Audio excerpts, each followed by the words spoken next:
Honorable Deputy Speaker, Honorable Minister and Deputy Ministers, Honorable Members and fellow South Africans. The African National Congress has long declared in its Ready to Govern document that the central objective of our economic policy is to build strong, dynamic and balanced economy.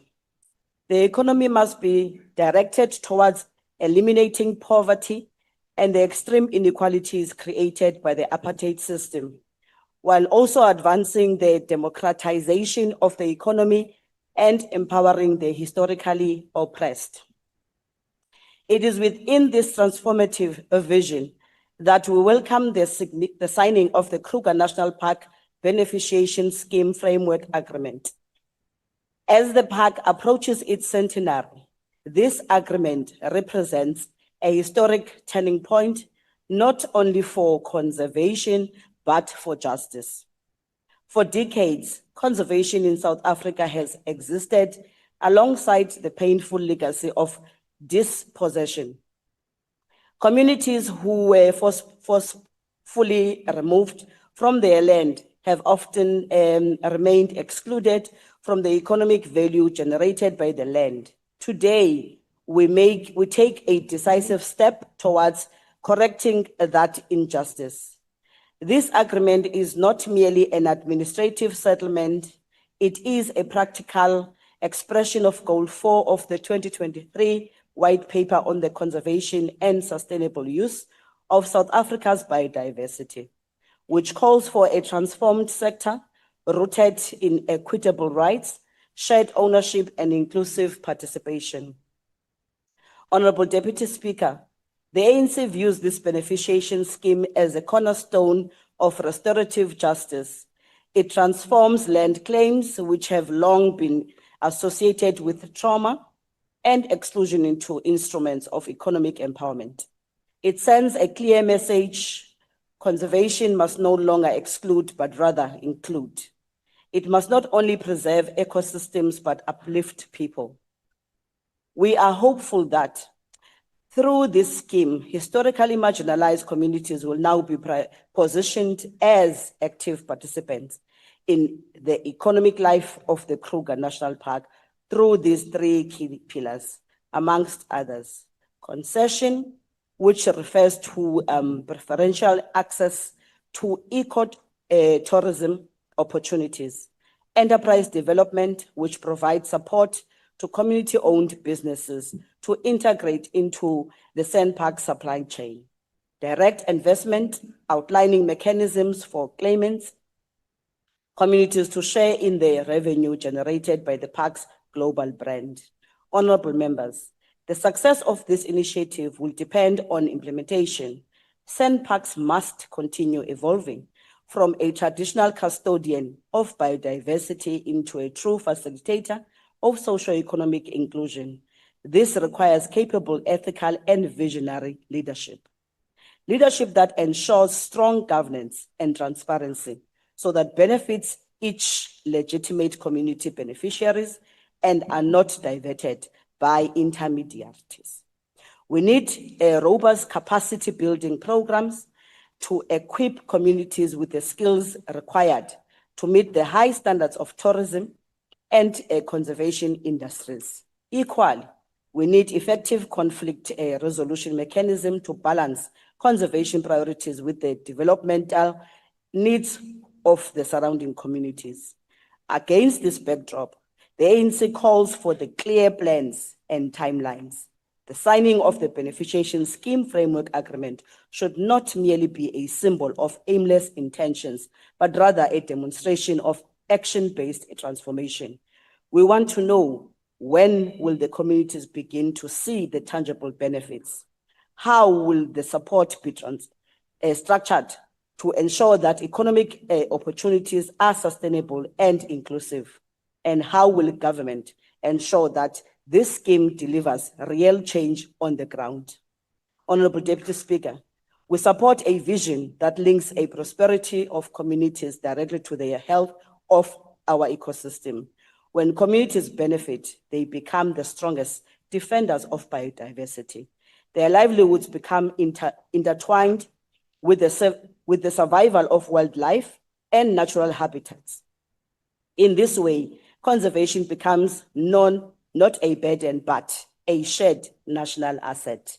Moreover, the scheme advances social justice. It restores dignity and acknowledges historical injustice. It also affirms the cultural and heritage rights of claimant communities. As we commemorate the centenary of the Kruger National Park, under the leadership of President Cyril Ramaphosa, we mark a shift from a spectator observation to inclusive stewardship. Importantly, the structure of the scheme recognizes that while the land claimants under state-managed conservation, commercial and non-commercial benefits must flow meaningfully into the communities. On the commercial side, communities should be able to gain access to wealth creation and job opportunities through tourism, business participation, and investment. While on the non-commercial side, we should see equally important interventions that strengthen long-term development, such as heritage preservation initiatives, where SANParks works with traditional leaders to document and project indigenous knowledge and historical sites within the park, amongst other things. Honorable members, the true measure of this initiative will not lie only in revenue generated or hectares conserved. It will be measured in the strength of partnership built, opportunities created, and in the dignity restored to communities who have waited far too long to share in the wealth of this land. This is the transformation we seek, a South Africa where conservation and development walk hand in hand, where economic inclusion is not an aspiration, but a reality, and where our national heritage serves all our people. I thank you. Thank you, Honourable Member. I now recognize the Honourable Minister.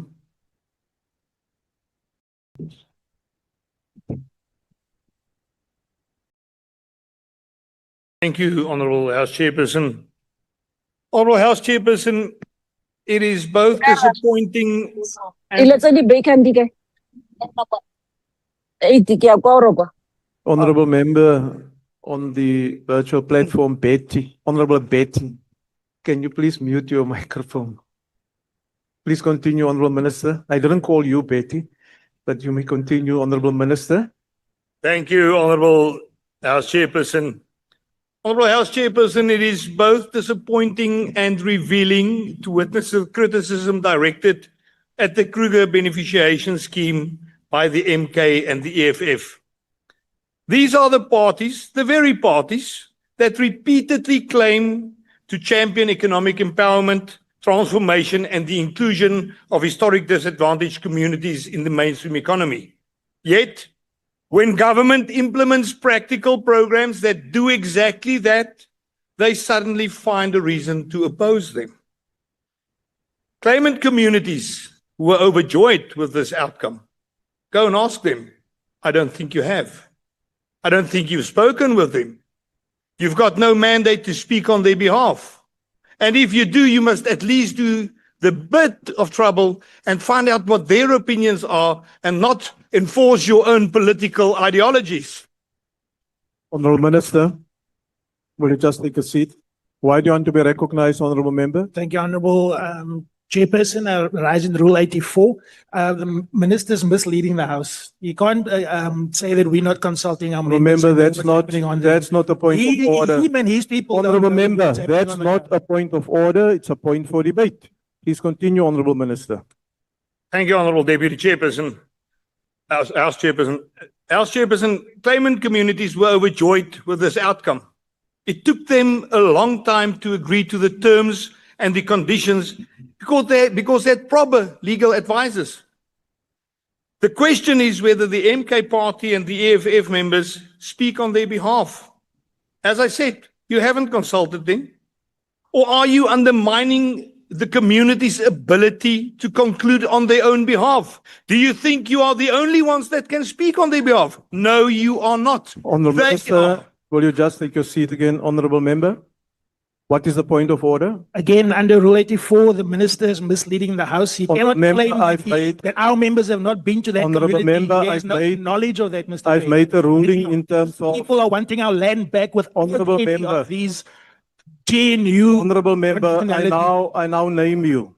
I now name you. In terms of Rule 84, I've made, and I've clarified the point that it's a point for debate, and that ruling stands. And no, that's not relevant now, Honourable Member. And if you continue in that vein, I will have to remove you from the chamber. Please continue, Honourable Minister. Thank you very much, House Chairperson. If you were at those communities, and if you did speak with them, you would have supported this because they do. So don't claim that you spoke with them, but then actually, if you speak with them, then you disagree with them. So go and tell them that you disagree with them. Don't fight you with me and political grandstand. They agreed to this agreement. Honourable Minister, there's another point of order. In terms of which rule do you want to be recognized, Honourable Member? I want to ask the minister if he can take a question about why. Honourable Member, you should know better that you first ask if the minister will take a question, and then thereafter you put the question. You don't just carry on with the question. Honourable Minister, are you prepared to take a question? Honourable Chairperson, if they went to the community, they might have... Honourable Minister, are you No, prepared to take a no, I'm question? Do not, please proceed. Thank you. Thank you. Thank you, Chairperson. Chairperson, Can we respond? it seems as if political grandstanding is standing in the way of what is in the interest of communities. So whilst you are grandstanding and playing politics, my department and Sandparks will be there. We will implement this and we will act in the best interest of these communities. The Kruger beneficiation scheme was established with a simple but important objective, and that is to ensure that communities living adjacent to the Kruger National Park derive meaningful economic benefits from the natural resources and opportunities that exist in the areas of which they have been successful. If you knew what went on, Honourable Gama and Honourable Maree of the EFF that are talking about land that must go back to the people. These land claims were already finalized in 2015. Honourable Minister, will you just take your seat, please? Honourable Member, why do you want to be recognized and in terms of which rule? Rising on Rule 84, that the minister is misleading. Honourable Member, I've made a ruling. You are now challenging my ruling. No. I've ruled on the matter. I said it's a point for political debate. And you are now raising, I've mentioned to the Honourable Douglas that I'm naming him. The consequences of that is if you continue challenging that rule, I will also name you and ask you to leave the House. Okay, thank you. Please proceed, Honourable Minister. Thank you, Honourable Chairperson. Just to make it clear, these land claims were already concluded in 2015. This is not about finalizing a land claim, it's about finalizing a condition to the land claim that's already been done. And should you have done your homework, you would have known that. But you don't. So what we see here is communities that already own certain portions of the Kruger National Park that realize that the best thing that can happen with them is to form part of the benefit coming out of that. And to realize that the Kruger National Park as an asset should be protected. And as a conservation area, they don't want to go and live in there. They don't.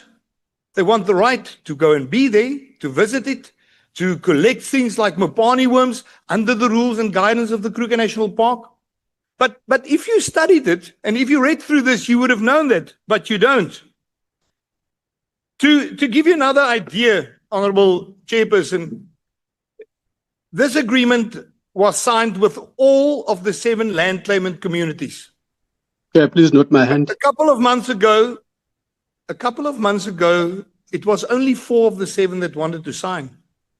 When the other 3 saw what was presented, and when the other 3 Honourable communities... Minister, there's a point of order on the virtual platform. Honourable Manye, why do you want to be recognized? Yeah, thank you, Chairperson. Will the minister take a question? Honourable Minister, No. are you at this stage, this is the second time that the Minister has been asked if you want a question. Seems to me he's not interested in taking a question at this stage. You will thus continue, Honourable Minister. Thank you very much, Chairperson. So there are 7 land claimant communities. 4 of which, up to 2 months ago, were the only ones that was willing to sign this. When I entered into negotiations, and when we spoke with the other 3, they came back to us and they asked us to be part of this. We would have gone ahead and signed with the 4 communities that was willing to be participants hereof, without forcing anybody to go into this. But when those communities saw what's on the table, saw the benefits for those communities, saw the benefit for Kruger, they came to us and asked us to become involved in this. So maybe you should go and speak to them before you criticize the decisions that they have made. It is important that we now get to a point of implementation. I agree with you, Honorable Peters. I agree with everybody that spoke about implementation. A piece of paper is nothing. The results of that is what is going to determine the success of it. And as the Kruger National Park, sandparks, I see that I'm getting a lot of, I don't know whether it's support from the right, but as the Kruger National Park and sandparks and the DFFE, we will now do everything in our power to implement this. The success will be shown by the commitment and the success of the communities, how they derive benefits out of this, as well as how does Kruger derive benefits out of their involvement. Honorable Ghana, you said that schemes like this are often owned by no one. You underestimate the Kruger National Park, my friend. The Kruger National Park are owned by all of us. It's not 𝐟𝐸𝐾𝐿 or some tea plantation in Magubaskloof. This is our heritage. These communities are not the same as those communities that you refer to. These were successful land claimant communities. They own certain parts of the land here. They are the owners. Sandparks manages the Kruger National Park. And if you go and read this agreement, you would see how this agreement refers to the individuals that will benefit out of this, the bursaries that will go to individuals, the opportunities that will be created. But you must be very careful, Honorable Ghana, to again not sideline the importance of traditional leadership. Those communities have got their leadership. We will not only speak with the leadership, we will speak with the communities. But don't act in such a way that you disrespect and disregard the importance of those traditional leaders.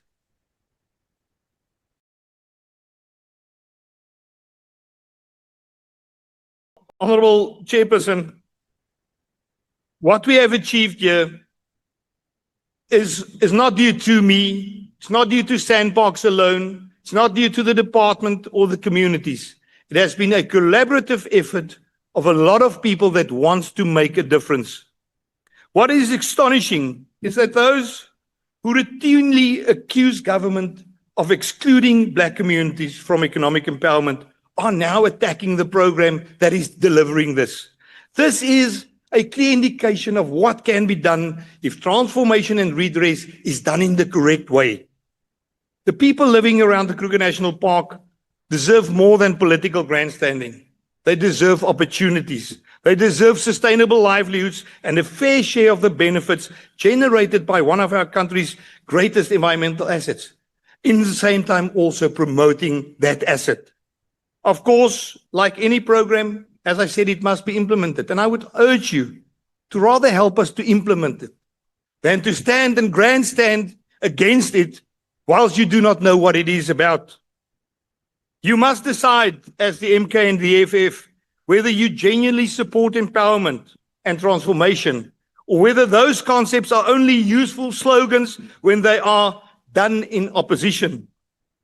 Government, we the builders, we remain committed to ensuring that conservation delivers tangible benefits to local communities. We will not get deterred by those who criticize transformation when it moves from speeches into reality. Honorable Chairperson, there's again a clear distinction between the builders and the breakers. The builders act on behalf of the community. The breakers act on behalf of themselves. And if the shoe fits, you must put it on. I have not mentioned anybody who does that. But it's clear that every time that I mention the term breakers, the response from the MK and the EFF is resounding. I think they admit that they are. Honorable Chairperson, let us be the Chair, builders. please note my Let hand. us build stronger communities and not break them down by political Honorable Minister, understanding. please take your seat. Honorable Manya, why do you want to be recognized? Thank you, Chair. The question is directed Honorable to you, members. Chair. Honorable member, the minister indicated that he is not intending to take a question. No, it's not a question to him, Chair, it's to you. I wanted Excuse me? guidance from you, Chair. Guidance from you, Chair. How do we heckle online? Honorable member, there's a solution for you. If you look at your screen in front of you, you can see there's different icons. Use one of the icons and you can heckle for as much as you want. That is a good way to heckle online. I hope it answers your question, Honorable Manu. Please continue, Honorable Minister. Thank you, Honorable Chairperson. Again, let us be the builders. Let us not be the breakers. Let's build these communities. Let's not break them down by political grandstanding. And I want to invite you all to become part of that. Become part of the builders. It's actually very nice if you really contribute something. Honorable Chairperson, if I listen around me, I've learned a long time ago that a fool's camouflage is silence. And for a fool to remain undetected, he must remain silent. So I would urge those that can't give a meaningful contribution, rather not to give any at all. Let's work and benefit our communities. Let's benefit Kruger National Park. Thank you for everybody for your contribution in this regard. I thank you. Thank you, Honorable Minister. That concludes the responses to the statement. The Secretary will read the first order. Consideration of report of Portfolio Committee on Correctional Services on study tour to United Kingdom from 21 to 28 March 2026. I now recognize the committee chairperson, the Honorable Ramaphosa.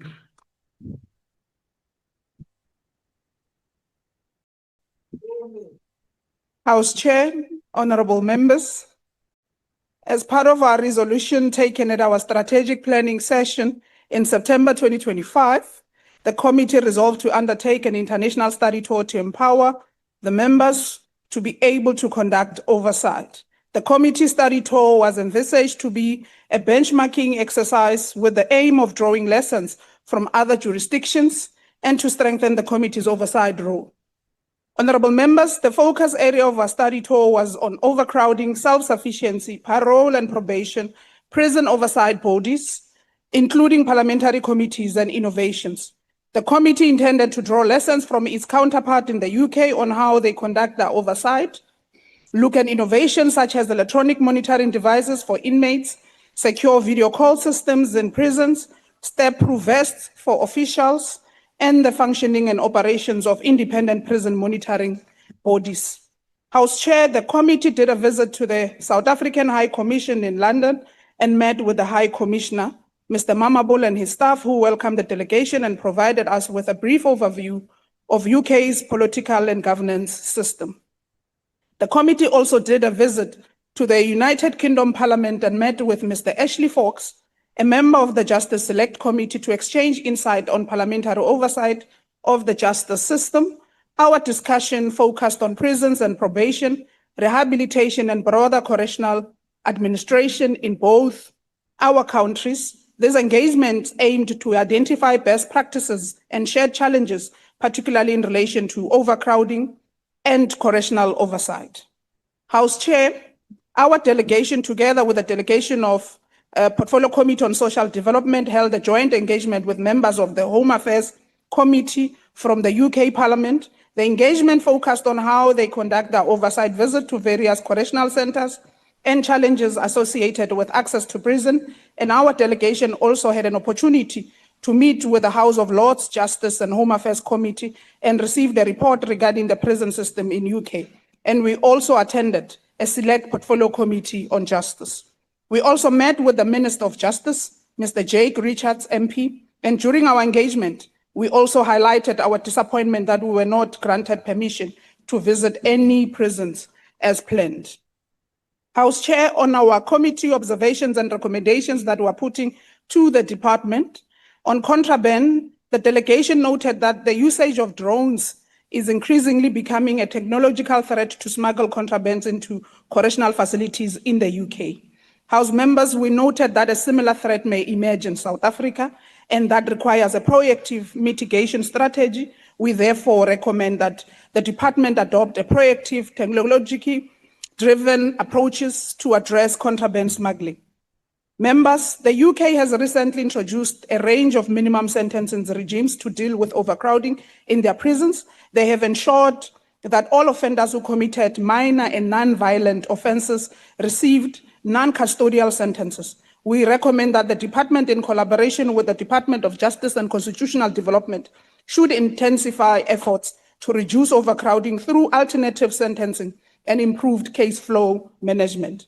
We also noted that the UK has introduced reintegration and release policies, and a notable policy intervention in the UK is the prohibition of prisoner releases on Friday. We therefore recommend that the department should strengthen post-release support to ensure successful reintegration of offenders back to society. This can be done by increasing the number and geographical spread of halfway houses for parolees without family support. House Chair, the electronic monitoring is utilized in the UK as part of offender management, as opposed to minimum sentences of offenders into custody. We therefore recommend that the department should investigate the effectiveness and credibility of electronic monitoring as an alternative to incarceration.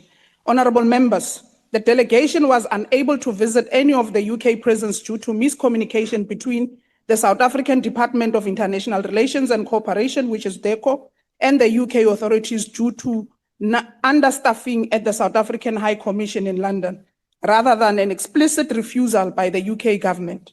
We therefore recommend that DECO should improve and strengthen its coordination on international study tours. House Chair, I present this report on behalf of the Portfolio Committee on Correctional Services for consideration of adoption. I thank you. Thank you. There will now be an opportunity for declarations. The MK.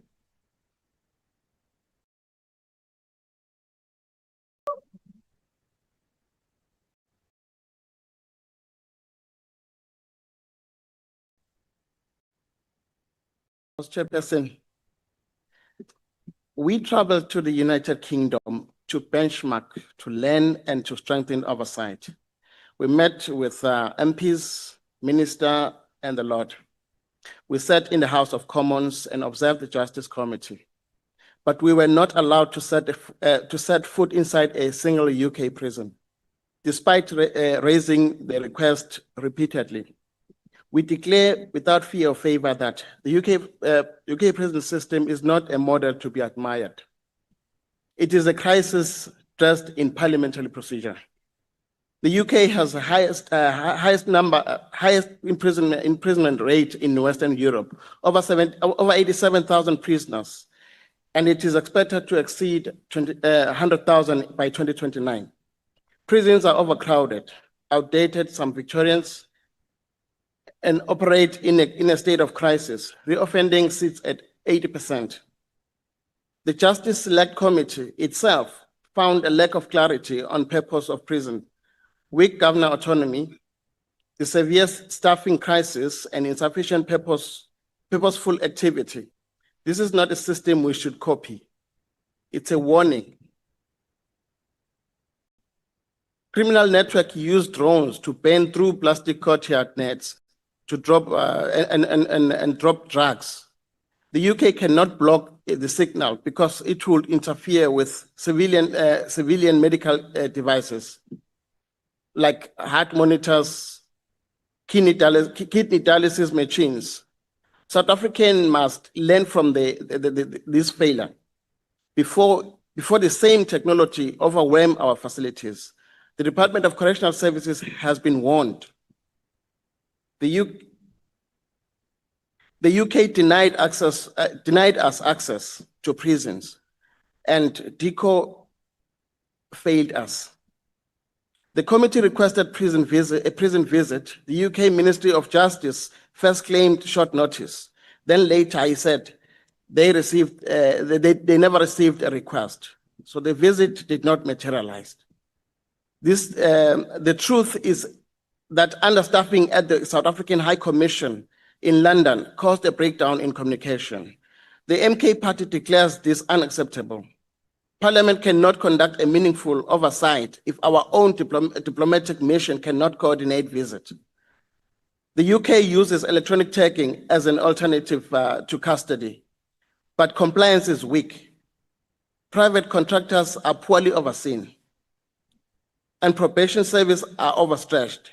The MK Party warns against rushing to expensive tagging system without facing probation first.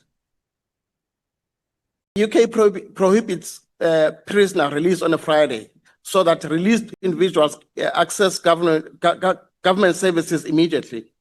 This low-cost common sense policy reduces homelessness and reoffending.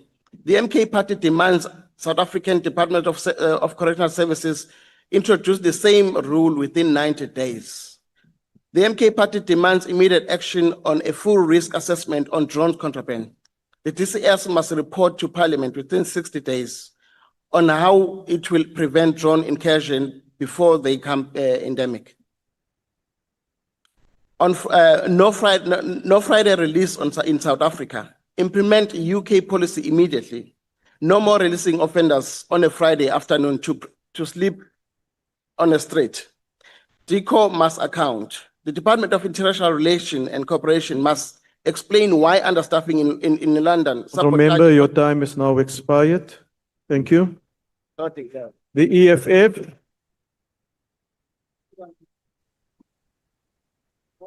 Is there a Thank you very much, declaration House from the Chairperson. EFF? Yes, please proceed. House Chairperson, honorable members, the study tour to the United Kingdom confirms that South Africa's correctional challenges are not unique. The UK continues to grapple with overcrowding, gangs, contraband smuggling, aging infrastructure, and high levels of reoffending. However, one lesson stands out. The challenge of overcrowding cannot be separated from the challenge of recidivism. A correctional system cannot succeed if the same people continue to return to prison. Across South Africa, from Pollsmoor to St. Albans and Westville, officials continue to work under difficult conditions while offenders are released into communities still confronting unemployment, poverty, substance abuse, and gangsterism. The EFF maintains that a correctional system should not be judged by how many people it incarcerates. It should be judged by how many people leave prison and never return. The strongest correctional system is not the one with the most prisons. It is the one that produces the fewest repeat offenders. This is why South Africa cannot solve overcrowding simply by expanding prison capacity. Unless we reduce reoffending and strengthen rehabilitation, overcrowding will remain a permanent feature of our correctional system. Countries such as Netherlands have demonstrated that sustained investment in rehabilitation and reducing reoffending can reduce incarceration to the point where prisons have been closed. That should encourage us to think differently about success in correctional services. The report also raises questions regarding private sector participation in correctional services. The experience of the UK demonstrates that private management is not a guarantee of better outcomes, nor does it automatically resolve correctional challenges. Concerns regarding accountability, performance, and service delivery continue to arise within privately managed facilities. This is particularly relevant as government prepares for the return of Mangaung Correctional Service to public management on 1st July 2026. While we welcome the return of Mangaung to state control, concerns raised in the Portfolio Committee must be addressed urgently. Parliament was informed that recruitment, ICT implementation, and other operational preparations were still underway. These matters must be resolved before the handover takes place. There can be no disruption to security or operations. The department must ensure that Mangaung becomes an example of a capable and effective public institution rather than an opportunity for critics of the state to advance old arguments against public sector management. The purpose of correctional services is not merely to keep people behind bars. It is to rehabilitate, reintegrate, and reduce reoffending so that offenders can return to society as law-abiding citizens. The EFF support this report and the lessons learned from the study tour. Thank you. Thank you, Honourable Member. The IFP.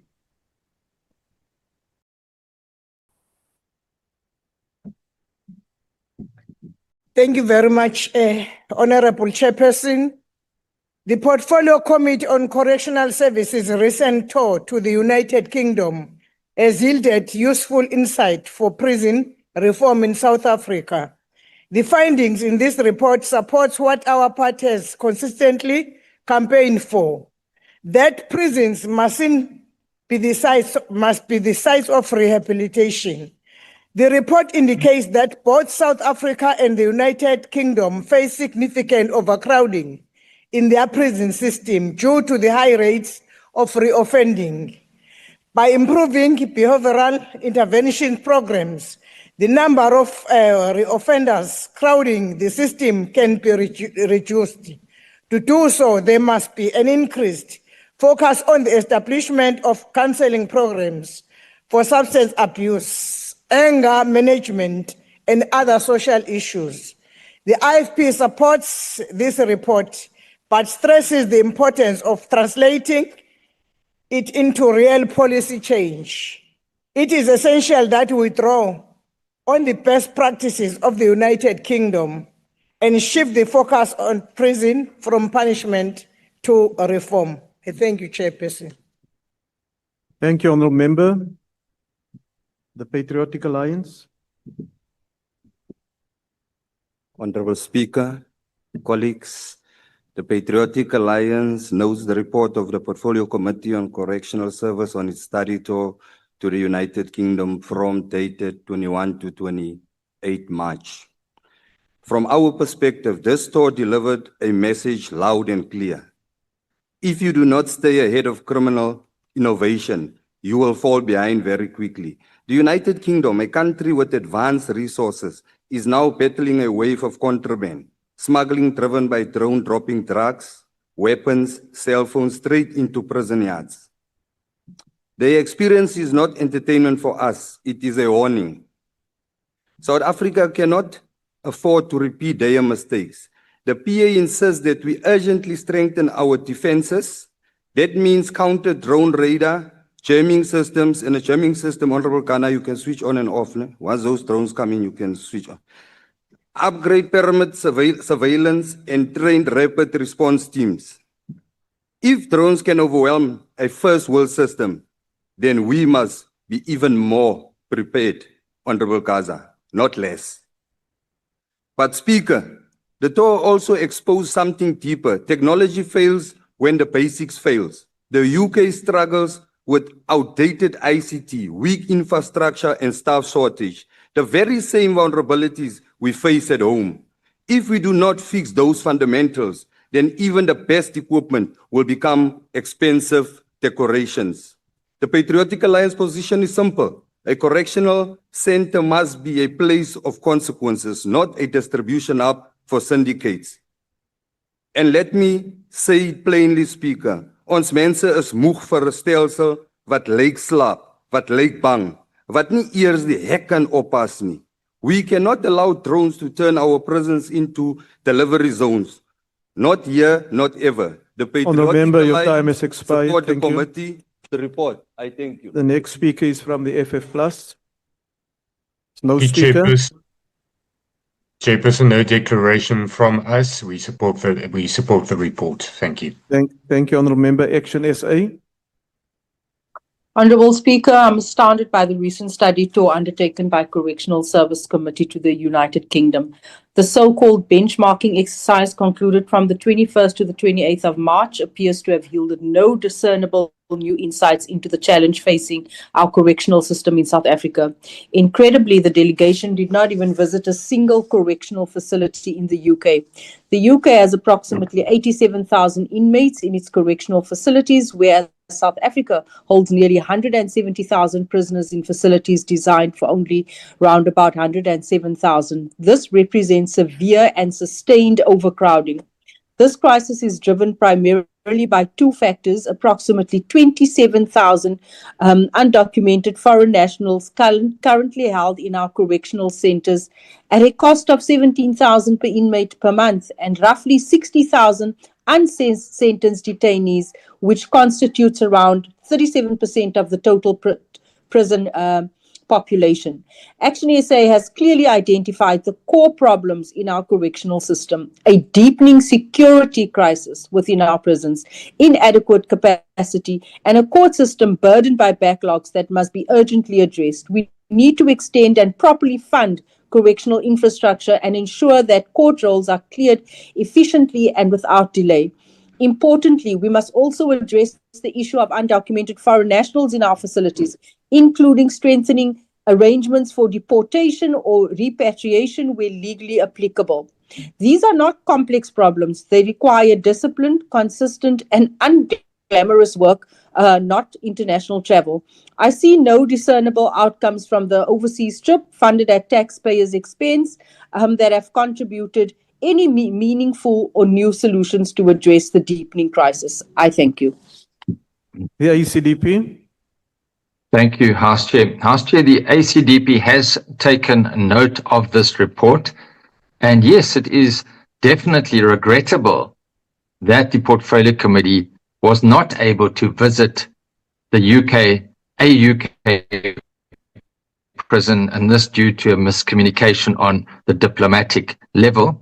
And I welcome the fact that speakers have requested that 𝐸𝐻𝐾 be held accountable for this, given the high costs of such an international visit. It is heartening to learn that the Portfolio Committee did learn about drone incursions, because this is something that we definitely need to prepare ourselves for. And one needs to inquire into the cost of jamming systems and other anti-drone technology, given the high levels of contraband that is smuggled into our correctional services facilities at this stage. So I think that was a very useful lesson to learn from this UK study tour. Clearly, the UK is grappling with similar situations and similar challenges as South Africa, with high levels of overcrowding, gangsterism, aging infrastructure, and high levels of recidivism. As we are aware, we in South Africa experience high levels of overcrowding, which negatively impact on rehabilitation and contribute to recidivism. So hopefully lessons were learned from the study tour that will both enhance parliamentary oversight of our correctional services and contribute to prison reform. And I think at the very least, the meeting with UK members of parliament and the UK Justice Committee would have resulted in some lessons to be learnt, which hopefully one will be able to implement and practically apply from an oversight perspective. I thank you. Thank you, Honourable Member. The UDM. Rice. Bosa. ATM. Al-Jama. NCC. PAC. No declaration, Honorable Chair, but we support the report. Thank you. The UAT.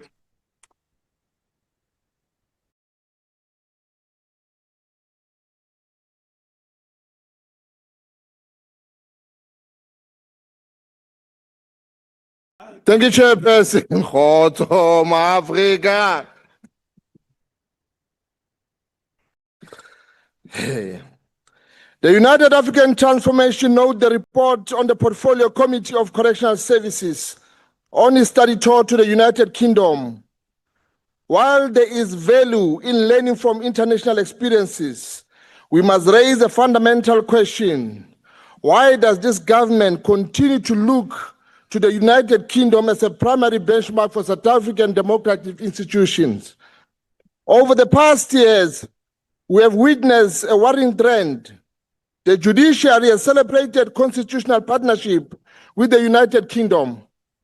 Parliament has benchmark oversight mechanism against the Westminster's model.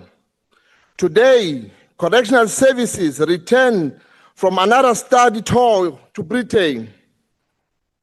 One must ask whether this government is genuinely pursuing transformation or merely modeling institutions rooted in the colonial architecture of the Union of South Africa. The Union of South Africa was never designed to serve the African majority. It was a colonial project that consolidated power, land, and wealth in the hands of the minority.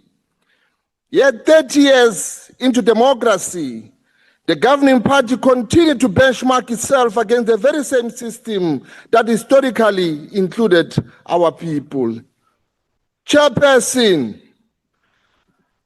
our prisons are overcrowded because of poverty, unemployment, inequality, substance abuse, and criminal justice system that often fails the poor. These challenges require South Africa an African solution rooted in Ubuntu, restorative justice, rehabilitation, and community reintegration. Your time is now expired. Mambo. Good. The DA.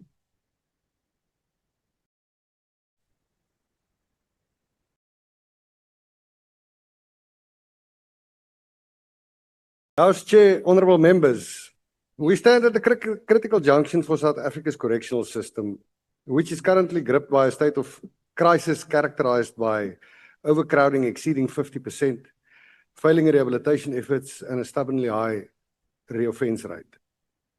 The Portfolio Committee's recent study tour to the United Kingdom was not merely a benchmarking exercise. It was a mission to find practical, innovative solutions to strengthen our oversight and reform a system that too often serves as a warehouse of crime rather than a place of correction. The United Kingdom faces its own severe challenges, with over 87,000 people incarcerated in England and Wales, the highest rate in Western Europe. Their prisons are currently operating in a state of crisis. At this point, I need to point out that they have 90,000 bed space. So overcrowding for them and overcrowding for us is not the same thing. They struggle with staff shortages, the alarming availability of drugs, and the economic toll of reoffending, which cost their economy an estimated 18 billion euros.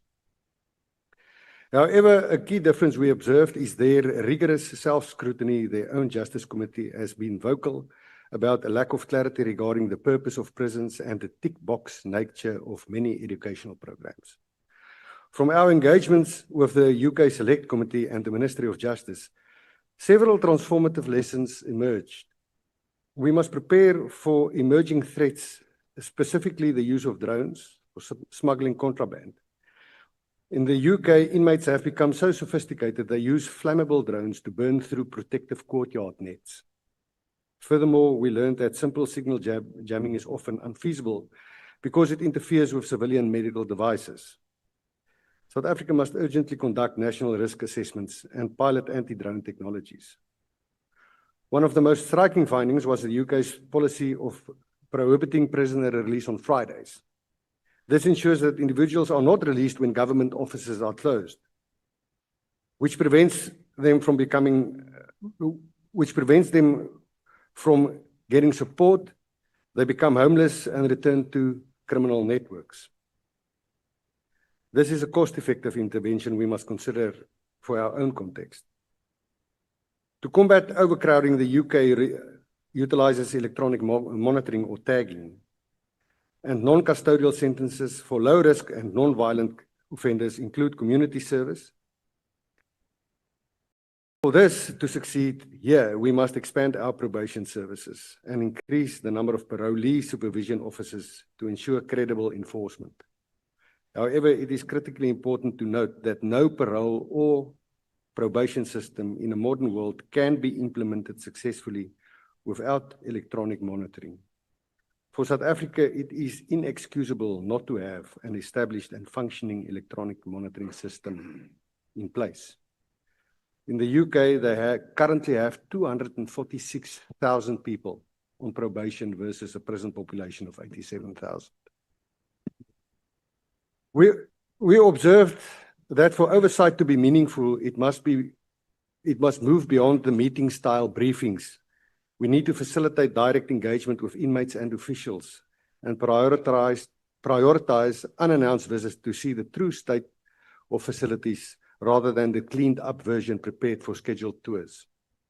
Honourable members, the committee also noted that the UK is moving towards strengthening the powers of its inspectorate, allowing it to place failing prisons into special measures. Similarly, we must ensure the independence and authority of the Judicial Inspectorate for Correctional Services as it transitions into its new legislative framework. In conclusion, we cannot allow this study tour report to become another dusty document. We have seen that even advanced systems struggle, but they are reforming through accountability, innovation, and a clear definition of purpose. We must now implement these recommendations from drone countermeasures, electronic monitoring, to Friday release policies to ensure our facilities truly rehabilitate and protect the people of South Africa. Thank you. ANC.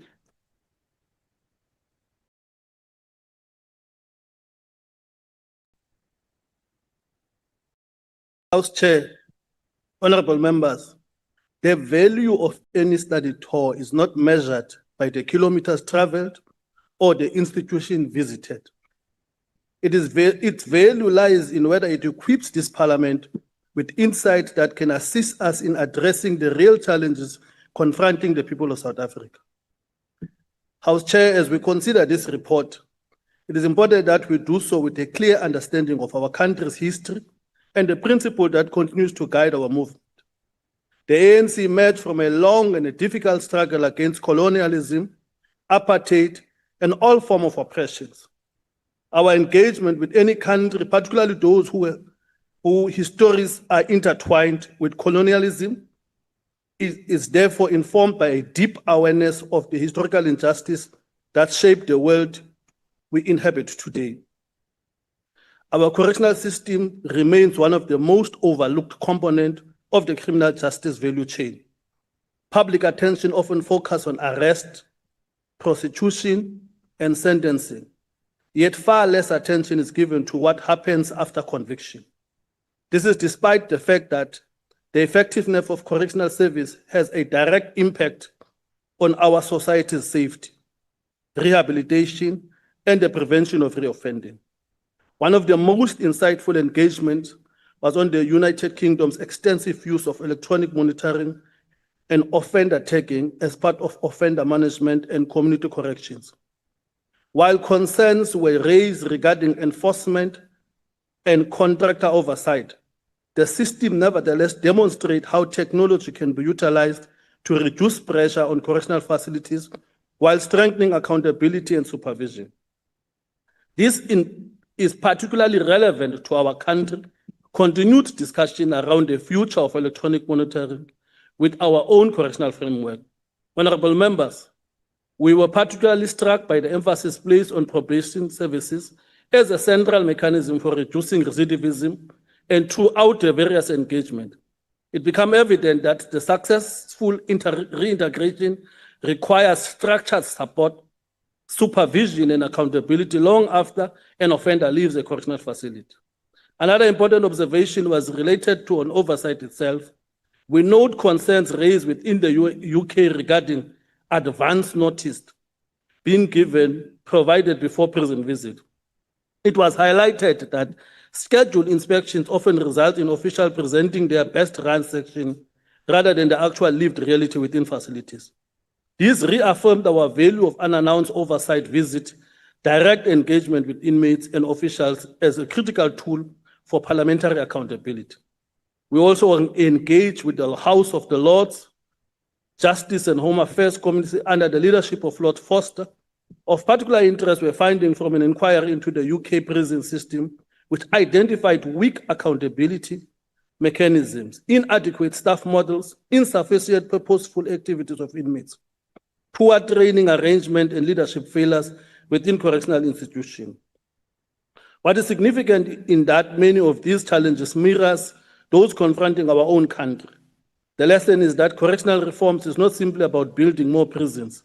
It is about strengthening leadership, improve accountability, invest in rehabilitation, and ensure that prisons fulfill their purpose of preparing offenders for successful reintegration. We were further alerted that emerging technologies threats facing correctional systems. The UK is increasingly confronted with a sophisticated criminal network using drones to smuggle drugs and contrabands into correctional facilities. These criminal syndicates are very adaptive to new technologies, making it very difficult for the UK government to deal with drones by even developing methods to bypass protective netting installed over the prison courtyard. This is a warning that South Africa cannot ignore, and rather we must learn from it. This is one of the things that we have learned there. While we were unable to visit correctional facilities due to administrative and coordinative challenges, their various engagement nevertheless provided valuable insight into offender management, rehabilitation, probation services, electronic monitoring, prison oversight, and reintegration support. It is for this reason that the African National Congress support the adoption of this report. Confusingly, House Chair, the MK seems to oppose the report, but learn from it by even demanding that this House must consider a couple of things that we have learned from the UK. It looks like it's just within them. It looks like it's just within them to be opposing, even though they were even making demands on what should be correct. I thank you, Chair. Thank you, Honourable Member. I now recognize the Honourable Chief Whip. The Honourable Chief Whip.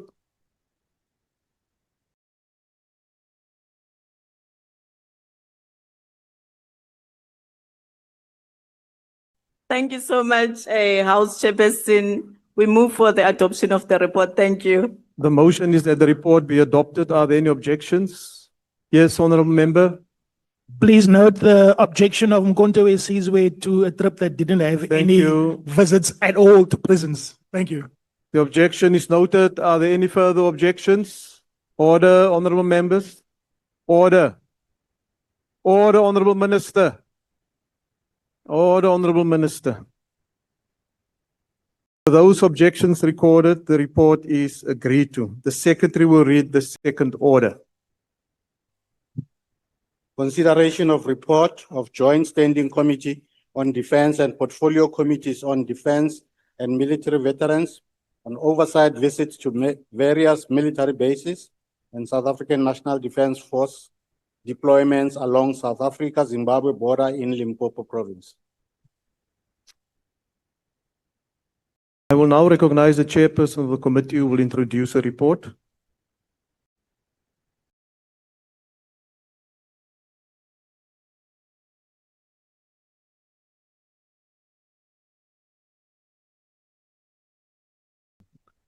House Chair, thank you very much. We are here to present the report of our portfolio committee. It's an honor for us to present this particular report of the visit we had to various military bases and the deployments along the South African border with Zimbabwe in the Limpopo province, which was conducted on the 13th to the 17th of October. It was essential for Parliament to assess firsthand the operational readiness of the National Defence Force, the state of its capability, the welfare of our soldiers, and the effectiveness of the border safeguarding operations. We must say we went to Makado Air Force bases where we observed professionalism and dedication of our pilots, technicians, support staff who continue to deliver quality training and maintain operational standards despite severe funding constraints. We also went to the 15th SAI Battalion in Thohoyandou, where we engaged with our troops who recently returned from the DRC under Operation Tiba. We commended them as the Portfolio Committee for their commitment and sacrifice.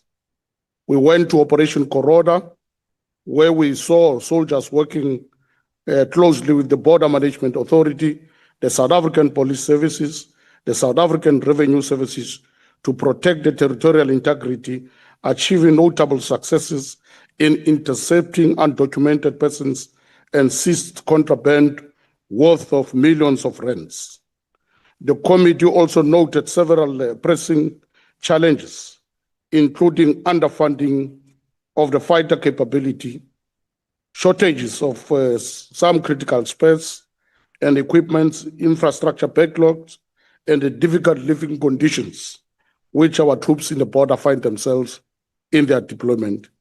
These issues, we must put it to the House, the impact on our force readiness, on the soldier morale, and the South African National Defence Force ability to fully exercise the constitutional mandate in terms of Section 200 of the Constitution of the Republic. This report offers practical solutions driven by recommendations. As the Portfolio Committee, we are recommending that we must have a clear national defense policy direction. We must be very clear which direction are we taking. We know that the executive is currently busy with the journey to greatness as a policy position of the department. We want to urge the Parliament and the House that we need to prioritize funding for essential capabilities. The warfare is modernizing in the world. We no longer use soldiers on the ground like in the Second World War. We use drones, we use missiles, we use torpedoes. Those are the things that need funding. So this House must assist us to get that particular funding. Back to basic approach in soldier equipping. This will mean by soldier equipping that your budget must be incommensurate with the GDP of the country, because we are the only Department of Defense Force which the budget must be equated to the GDP. We are proposing 1.5% to 1.8%, which will take our national budget of the defense to 244 billion rand. That will help you under number 4 to ensure that we safeguard the deployments in our borders. We need 22 companies. Currently, we can only afford to pay 13 companies. So there's a lot of work that needs to be done in that particular thing. Lastly, is to ensure that we do departmental cooperations of all the departments. But it's very key and important for South Africans and everybody to understand. We're not saying illegal, undocumented people must be in our country. The Geneva Convention must be respected. The OAU Convention must be respected. Section 21(3) of our Constitution says the right of residence is only reserved for citizens. In number 4, 21(4) in the Bill of Rights, it says all of them must be documented. Now, we don't want that to deteriorate, that private citizens must lead on it. We must lead as this government, as this defense force, as the police, to ensure that there's order in the country, because anything can lead to a slippery road. Today we can start Mabahambe, tomorrow we may say Honorable Douglas is a European settler, he must go. The next time we will deteriorate as a nation. Please be careful of the national question, because the dynamics and the history of this country does not allow us to pursue other Remember, things. your time is Don't be a expired. populist. We move that this report be adopted. Thank you very much. Amanda. Order, honorable members. Is there a declaration from MK?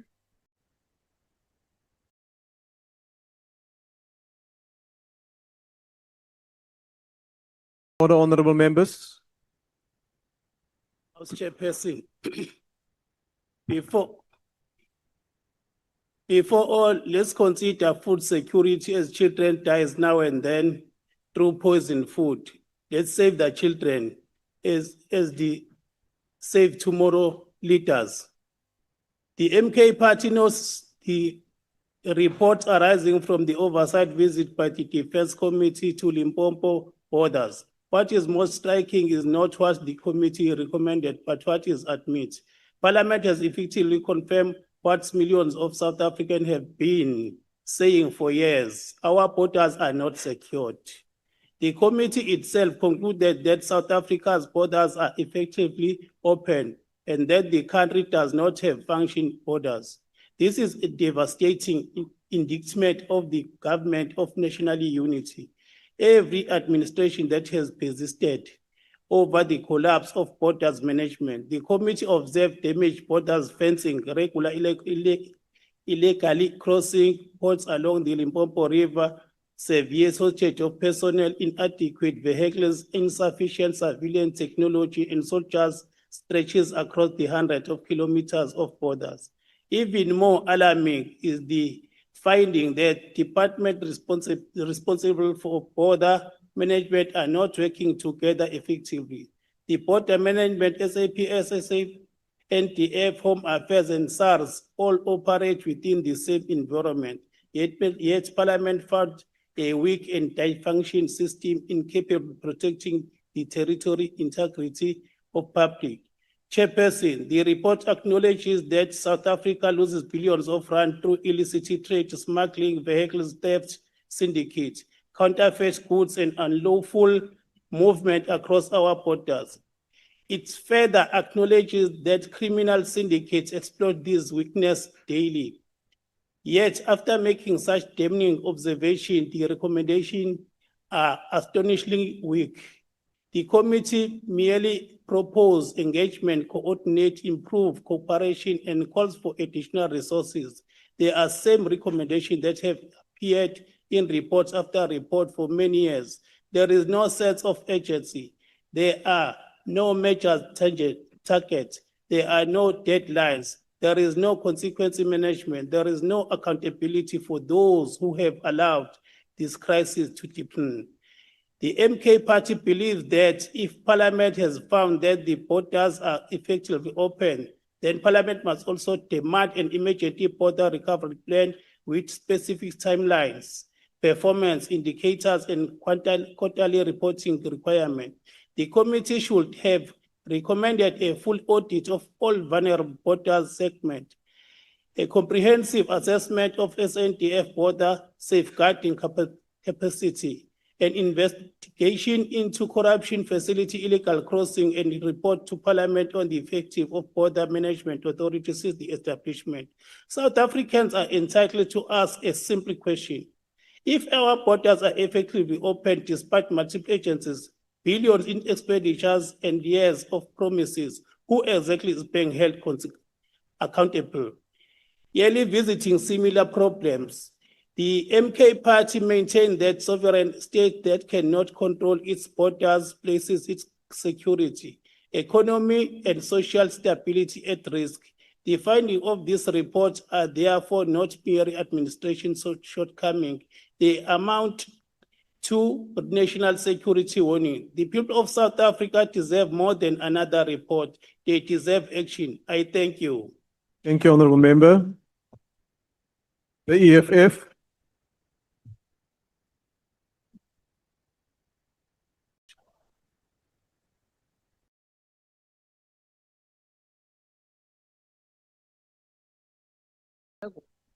Order, Honourable Members.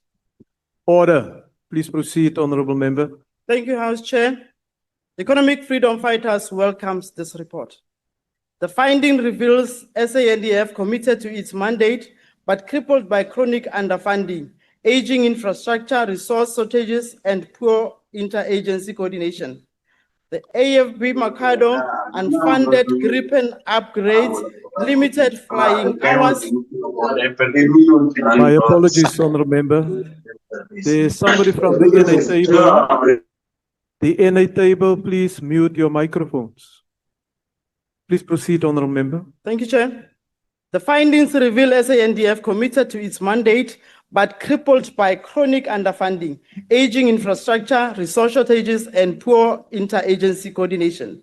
The 𝐴𝐵 unfunded Gripen upgrades, limited flying hours, and aircraft cannibalization undermine readiness.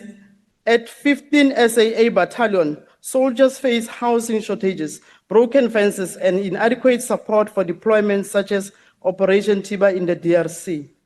The border situation is dire. The committee's witness collapsed and Bait Bridge fence, previously marred by SIU exposed corruption. Porous sections, falling eco stations, and unregulated river crossings enable smuggling, human trafficking, and organized crime. Despite the dedication of SANDF members operating under Operation Corona with limited resources, the border remains highly vulnerable. These failures stem from defense spending far below the required 1.5 to 2% of GDP, slow radical economic transformation, and persistent corruption. The Border Management Authority continues to struggle with budgets skewed towards salaries rather than operations and technology. The EFF commends the committee's recommendations for increased funding, infrastructure repair, technology upgrades, and better coordination. However, border action is needed. We demand the following: substantial immediate increase in defense allocations to restore capacity and expand border deployments, ruthless anti-corruption measures at border posts and full implementation of SIU findings, accelerated resourcing and integration of BMA, proper support for SANDF personnel, including equipment, housing, and welfare, alignment with radical economic transformation to address the root causes of crossing border crime. In conclusion, Chair, this report must drive urgent executive action to safeguard our territorial integrity. The EFF will continue to hold the executive accountable for a professional, well-resourced SANDF that honors our liberation heritage. I thank you, Chair. Thank you, Honourable Member. The IFP.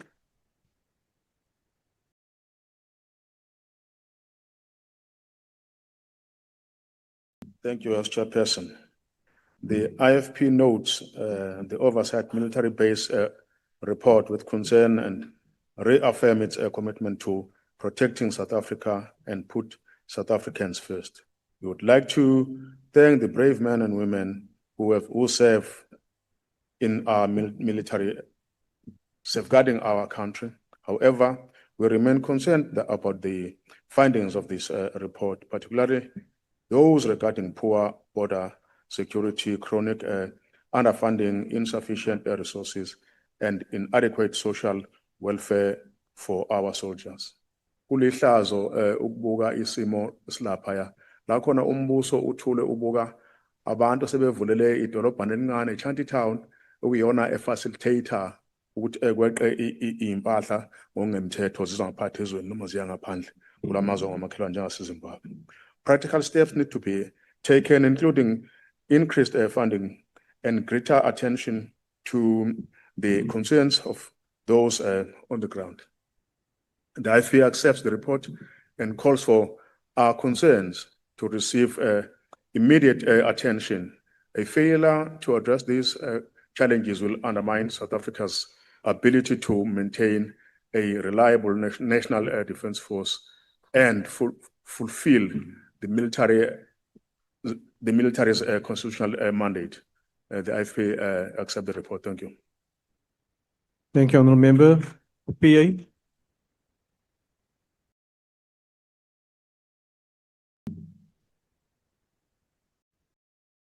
Mr. Chair, greetings to all the members in the House, and allow me also to greet the incoming President of the Republic in 2029, 𝐬𝐮𝐬𝐫𝐞. The PA supports this oversight. This oversight will confirm the hard truth. Our soldiers are holding the line under extreme bad conditions, yet remain on the front line against cross-border crime, smuggling, human trafficking, and constant flow of illegal foreigners entering the country through uncontrolled crossings. Every day, our soldiers are confronted with organized syndicates, heavily armed smugglers, and groups crossing illegally through the river and the bush. But too often, they are doing this with broken patrol vehicles, unreliable radios, and boots that fall apart long before the job is done. We do support, but we want to be clear, Honourable Chairperson. Our soldiers cannot be expected to stop illegal foreigners entering the country when they are outnumbered, under-equipped, and unsupported. Chair, we can't expect that We must have a world-class defense force, but we don't support them. And if we want to protect our people, our economy, and our sovereignty, then we must invest in boats, vehicles, equipment, technology, and the dignity of the South African soldier. We support this oversight. Thank you. Thank you. FF Plus. Action SA. ECDP. Thank you very much, Honorable House Chair. No, sorry, I was trying to get my unmute to come through. Thank you, Honorable House Chair. This report confirms what Action SA has consistently warned, that South Africa's borders remain dangerously vulnerable due to years of underinvestment, poor coordination, and a lack of political will to secure our territorial integrity.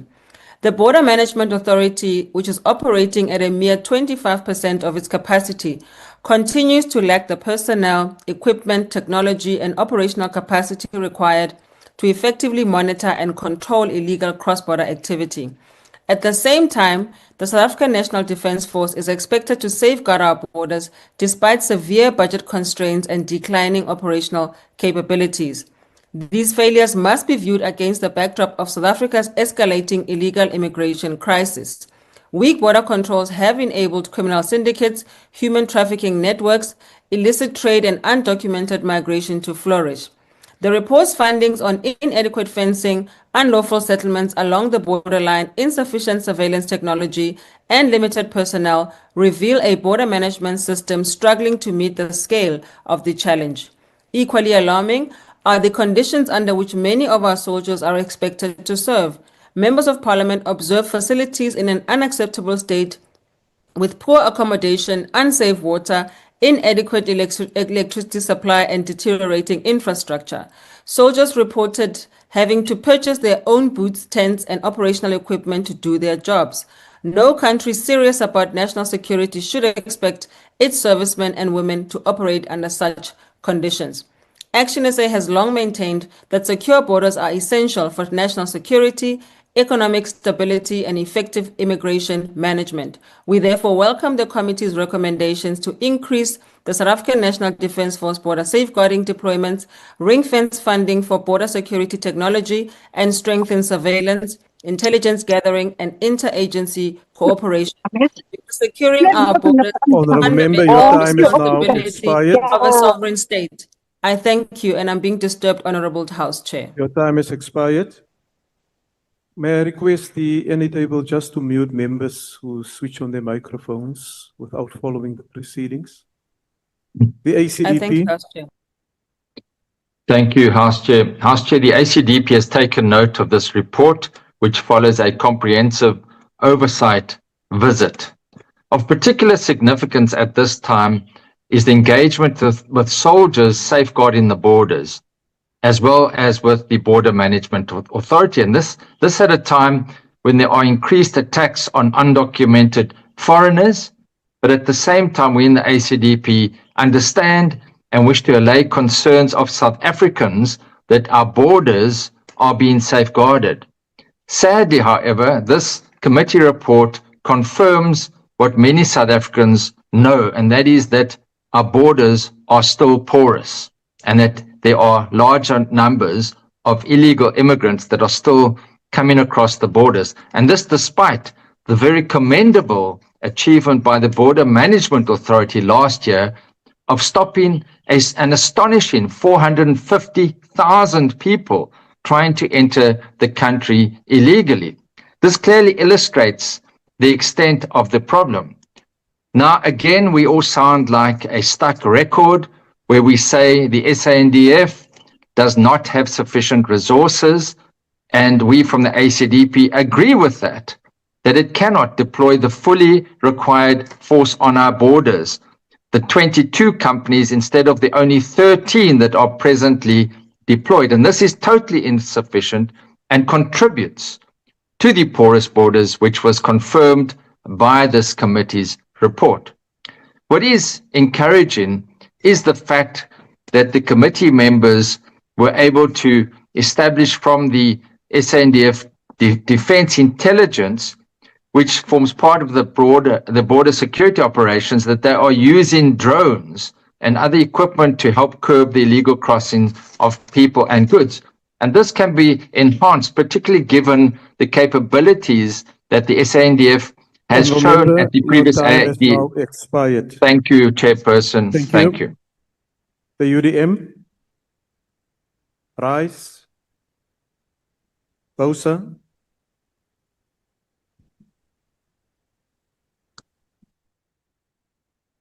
Thank you, Honorable House Chair.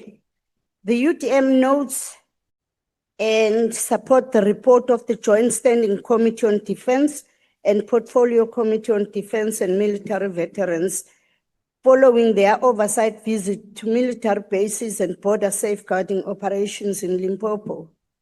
The outcomes contained in the report illustrate a concerning picture of a defense force under immense strain that is characterized by severe underfunding, deteriorating infrastructure, aging equipment, lack of personnel, and constant decline of operational readiness. While we commend the dedication and sacrifice of the men and women of the SANDF who continue to serve our nation under difficult circumstances, it is evident that government has failed to provide them with the necessary resources and support needed to fulfill their constitutional mandate. The major concern about the country's porous borders is that when the ANC came into power in 1994, it was too eager to erase the past that no consideration was given to what needs to be replaced and what should remain intact. There is no border fence between Zimbabwe and South Africa, except for the razor wire that is rolled on the ground, which doesn't stop illegal immigrants from entering our country. This increases the workload of BMA with their limited numbers and resources. I'm Ona. Alex, nice to meet you. Hi, you too. You can keep my phone name on the.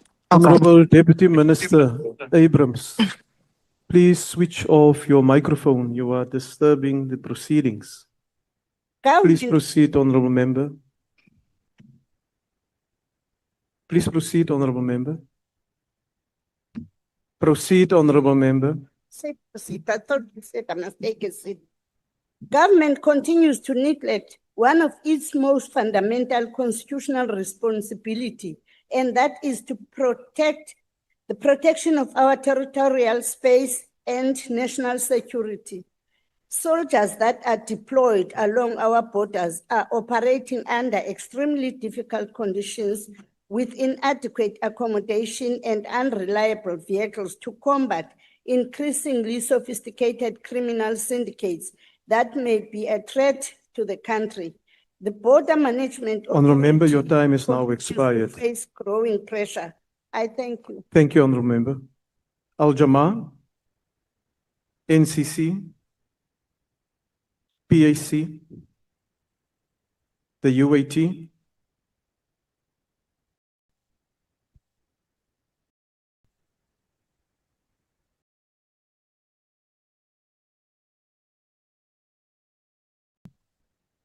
Ask. Order, Honourable I don't Members. take instructions from you. But Order, Honourable Minister. sit down. Minister, sit Please down. proceed, Honourable And Member. focus on water. We're not playing here. Honourable Members. Honourable Minister, we want to proceed. Please proceed, Honourable Member. Thank you, Chairperson. Autumn Africa. Honorable Chairperson, at the core of this report is the fundamental question of state capability. Whether South Africa is currently able to secure its territorial integrity in the face of sustained cross-border challenges, smuggling networks, and transnational organized crime. The committee finding point at SANDF deployment that stretches beyond optimal capacity, with personnel operating under the condition characterized by inadequate force multipliers, multiple surveillance technology, and logistical constraint. While troops on the ground demonstrate discipline and commitment under difficult circumstances, the structural weaknesses of the deployment architecture remain evident. On particular concern is the reliance of manpower-intensive patrol model in the area where the modern border security increasingly depend on integrated intelligence systems, aerial surveillance, drone capabilities, and real-time data fusion. The report implicitly highlights the capability gap between strategic intent and operational reality. Furthermore, the deployment along the Limpopo border exposed persistent coordination challenges between SANDF, South African Police Services, and the border management authorities. Fragmented command and control structure continue to dilute operational effectiveness, resulting in duplication of some areas and enforcement gaps in others. Honorable members, this report must also be read against broader fiscal constraints facing the defense sector. The SANDF has been repeatedly... Honorable member, your time is now expired. Kani mambo. Wood, the DA. The DA.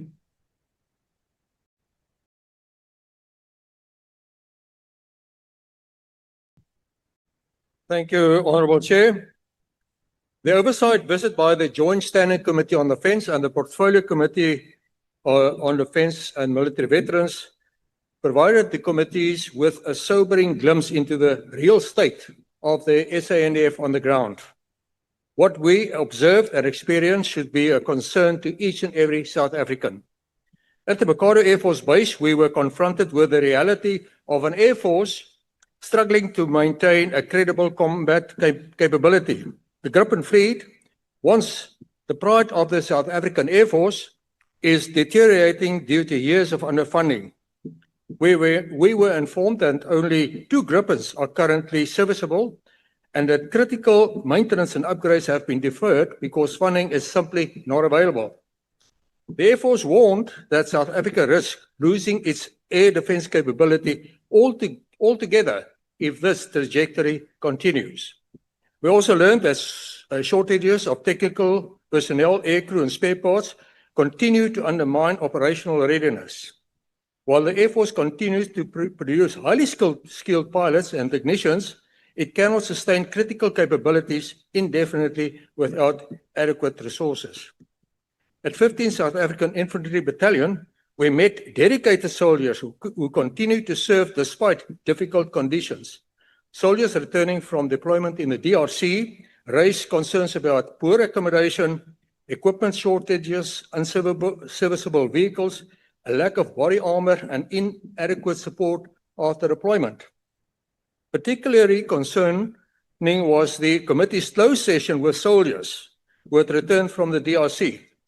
They spoke openly about poor accommodation, inadequate food, limited medical support for injured soldiers, and concerns regarding remuneration. These are not minor administrative matters. They directly affect morale, readiness, and the well-being of the men and women we ask to serve in dangerous operational environments. Along the South African-Zimbabwe border, the situation is equally worrying. Soldiers are expected to safeguard our borders with too few personnel, too few vehicles, and deteriorating infrastructure. We observe damaged border fences, illegal crossing points, and widespread criminal activity. Chair, the Beitblik area can be described as one massive crime scene. Yet only 58 soldiers are responsible for guarding a 55-kilometer stretch of border. Soldiers told us their tents are worn out, water is not always safe to drink, and some members have had to buy some basic items themselves that should have been provided. Despite these challenges, they continue to perform their duties with professionalism and commitment. This report confirms what many have warned about for years. South Africa's defense capability is steadily declining while operational demands remain unchanged. The SANDF is expected to maintain same commitments, conduct the same operations, and safeguard the same borders with fewer resources each and every year. This is neither sustainable nor fair to the soldiers who continue to carry the burden of these decisions. Chair, before I conclude, I wish to place one further matter on record. During this oversight visit, the committees received ministerial treatment. They traveled in hired vehicles as part of a blue light convoy. Serious concerns arose regarding speeding, 180 kilometers on the N1, 160 kilometer zones, dangerous overtaking, forcing oncoming traffic off the road, and disregard for traffic laws. These concerns have repeatedly been raised with the chairpersons, the administrative personnel, even with the drivers. They disregarded it. These are the same blue light abuses that many South Africans experience and complain about every day. More than 8 months after I've submitted a formal complaint, supported by evidence to the Speaker, I have yet to receive a substantive response. Parliament cannot demand accountability from others while ignoring legitimate concerns raised by its own members.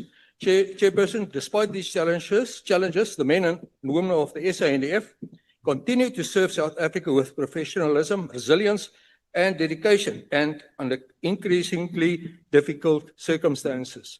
They deserve better. We deserve the adoption of this report. I thank you. Thank you. The ANC.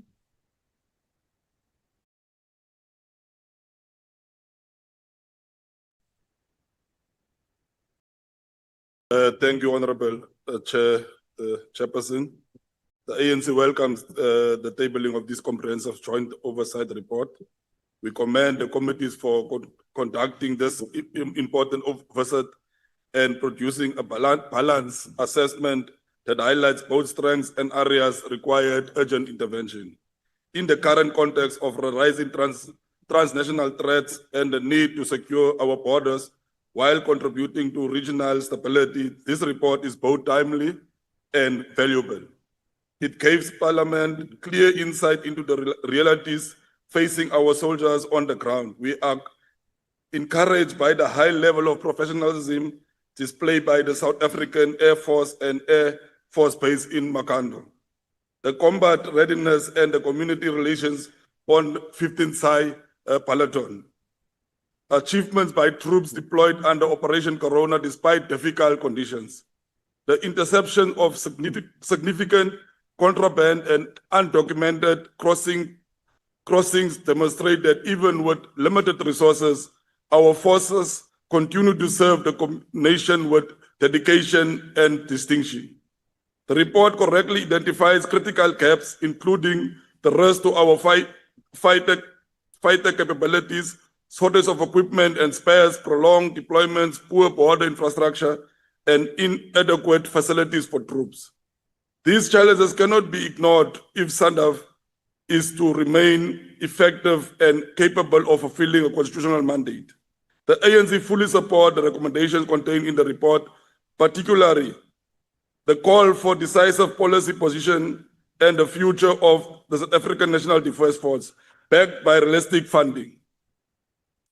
A back-to-basic approach ensures soldiers receive proper equipment and vehicles and accommodation. Expansion of border safeguard capacity from 13 to 22 subunits. Procurement of appropriate technology and force multipliers. Development of funded rejuvenation and existing strategies for the SANDF members that have come to age.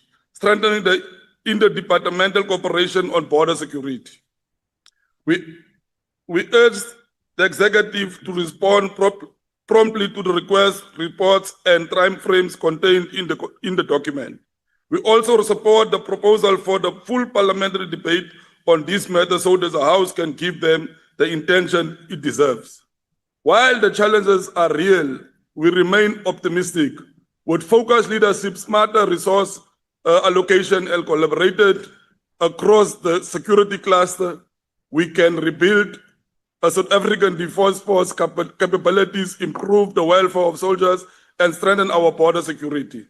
The report contributes meaningfully to the objectives. We acknowledge that the border is not what it's supposed to be. The reasons why we bring this report here is for Parliament to intervene and for Parliament to understand and look at the funding model of the Defence Force. We as the ANC therefore support this report. I thank you, Chair. Thank you. The Chief Whip. Thank you so much, House Chairperson.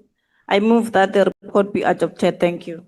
Honourable members, the motion is that the report be adopted. Are there any objections? The MK Party. Honourable Speaker, please note the objection of Mkhonto Isizwe. Thank you. Thank you. Any further objections? The UIT. I do you to object. Thank you. With those two objections noted, the report is agreed to. The Secretary will read the third order. Consideration of report of Joint Standing Committee on Defence and Portfolio Committee on Defence and Military Veterans on oversight visit to Denel, 𝐼𝐻𝐾𝐭, Department of Military Veterans, 1 Military Hospital, Defence College, and Tabashwani Military Accommodation in Pretoria, Gauteng Province from 24 to 28 March 2025. To introduce the report, the Honourable Legwete.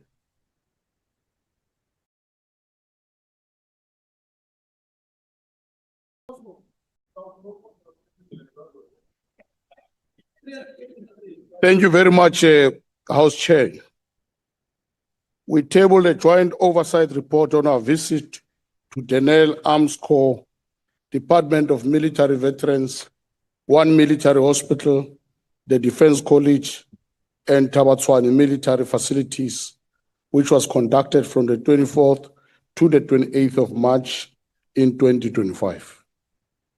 Our committee therefore undertook this comprehensive engagement to assess capabilities, identify backlogs, and propose practical solutions that will enhance the National Defence Force readiness, support our military veterans, and restore confidence in the military and defence industry. At Denel, we went to the landward systems where we were shown advanced missiles, including the Daka, Makopa, those particular missiles. At 𝐼𝐻𝐾𝐭, we went to Gerotech and to Technopark facilities where it was demonstrated in terms of testing of infrastructure, including cutting-edge research capabilities. We also observed the dedication of our health professionals at 1 military hospitals, and we went to see training of our officers at the Defence College.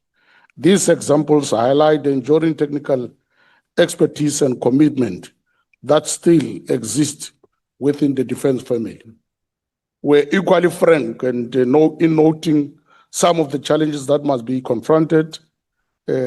Part of it is the project delays in Denel as well as in 𝐼𝐻𝐾𝐭, particularly Project Roof Easter. Some of the challenges we had is that the Pretoria metal processing plant, where we need to develop bullets for our own defense. We also had a challenge at the Department of Defense Military Veterans, where we still have a crisis that most of our military veterans, particularly from the non-statutory forces, are still not in the database. We also have seen the 1 military hospital, ramp 1, which we have spent 1.2 billion rand, but the facility is still not operational until today from 2005. Some of the military accommodations are old and worn out. We still have to work on that. This report, however, is not merely diagnostic, but is action-orientated.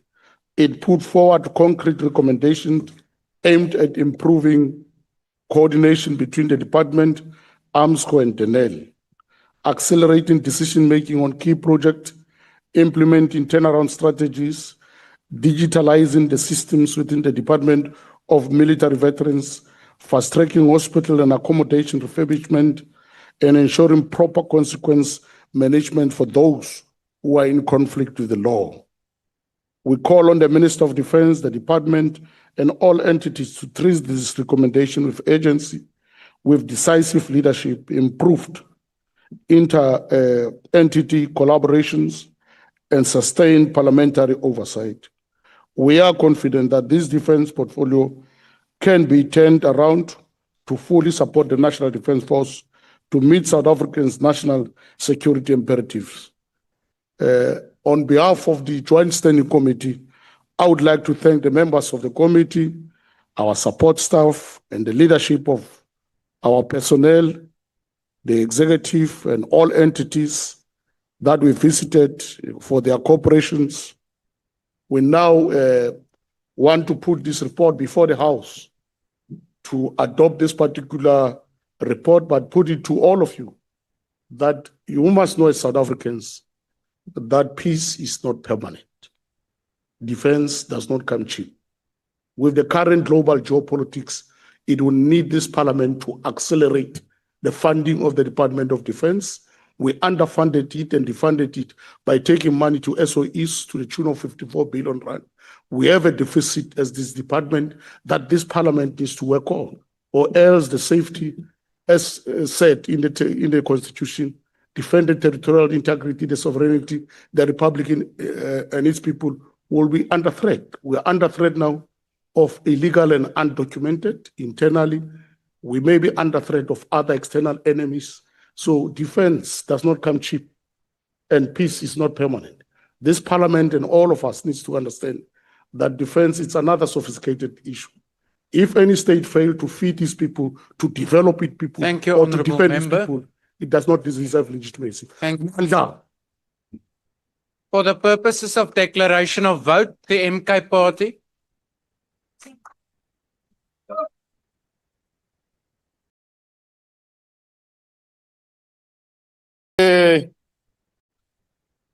Mandisibulisele nam Honorable Chairperson. Honorable House Chairperson, on behalf of 𝐬𝐮𝐬𝐜𝐫𝐢𝐻𝐵 𝐻𝐿𝐴, I want to firstly acknowledge that the Honorable Chairperson of the Portfolio Committee of Defence and Military Veterans has correctly captured what transpired during the oversight visit. But, Honorable Chair, as uKarl Marx, ndiyathemba nisamazi, noba nise right wo.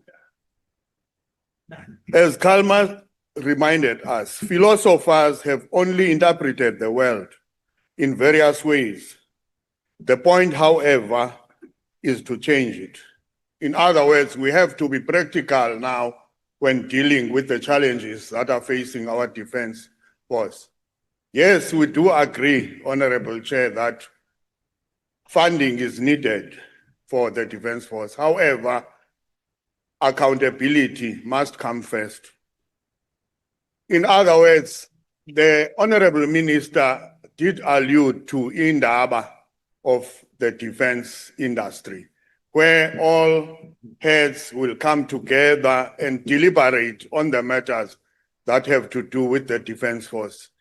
So we need that urgently, because all of us, we want to see a thriving defense force. For years, we have been talking oversight. That does not alter the lived reality of soldiers, military veterans, or the defense industry, and it becomes a ritual. Reports that do not shift the status quo become a theater. And the deeper crisis is not the absence of parliamentary powers. Powers are there. It is the absence of political will to use them. This House, Honorable Chair, is armed with summons powers, contempt provisions, PFMA enforcement tools, and the authority to compel ministers to act. Yet year after year, these powers gather dust while departments collapse in plain sight. Oversight becomes meaningless when the majority treats accountability as optional. Reports are tabled, findings are noted, but consequences are avoided. Until this House confronts that political paralysis, nothing will change.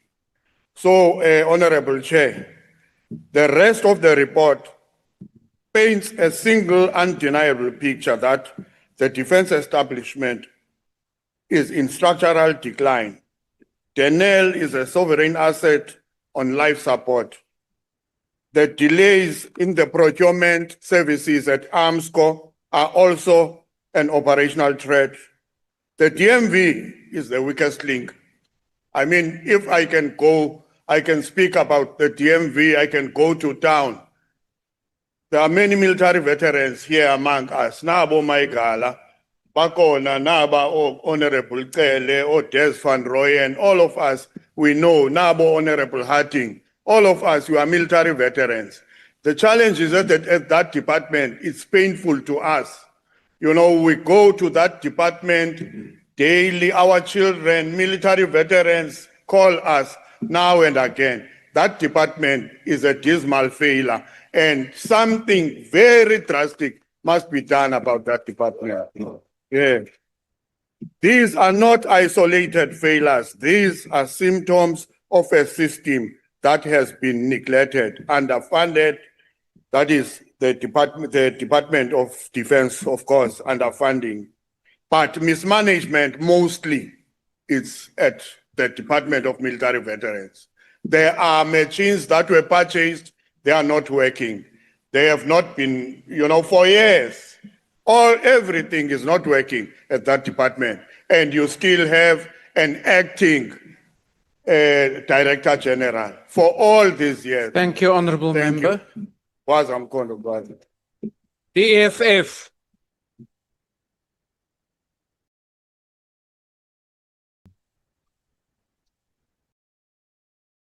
Thank you very much, House Chair.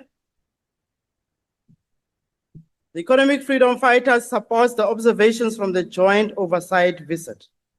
However, we also want to sound a revolutionary alarm on the catastrophic delay of our National Defence Force infrastructure and the betrayal of our military veterans and serving soldiers, which were apparent during this visit. The report lays bare the consequences of years of corruption, mismanagement, and state capture under successive ANC-led administration, and now also this so-called GNU administration. House Chair, we further expressed our deepest concern about the dire state of Denel and 𝐼𝐴𝐵𝐶𝐭. The EFF delegation witnessed this once proud state-owned enterprise reduced to a shadow of its own self, plagued by financial constraint, severe understaffing, outdated machinery, halted production, and massive backlogs. Project 𝐻oofEister remains a monument to failure, billions spent with no tangible delivery, despite repeated extensions. We are further alarmed by the Defence College, housed in the old St. George's Hotel premises. The SANDF brought this property for 185 million rands, an exorbitant price. The serious allegations indicate it was a quid pro quo to settle huge ANC debts. Our visit confirmed the premises are inadequate and college is not funding optimally. These corruption allegations must be investigated. The Department of Military Veterans is in utter chaos, poor conditions, ineffective call center, and non-digitized files piled haphazardly. Veterans are treated with contempt. The West was one military hospital, once our pride, now a perpetual construction site from failed tenders. The second floor, which critical theaters and research facilities, is in shambles. It's a national disgrace. Thaba Tshwane military base accommodation is equally chaotic and inhumane for SANDF staff. The brown flats are dilapidated with leaks, burst pipes, and structural risk. Poorly managed relocations erode morale and readiness. Honorable members, the ANC cadre deployment and corruption have ruined our defense sector. The DEL fails its mandate. Veterans are abandoned hospitals, derelict, soldiers in squalor. Our sovereignty is compromised. The EFF demands forensic audits for all tenders, removal of conflicted shares, digitized and veteran services, urgent repairs with consequence management, and a revolutionary overhaul. Aluta continua, the struggle for economic freedom is capable, and a capable sovereignty for defense force continues. We will not rest until our veterans and soldiers receive the dignity that they fought for and so much deserve. I thank you, House Chair. Thank you. The IFP.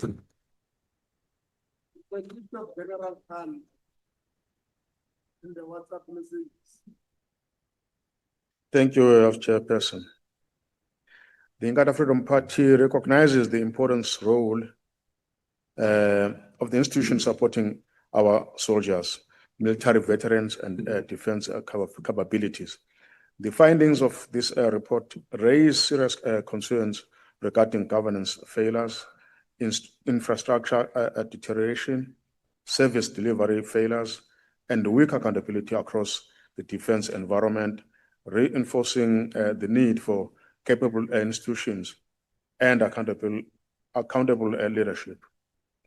We note with concern the challenges identified at the Department of Military Veterans, DNL, One Military Hospital, and military accommodation facilities, highlighting the need for stronger oversight accountability.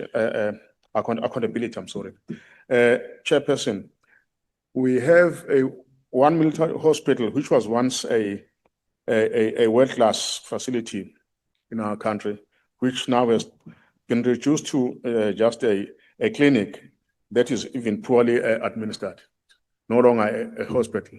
The IFP remains concerned about service delivery shortcomings, deteriorating infrastructure, and delays in addressing operational challenges. To mention a few, the living conditions of members of the SNDF barracks and the access to health facilities by the military veterans. Public resources allocated to defense and military veterans must deliver tangible outcomes through sound administration and consequence management. The IFP therefore supports this report and reaffirms that our soldiers and military veterans deserve accountable institutions and dignified services. I thank you. Thank you. The PI.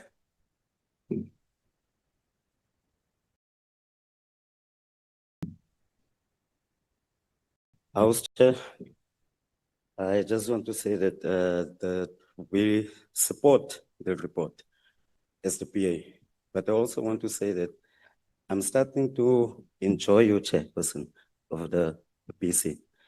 When you came up earlier on, someone screamed free education, and I really am taking note of you, of how you are educating us from the podium. And also I want to bring it under your attention, Chairperson. You spoke about soldier morale. I can tell you now that even though I'm agreeing with you when you say that the SANDF need funding, we are under threat. We can't even say that we do have a defense force. But one of the problems that we have in the army, we don't have unity. There's no unity there. The fact of the matter is, the soldiers amongst themselves, they are unhappy. Who are they? They are the colored soldiers within the army. They are not being promoted. Some of them, they are not being sent to training. That's why they don't get promotion and so on. I spoke to two of them earlier on, and they have mentioned that. So nobody is speaking for them. The other problem is, when it comes to DMV, the 𝐸𝐶𝐾𝐭, they were on the wrong side in apartheid, we know, and they were never forgiven. But this country was built on reconciliation. But the 𝐸𝐶𝐾𝐭 never enjoyed that reconciliation. They was never integrated.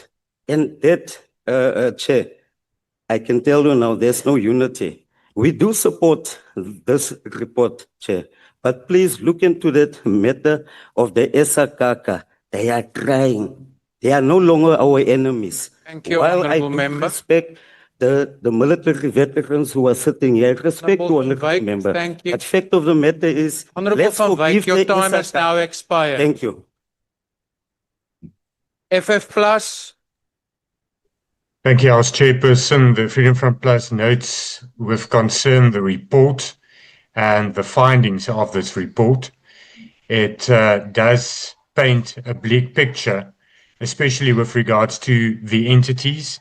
And many of these entities, such as Denel, has become bottomless pits for taxpayer funds and are not functioning.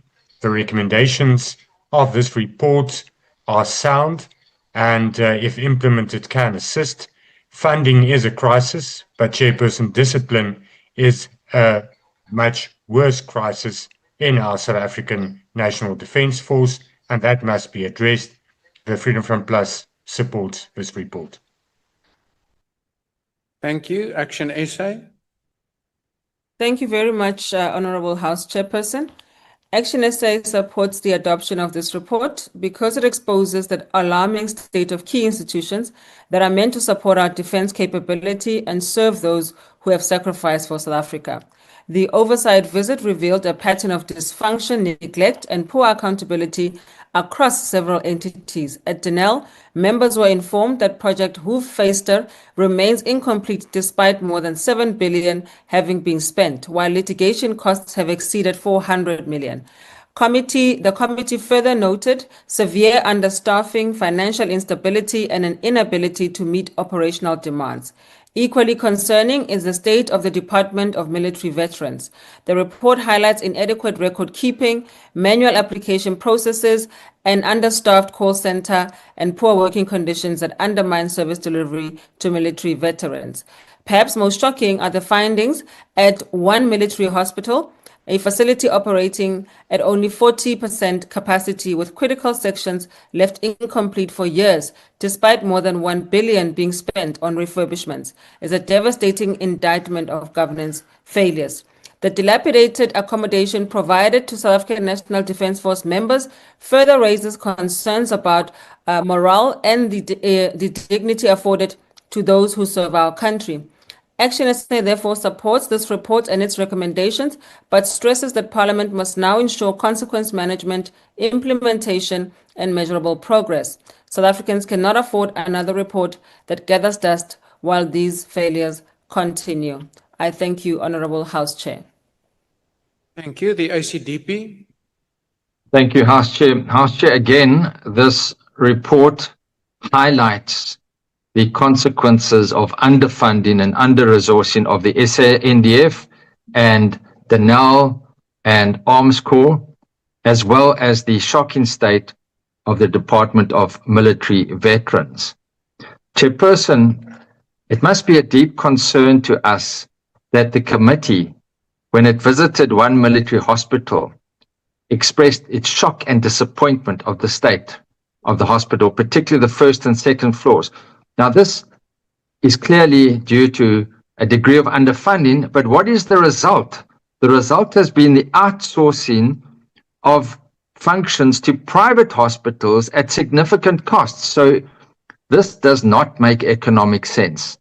And clearly, the incomplete ramp project must be finalized as soon as possible. Chairperson, again, the issue relating to Project Hoofvester and the billions of rands that has been wasted on this project is a matter of serious concern. Yes, Chairperson, other members referred to the fact that we have these reports continuously come in, and it is important that oversight is expressed and taken.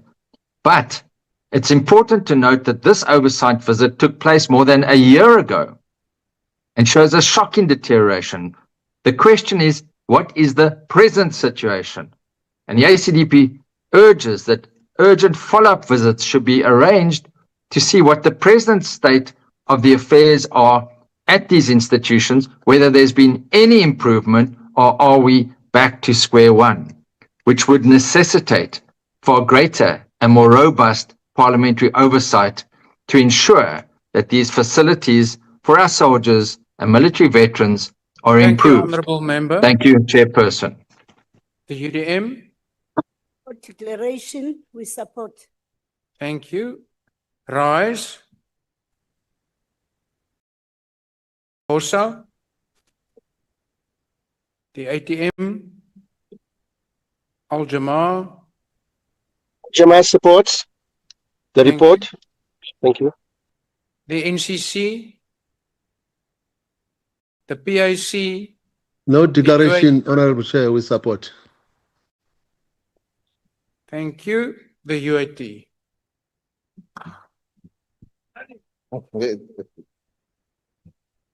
Thabile jwale. Kore wa kganya mara ntse o batla attention. Thank you, Chairperson. Kgotso ma-Afrika. Honorable members, this report does not show a lack of policy, but a collapse of implementation capacity across the defense value chain. At 𝐬𝐮𝐬𝐜𝐫𝐢𝐻𝐻 and 𝐼𝐻𝐻, the committee observes state-owned entities that remain strategically vital yet financially and operationally weakened. This reflects a long-standing contradiction. South Africa's defense industrial base is expected to ensure sovereignty and procurement independence, while simultaneously being deprived of the consistent capitalization, stable order books, and credible turnaround execution frameworks. At the Department of Military Veterans, the report again highlights the persistent administrative inefficiencies in service delivery, where policy commitment to veterans are undermined by slow verification processes and fragmented interdepartmental coordination. This is not merely bureaucratic delay, it is a failure of developmental state of honor to honor its social contract with those who served. Visit to military hospital is particularly alarming. Despite significant historical expenditure and refurbishment programs, the hospital continues to reflect infrastructure decay, incomplete rehabilitation, and systematic project paralysis. The reinforced finding previously raised a parliamentary and forensic engagement that point to the weak project governance, procurement inefficiencies, and insufficient. Thank you, Honorable Member. Kanimambo. The Good Party, the DA.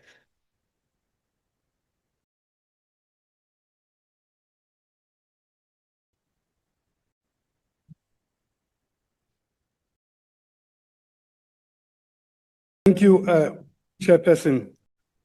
The DA accepts the report as tabled here today.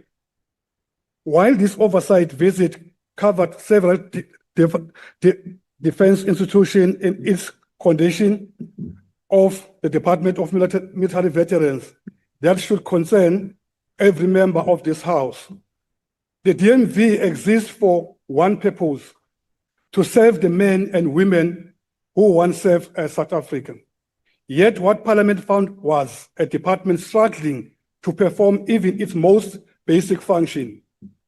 The committee encountered poor working conditions, inadequate document storage, an understaffed call center, manual processing system, and serious concern regarding records management and the integrity of the beneficiary database. Applications are still processed manually, creating opportunities for the delays, errors, lost documentation, and possible irregularities. Particularly alarming was the state of the call center. Members were informed that it operates with extremely limited capacity and can only handle a handful of calls simultaneously. Staff are often required to leave their workstation to physically obtain information from other offices, leaving veterans unable to receive assistance. This is not what a service delivery should look like. Behind these administrative failures are real people. Every delayed application, every unanswered call, every misplaced document represents a military veteran or dependent waiting for support that may be critical to their well-being. The committee also found that senior leadership positions remained filled in an acting capacity, with ongoing delays in the permanent appointments.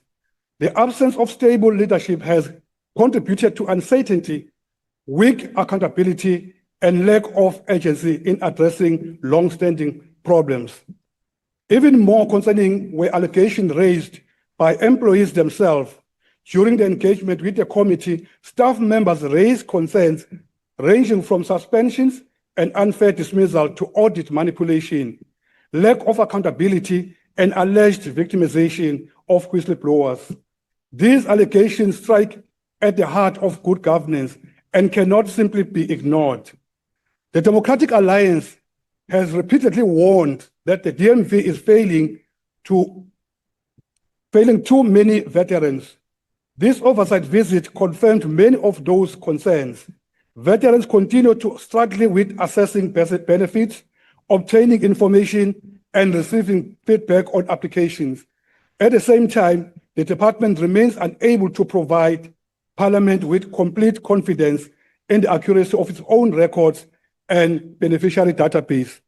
The committee was therefore correct in recommending an independent audit of the beneficiary database, the agent of the records, and the upgrading of the call center, and the appointment of a permanent Director General and senior management team.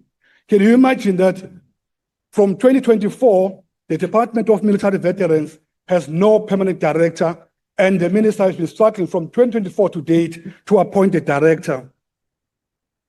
The tragedy is that military veterans have already waited far too long. These are South Africans who answered the call of duty, often at great personal sacrifice. They should not be forced to fight another battle simply to access benefits that Parliament has already provided for them. This oversight visit demonstrated that the challenges at the DMV are no longer administrative inconvenience. They have become a service delivery crisis. Can you imagine also that if you look at the DMV headquarters in Pretoria, the department is using only 2 cell phones for the call center, and to service thousands and thousands of military veterans? This is not good. The minister must act with urgency. Veterans deserve dignity, accountability, and result. Not more promises, not more acting, not more appointments, not more delays. The DA support the report. Thank you. The ANC.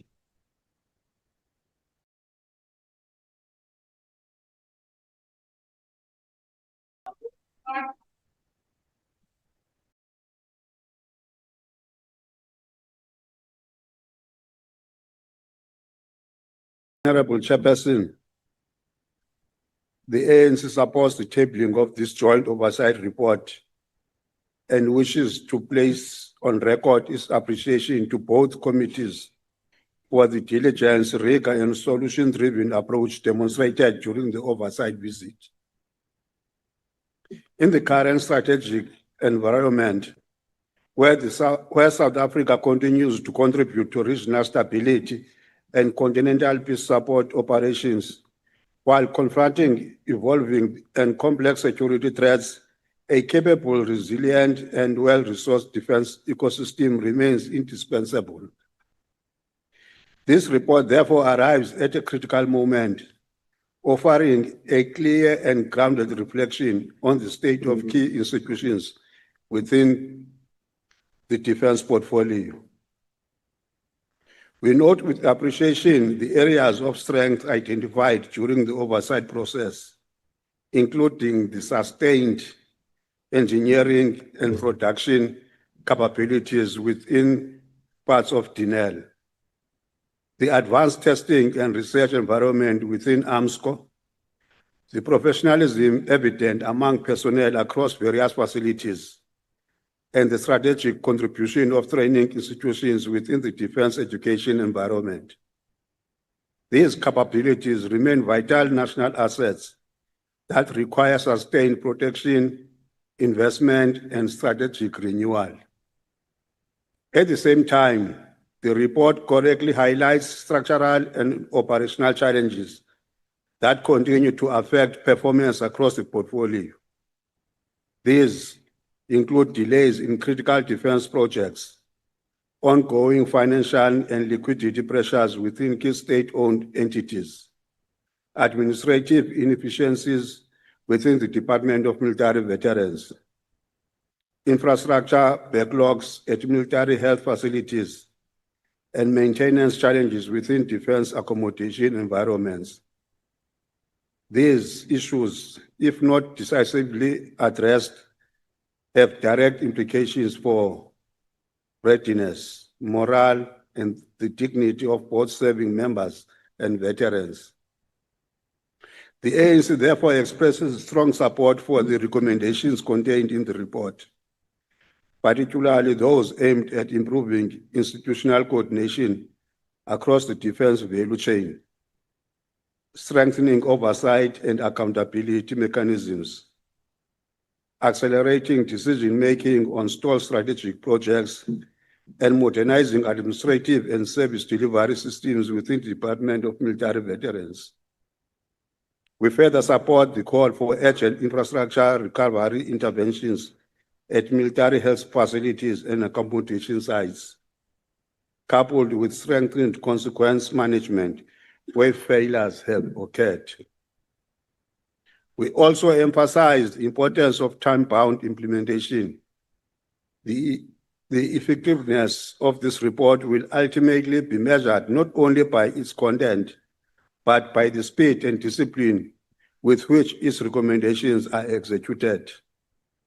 We therefore urge the executive and all accounting officers to ensure that progress reports are submitted within the stipulated timeframes and that corrective action is taken without delay. This oversight process reflects Parliament's continued commitment to strengthening accountability, rebuilding institutional capability, and ensuring that the defense portfolio is able to fulfill its constitutional mandate. While the challenges are significant, we remain confident that through coordinated effort between the executive and Parliament, and with the dedication of men and women in uniform, the trajectory of the defense sector can be positively strengthened. Accordingly, the ANC supports this adoption of this report. I thank you. Thank you. The Acting Chief Whip. Thank you, House Chair. I move that the report be adopted. The motion is that the report be adopted. Are there any objections? The MK Party. We object. Please note the objections of MK. Thank you. Any further objections? With that objection, the report is agreed to. The Secretary will read the fourth order. Consideration of report of Portfolio Committee on Small Business Development on appointment of small enterprise ombud. To introduce the report, the Honorable 𝐾𝐨𝐧'𝐭.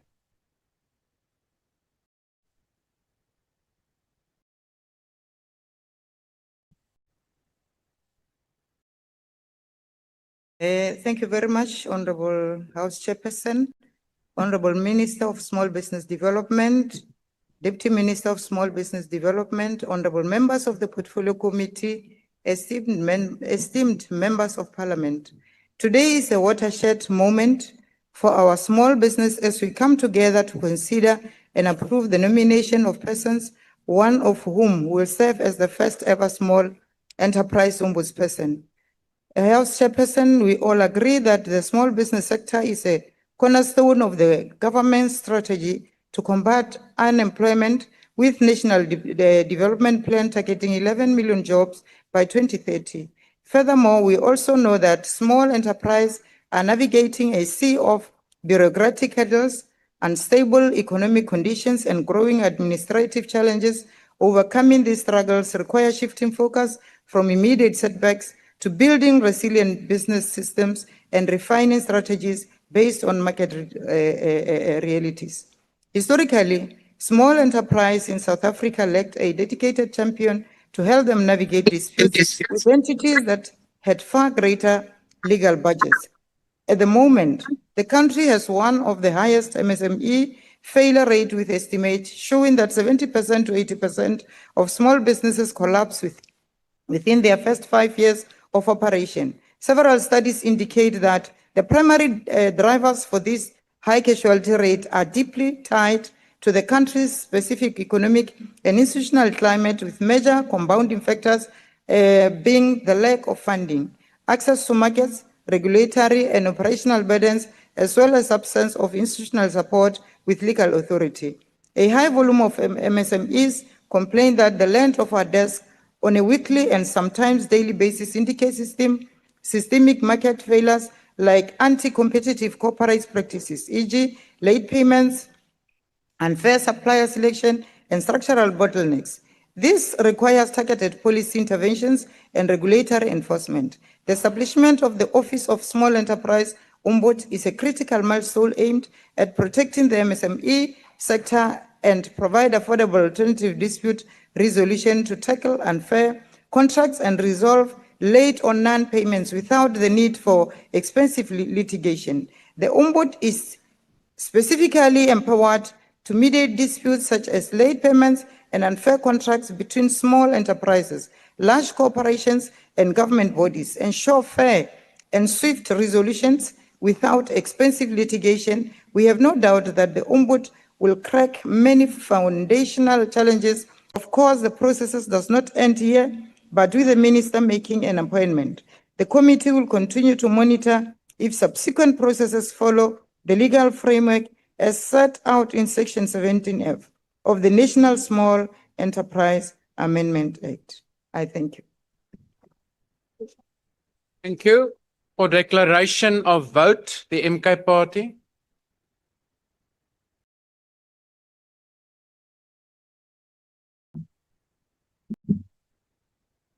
Ke a le dumedisha ka moka. Honorable Chairperson, report e buya la bobedi mo parlamenteng. Ene e buyang la bobedi mo parlamenteng. Batho ba ileng gore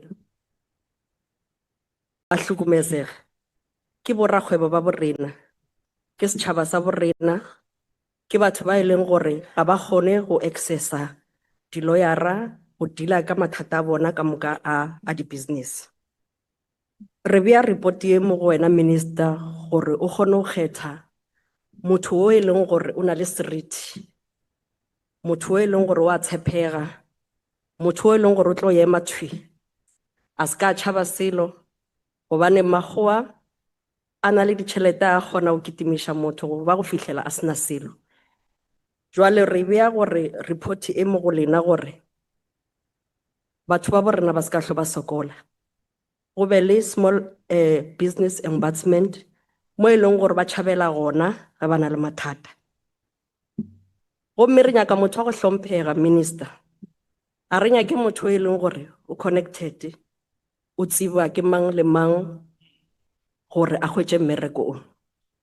Re nyaka process ye le wena o itšee ka mokgwa rena re itšereng ka gona as a committee, re kgonne go fihla go batho ba ba 4 ba e leng gore re bona o ka re ba tla qualify. Ntho e leng gore ya re swabiša fela ebile re swabiša ka e tlo re swabiša ka moka as South Africa gore bo mme ga ba gona, ke mme o tee fela. Jwale le go structure sa lena re nyaka gore le consider bo mme le bona ba kgone go swara, ba kgone go thoma this ombudsman ka ge e tlo thoma mathomo ka this small business department.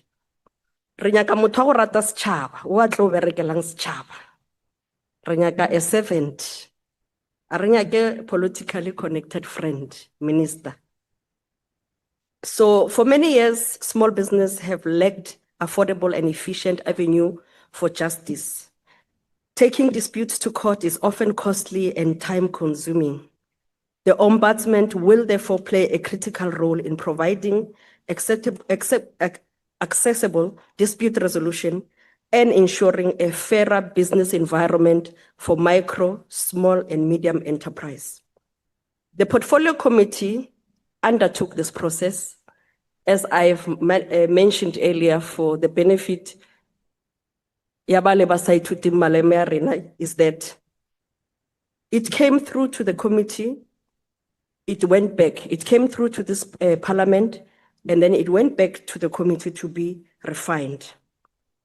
The Portfolio Committee undertook a transparent and throughout recruitment process. Public nominations were invited across the country. Applications were scrutinized, qualified, verified, and interviews were conducted in a structured and fair manner. Out of the 26 applicants, 8 highly qualified candidates were shortlisted and interviewed. While the committee is satisfied with the quality of the recommended candidate, it is also highlighted a concern regarding representation. Although women constitute the majority of the shortlisted candidates, only 1 woman was among the final recommended. The committee therefore encouraged consideration of gender representation in the future appointments, and also particularly for the position of the deputy. Thank you, Honourable Ombudsman. Member. The EFF.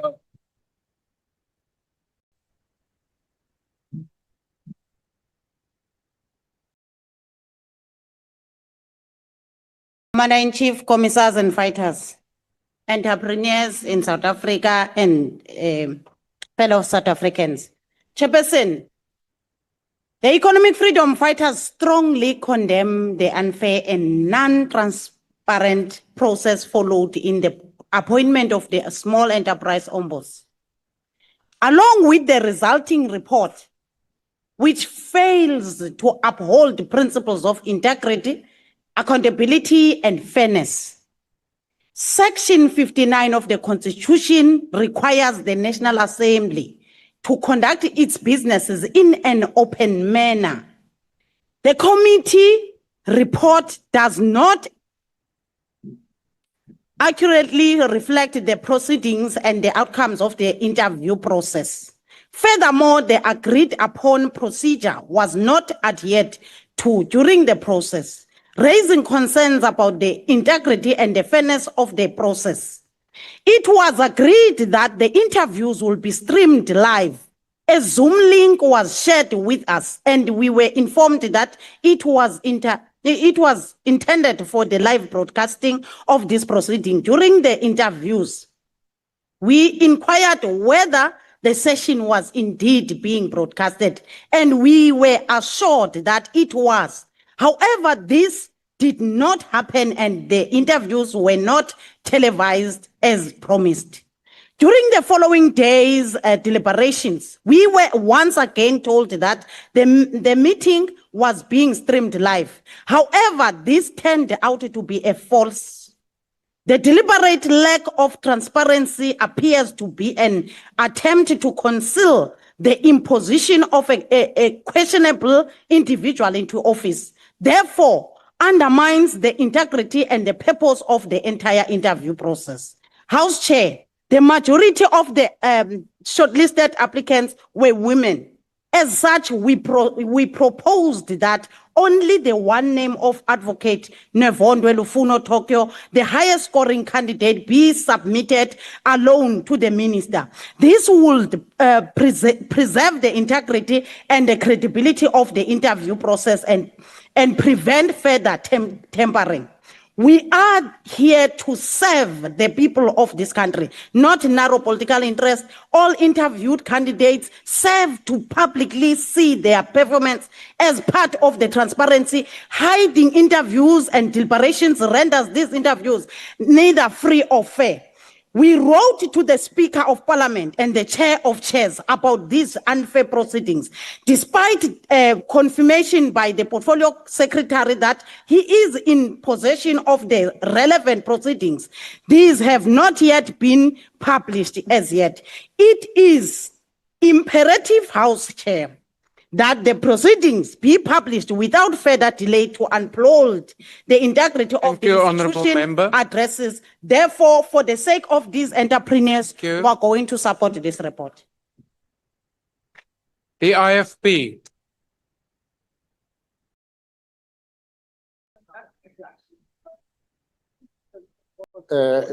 Thank you, Chair. The IFP re-emphasizes its unwavering commitment to absolute administrative justice, strict cooperative service, and preservation of the of the rule of law within our public institutions. A foundational pillar in a high-level public appointment must be open, transparent processes. It is therefore regret that the initial interview phase lacked public live streaming. Furthermore, the absence of the normal security vetting and independent credit verification of the stage remains concern, while the acknowledge of the comprehensive academic check were successful completed background screening through the state's security agency. Thorough credit assessment should have been conducted sooner to prevent any institute risk.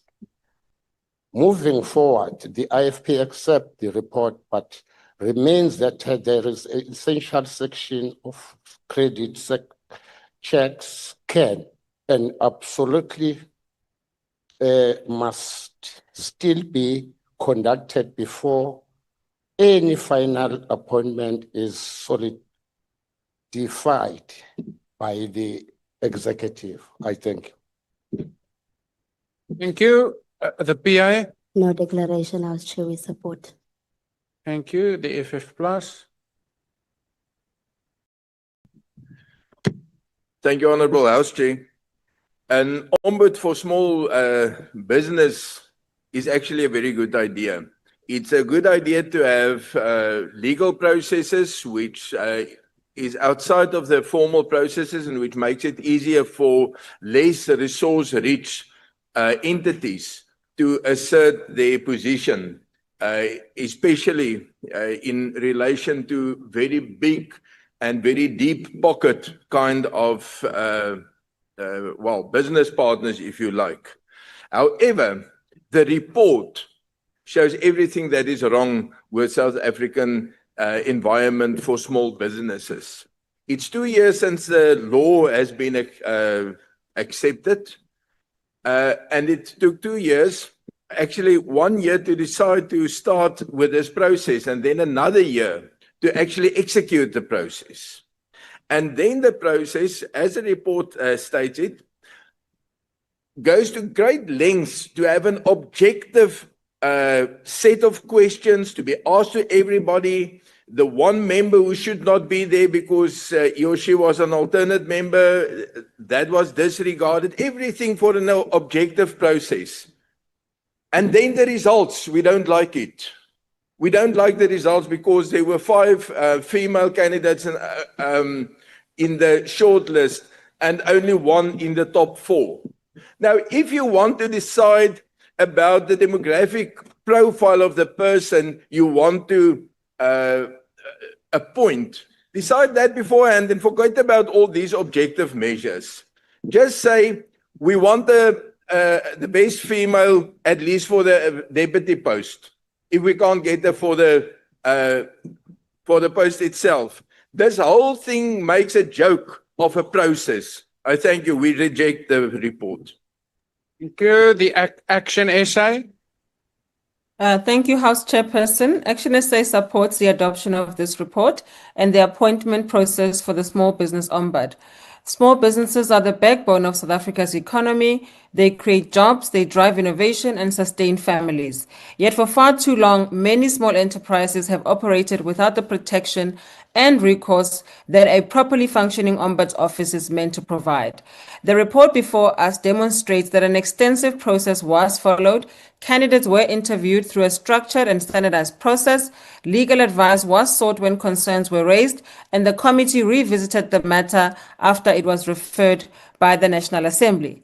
While parties may differ on aspects of the process, the committee has now considered those concerns and compiled with the guidance provided by the Parliamentary Legal Service. What is concerning for us is the time that has been lost. The initial interviews took place in April 2025. More than a year later, South Africa's small business sector is still waiting for certainty. During that period, countless entrepreneurs have continued to face disputes, unfair business practices, and regulatory challenges without the full benefit of the institution established to assist them.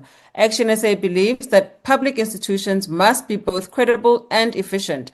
Fair processes matter, but so does timely decision-making. Small businesses cannot afford endless delays while Parliament debates procedural issues. We therefore support the adoption of this report and call on the Minister to ensure that the appointment process is finalized without delay so that the Ombud can begin serving the entrepreneurs who are working every day to grow our economy and create jobs for our people of South Africa. Honorable House Chair and members, I thank you. Thank you. The 𝐴CDP. No declaration, thank you, Chair. Thank you. The UDM. No declaration. Thank you, Chair. Thank you. 𝐟𝐸𝐫𝐬𝐿. BOSA. The ATM. Thank you. Thank you, Chair. I'm here on behalf of BOSA. Chair, having served on the interview panel and as a member of the Portfolio Committee at the time that this process was taken, I believe it's important to place on record that I, together with other colleagues, did raise concerns relating to the transparency, procedural compliance, scoring and evaluation processes, and the overall integrity of the appointment process. These are concerns that we raised during the process itself, and they form part of the debate when this report first came before the House. Importantly, those concerns were not originally reflected in the committee's original reports. They nevertheless became part of the parliamentary record and are among issues that informed the House's decision to refer the report back to the committee for further consideration. The committee has since reconsidered the matter. They've obtained a legal opinion and resolved to return the report to the House.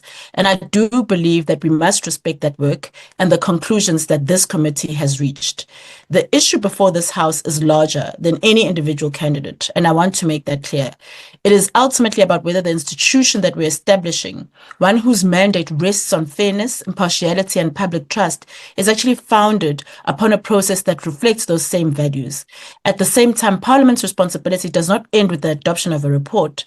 It extends to learning from the weaknesses exposed by this process and ensuring that future appointment processes are conducted in a manner that's transparent, robust, and beyond reproached. Having placed our concerns on record and recognizing the committee's subsequent reconsideration of the matter, as BOSA we support, but we want to state the Ombud who's ultimately appointed must be beyond reproach. The process that places them in office should strive to meet the same standard going forward. Thank you. Thank you. The ATM. Al-Jamaa. The NCC. Al-Jamaa, thank you. Chairperson, no declaration. Thank you. The NCC. The PIC. No declaration, Chair. Support the report. Thank you. The UIT. No declaration, Chairperson. Thank you. Good Party. The DA.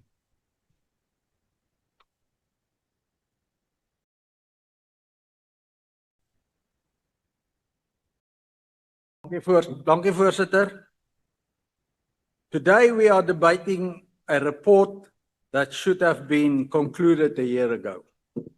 On 5 June 2025, the ANC Deputy Chief Whip moved that the report on the appointment of the small ombud be referred back to the Portfolio Committee for further consideration and reporting.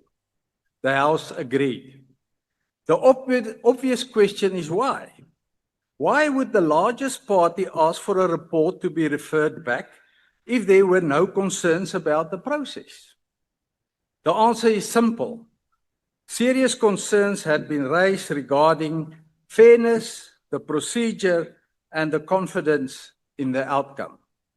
The Democratic Alliance raised concerns. The EFF raised concerns. The MK Party raised concerns. The Freedom Front Plus raised concerns. Those concerns were significant enough to permit further consideration. Yet, what followed was nearly a year of delay. The Democratic Alliance repeatedly wrote to the chairperson and to the chair of chairs, requesting that the matter be brought back before the committee as soon as possible. We repeatedly request clarity on the way forward. We repeatedly sought progress, yet there was little urgency. Month after month passed without resolution or the committee even discussed the matter. The same ANC that now argues that the Ombud is urgently needed allowed this matter to remain unresolved for almost a year. Chairperson, when a committee eventually reconvened, members expressed a strong view that all 8 candidates should be re-interviewed. Legal advice was therefore sought, but this is where the process once again went wrong.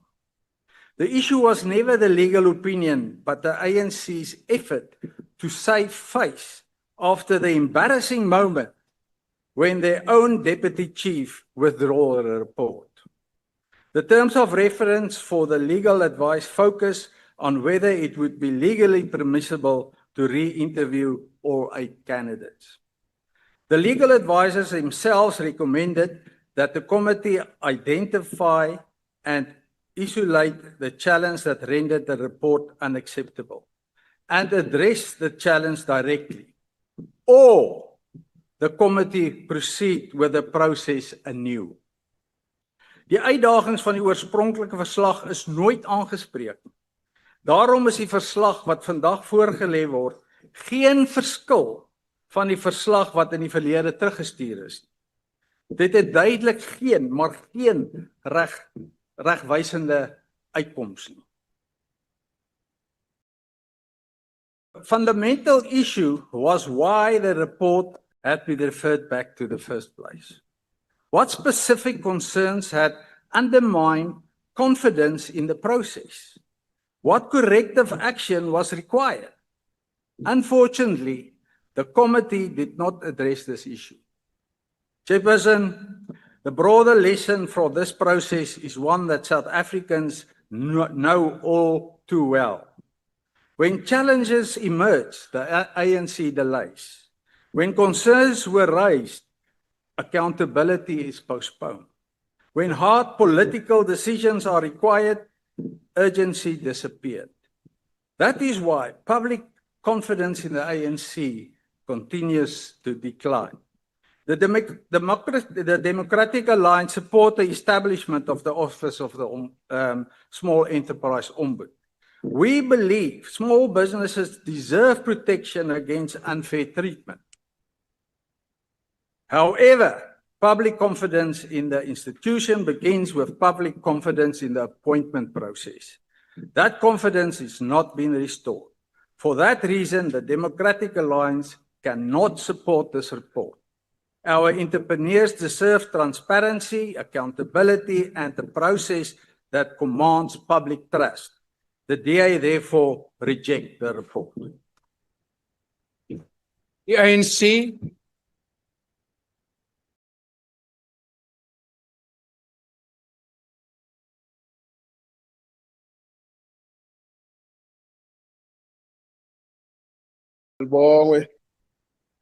Thank you very much, House Chair, the Chief Whip, honorable members, fellow South Africans. Let me start by appreciating the good work demonstrated here by the leaders of this House. Honorable Carol, via the House Chair, re a dumela hore bomme le bona ba tlhoka go fiwa monyetla, mme re dumelana le lena hore e ka minister ha lebelela haholo motlatsi wa monna yo ka ra rena mosadi moo a lebelele thakoreng la basadi. Re a dumela, we fully agree. Mathulela the same, we fully agree. Re a dumela ebile re a leboha. You know, House Chair, the problem of not attending the meeting and remain or relying on rumors, you become rumor monger. FF plus. You never set your feet in any of our city.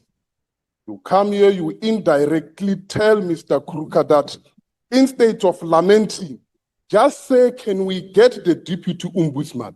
But we are not telling direct. So that is why he comes here and he gets more confused. You too, you reject something that you were not part of constructing. It is wrong and misleading. Action SA, we thank you so much. The Bossa, we thank you so much. House Chair, allow me to start this by taking this from Kwame Nkrumah from his book, Africa Must Unite. He says the origin of colonization is nothing less than enterprise of individual interest, a one-sided, egotistical imposition of the strong upon the weak, of the bourgeoisie upon the working class, of the apartheid white supremacy upon the black majority. In this case, Honorable Kruka, we are tempted to correct that when the report was sent back, it was not merely to go and look on one thing. It was to deal with the report in totality. That is why all the concerns you say were there, they were all attended to. The only mistake you have was not to bring your Afrikaans English dictionary, because I only realize now that no, you are not good in English, you are only good in Afrikaans. So that is why a number of words did not get you clearly. So upon realizing the concern which were not there, it was a question of grammar. The committee said, Honourable Member, agree. Just take your seat for a moment. Honourable Trollip, why do you want to be recognised? I'd like to know if the Honourable Member would like to take a question. Honourable Member, would you be prepared to take a question? Ek wil hoor of hy 'n vraag sal vat. Yes, we have that. Not sal vra, sal antwoord. Honourable Member, are you prepared to answer a question? Nee. Okay, the answer is Hoekom nie? Thank you. Please proceed. The small business ombuds provide a critical alternative dispute resolution mechanism for the sector and reduce the cost of doing business by enable MSMEs to avoid expensive legal fees of contract and late payment, thereby simplifying the business processes for the entity through reducing the cost of doing business. House Chair, in many meetings that we said, those who are today saying they are rejecting the report were trying by all means to be at the forefront, trying to understand the pain yomuntu omnyama. Mara namhlanje kubonakele impela ukuthi it's not what we thought of. Mr. Kruka does not even know the size of Spaza shop. Mr. Kruka does not even understand what is to be an entrepreneur, because by birth, as umzukulwana waka Paul Kruka himself, he only knew that all will be delivered on a silver platter. Unfortunately, in this case, that is why we have agreed that there is a need of ombudsman. Sihlangane sonke and we agreed sivumelane ukuthi ngempela akakhethwe anikwe Minister, do your best and give us ombudsman who will stand for the rights of the emerging, who will stand and ensure the integrity of this department is taken care of. With that, I want to take this opportunity and thank the chairperson of the Portfolio Committee, members of the Portfolio Committee, for you have taken so long and been patient and ensure that you bring right and quality product so that the South African can enjoy the benefit of having umbas system. Thank you so much. Thank you. Honourable members, order honourable members. The question before the House as contained in the report is that the following candidates be considered for appointment to the Small Enterprise Ombud in terms of Section 17F of the National Small Enterprise Amendment Act of 2024. Advocate Lefunu Tokyo Navondwe, Advocate Zonwabile Mankotewa, Advocate Leklo Nolo Laki Rabutape, and Advocate Nande Mshe. Are there any objections to the recommendation? The DA? Chair, no the objection of the DA. Any further objections? With that objection noted, the report and the recommendations is agreed to. The list of candidates will be forwarded to the Minister of Small Business Development for consideration. The Secretary will read the fifth order.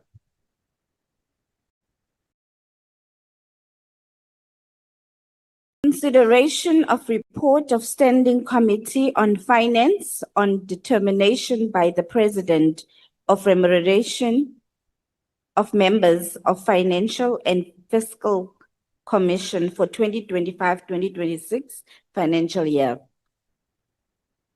Introduce the report, the Honorable Mashwan Ganye.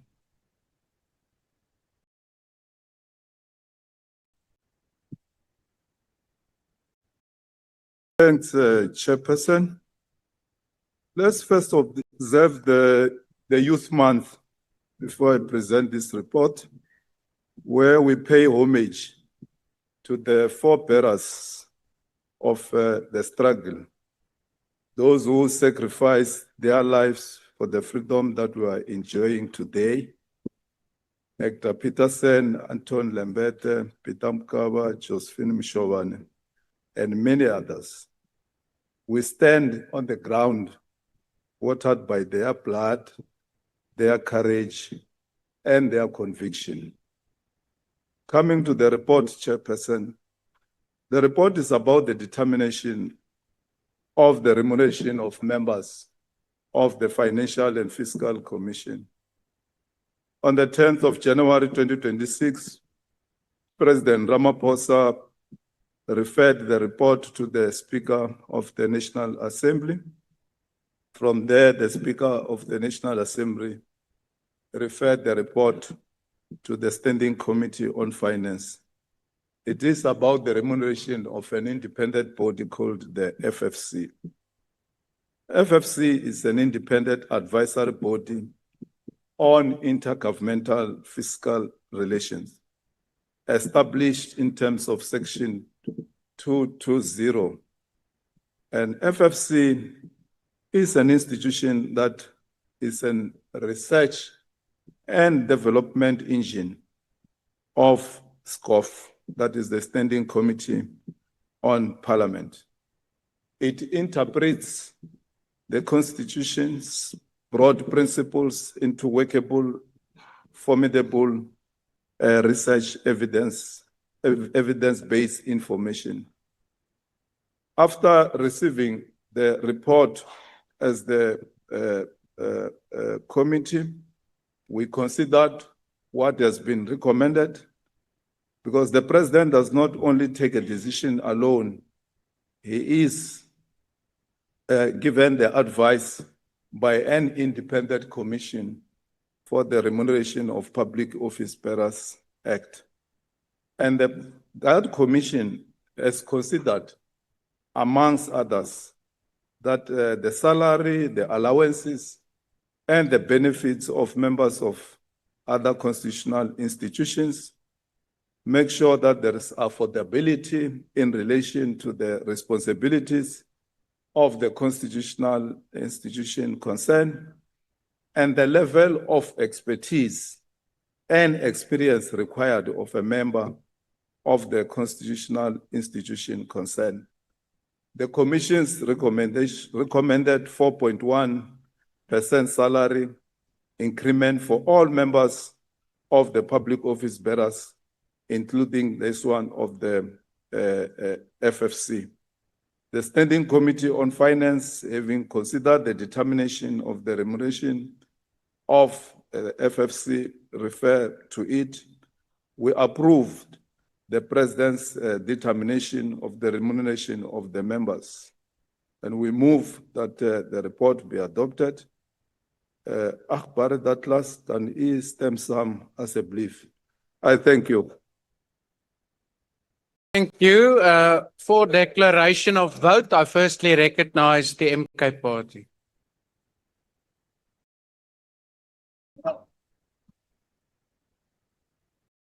Thank you very much, Honorable Chairperson. Just as a reminder to the August House, the ideal situation is that the FFC role was supposed to be that of a central advisory body in South Africa's intergovernmental fiscal system. In that process, it was expected to ensure that fiscal decisions are informed by the independent analysis, constitutional principles, and sound financial governance. Now, in a functional and developmental state, the Commission's work must be instrumental in translating the country's development plan, strategic intent into actionable, evidence-based fiscal policy. If our state was functioning properly, FFC's research and advisory focus should be on what needs to be done to accelerate inclusive and sustainable economic growth that benefits all, and how to reduce poverty and tackle the high cost of living. But the reality is, since its inception, FFC had generated a plethora of recommendations. Now, the question that we should be posing as public representative is what happened to those recommendations? While the answer is very, very conspicuously in front of all of us, a demonstration through harsh realities faced by our people on their daily basis. MK is more concerned about what we call FFC's ignored advices. Despite its warning on the rising debt service cost and the need for a more transparent debt management plan, National Treasury loan acquisition trend continues to be on steroids. Chairperson, our support for the recommended remuneration should not be viewed in isolation to our call on strengthening internal capacity of FFC and investing into robust implementation tracking mechanism, which will allow the FFC to monitor the uptake and influence of its advisory outputs, which will generate actionable feedback that informs future refinements and reinforces the Commission's role as a dynamic learning institution. As MK Party, we are extremely concerned that the FFC remains a small institution with a very large constitutional mandate expected to serve all the three spheres of government. As at the 31st of March last year, the Commission had 51 approved posts, but only 18 posts were filled, leaving 30 vacant posts. Even more concerning is the situation in the research program, which is in an engine room of the Commission. In that program, where 32 approved posts, but only 10 were filled. Now it's very clear that there's no commitment to get it functional. As MK Party, we support this particular report, but of course we call on South Africans to go out in their numbers to register to vote for MK Party. The only party that will ensure that the country's wealth will be taken from the few hands who are currently owning and distribute this accordingly to fund crucial institutions like FFC. Hence, it is important for us to talk about the remuneration not in isolation, but as part of strengthening FFC as a capacitated. Thank you, Honourable Member. Your time is now expired. Thank you. The EFF. Thank you very much, House Chair. Chair, the Financial and Fiscal Commission is one of those institutions that forms part of the problem in how we process budgets as a country and as Parliament. The Constitution gives the FFC a very... My apologies. Just pause for a moment. Honourable members in the House, if you're not interested to hear what the Honourable Mahotwe is saying, I am. So those who want to have conversations, please make use of the tea room. Honourable Mahotwe, please continue. Chair, the Constitution gives the FFC a very specific mandate, powers, and privileges that many institutions do not enjoy. The Constitution is the supreme law of the land, and only those institutions that are foundational to our democracy receive direct constitutional recognition. For more than a decade, we have raised concerns about the equitable share formula and the manner in which resources are distributed across the spheres of government. Section 214 of the Constitution is clear that the Financial and Fiscal Commission must be consulted in determining equitable share allocations. More importantly, the Constitution requires that its recommendations be taken into account. This means that its recommendations are not supposed to be ignored or treated as a box-ticking exercise. There must be meaningful engagement with the advice provided by the Commission. Yet, despite this constitutional responsibility, we continue to face the same structural problems year after year. Municipalities remain underfunded, service delivery continues to deteriorate, communities are expected to survive with inadequate resources. The question that must be asked is, where is the influence of the FFC in changing this trajectory? While we do not dispute that the salaries of commissioners may warrant adjustment from time to time, it is their contribution that concerns us. It is the value they bring that we are struggling to see. Their failure to play a central role in influencing Parliament, asserting their constitutional independence, and providing robust alternatives to the prevailing fiscal orthodoxy makes it difficult for us to support these increases without reservation. Far too often, Chair, the FFC appears to behave like a research desk for the National Treasury and the Standing Committee on Finance, rather than an independent constitutional institution established to provide objective and fearless advice on fiscal matters. What South Africa needs is an FFC established in terms of Section 220 of the Constitution that is genuinely independent and subject only to the Constitution and the law of this country. We need a commission that is willing to challenge bad policy, defend the interests of communities, and place the constitutional obligation of equitable development above bureaucratic convenience. The revolving door between the FFC and the National Treasury, including among commissioners themselves, may very well be at the root of this problem. It may explain why this institution has failed to play the crucial role envisaged for it by the Constitution, while public finances deteriorate and poor service delivery continues unchecked in our communities. For these reasons, House Chair, and many others, we cannot support this report. I thank you. Thank you. The IFB.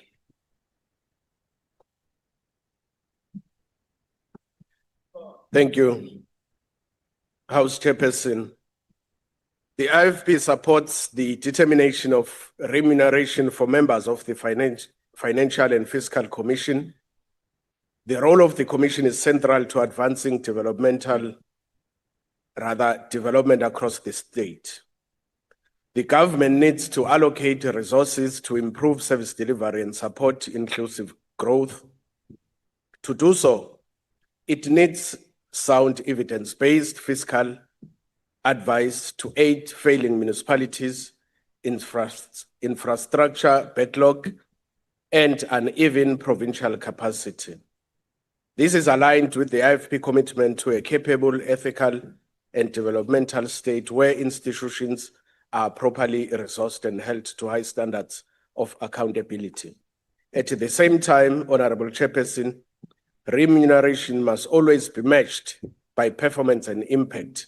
The Commission must continue to ensure that its work translates into better fiscal outcomes and more effective use of public resources to address poverty, inequality, and unemployment. The IFP supports this report because a fair and responsible remuneration process strengthens institutional independence. However, the quality of advice and the impact on public finances will determine whether these institutions deliver for the people of South Africa. I thank you. Thank you. The PA.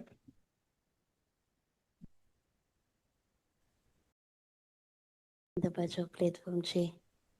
Thank you. Yeah. Thank you, House Chairperson. I rise on behalf of the Patriotic Alliance to declare our support for the President's determination on the remuneration of public office bearers for the 25-26 financial year. Now, let me be clear, Chairperson. Fair pay is not a luxury, it is a necessity. Public office bearers and members of independent constitutional institutions carry an enormous responsibility. They safeguard our democracy, manage public funds, and provide critical oversight.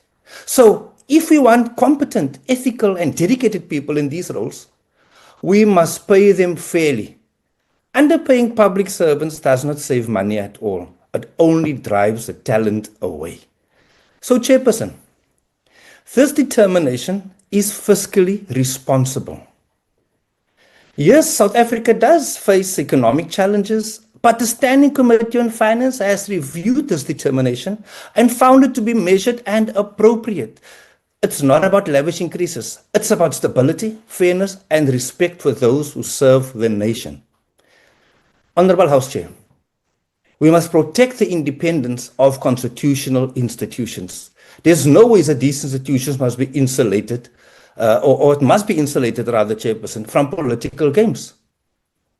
As it's playing out before us, there are parties who don't understand the importance of the roles of public office bearers. They are the backbone of running our country.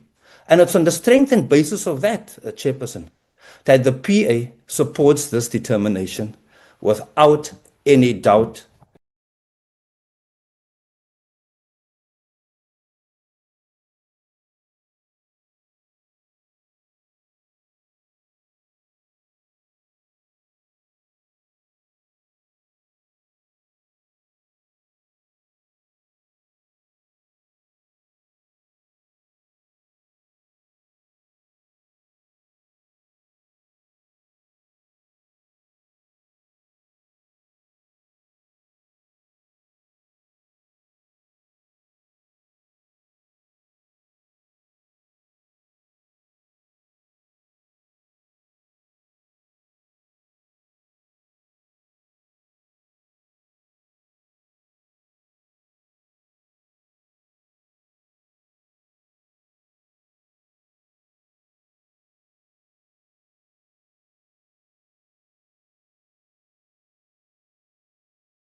budget of the Department of Planning, Monitoring and Evaluation. But what's more, it would take more than 2,900 MK party chief whips to raise that funding from their own researchers. You see, in South Africa, we pay people a lot to do very little. Unlike what's happening today with the FFC pay hikes, Parliament's direct approval for how we pay our SOE staff is not required. And unfortunately, House Chairperson, this lack of control is often abused. Just last month, this House found that an administrator who was meant to fix the Construction, Education and Training Authority created a 3 million rand a year salary package without asking for permission from the Minister of Higher Education, much less asking for permission from this House. So, Mr. Chairperson, I welcome that for once this House is required to debate and then either pass or reject a resolution to increase state salaries. We should do this more often. For a change, we have a choice. And the FFC seems to be a reasonably well-run organization by South African government standards. But if it was one of our many failing institutions with terrible audit outcomes, we could choose to reject its salary increases. If we decided in this House that we simply had to spend that money elsewhere, Mr. Chair, this House could make that choice. And that's the point. This House is not meant to be a mere notice board. It's meant to be a check on power, a method to stop runaway salaries for failing institutions. So not only do I welcome this choice, but I'd urge the members of this House to make sure that our laws are written in such a way that our SOEs have to ask this House to pass a resolution before increasing their salaries. And perhaps if we did that, our fat cats would be a little thinner. And perhaps by us working a little bit later this evening, we could start a conversation for some of our SOE CEOs to work it all. Thank you. ANC.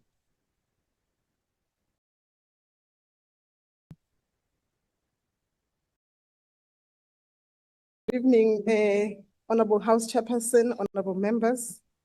The ANC supports the 4.1 salary increment for the commissioners of the Financial and Fiscal Commission who fall under the category of members of the public office bearers governed by the Independent Commission for the Remuneration of Public Office Bearers Act. The commissioners of the Financial and Fiscal Commission are a critical part of our mandate to make recommendations to Parliament, provincial legislatures and organized local government and other organs of state on the financial and fiscal matters as envisaged in the Constitution and other national legislation.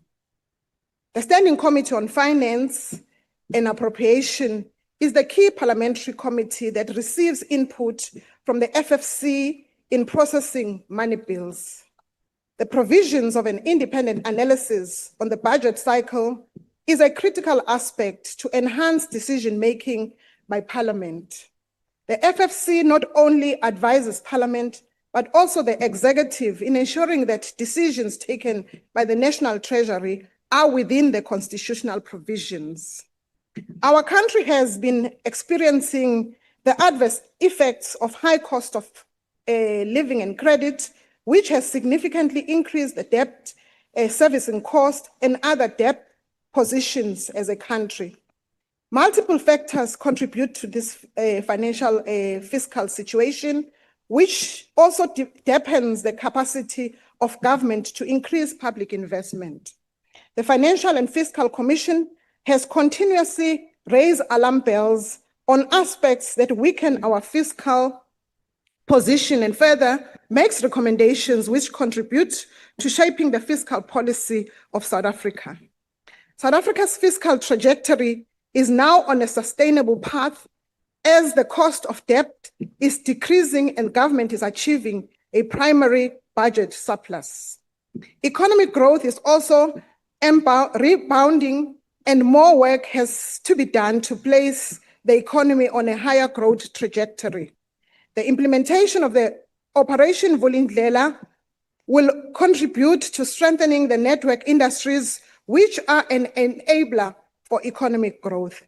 Today, we have resolved issues of load shedding. We are restoring commuter rail routes. We are increasing our investment in water infrastructure. The FFC has recognized the improving macroeconomic context and the impact of structural reforms to enhance the competitiveness of the economy of South Africa. Our efforts as Parliament should not only be on achieving growth, but also should be also focusing on job creation. Our national budget should contribute to creating and stimulating a job creation in a targeted manner. The commissioners of the FFC are technical specialists with the knowledge and experience to provide the required empirical evidence to advise the executive and Parliament. As we celebrate 30 years of our Constitution, we should celebrate the role of the FFC. Member, please just take your seat for a moment. Why do you want to be recognized, Honorable van Rooyen? Thank you, Chairperson. I'm rising on Rule 84. Yes. I think the member is misleading the House and, of course, inadvertently misleading the nation. The debt service cost of our country. No, Honorable Are van Rooyen. not yeah. Thank you, Honorable van Rooyen. That's not a point of order. It's a point of debate. But that's a wrong fact. It's a point of debate. That's not a fact. Des must sit down. Order. Honorable van Rooyen, no, It's thank not you. like you. Your opportunity to debate. No, Honorable.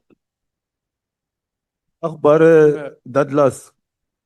Order. Yes, you think you know too much. Honorable members on the virtual platform, none of you have been recognized. Please remain muted until you are recognized.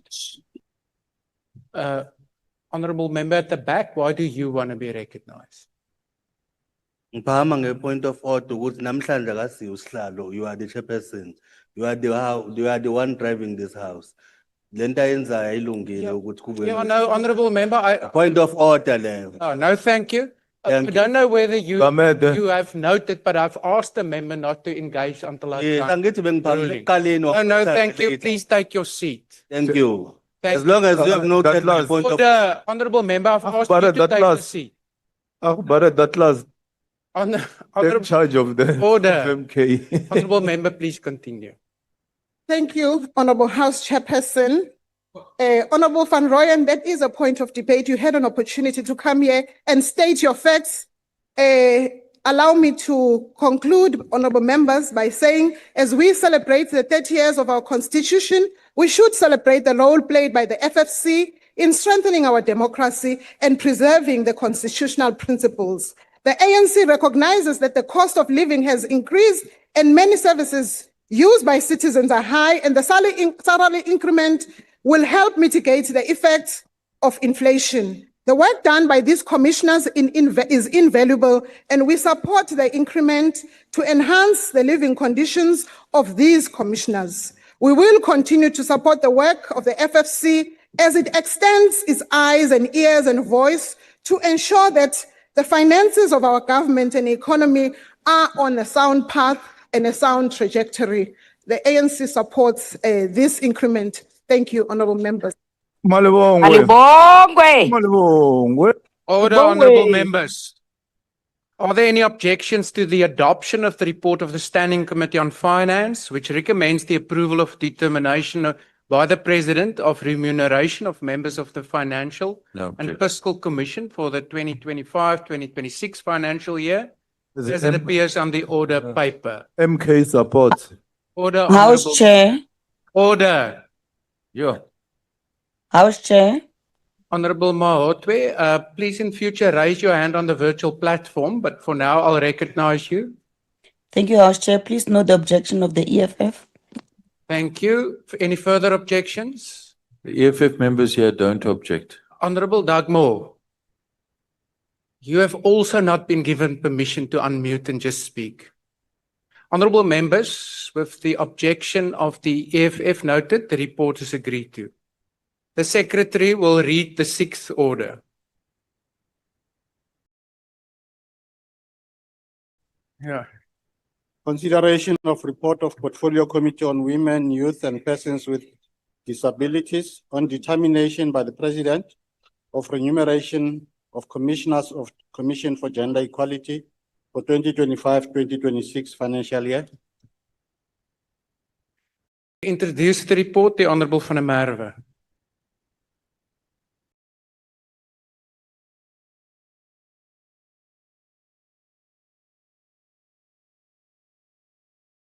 Very good evening, honorable members. Let me also take the opportunity to greet the members of the Portfolio Committee on Women, Youth and Persons with Disabilities and all South Africans that are following us this evening.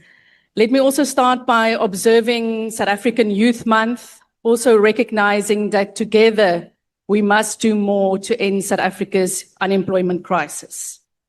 Chair, on 10 January 2026, the President of the Republic sent a request to the National Assembly, referred to the Portfolio Committee on Women, Youth and Persons with Disabilities on 25 March 2026 to consider the draft notice of the determination of the salaries and allowances of members of various institutions, including the Commission for Gender Equality.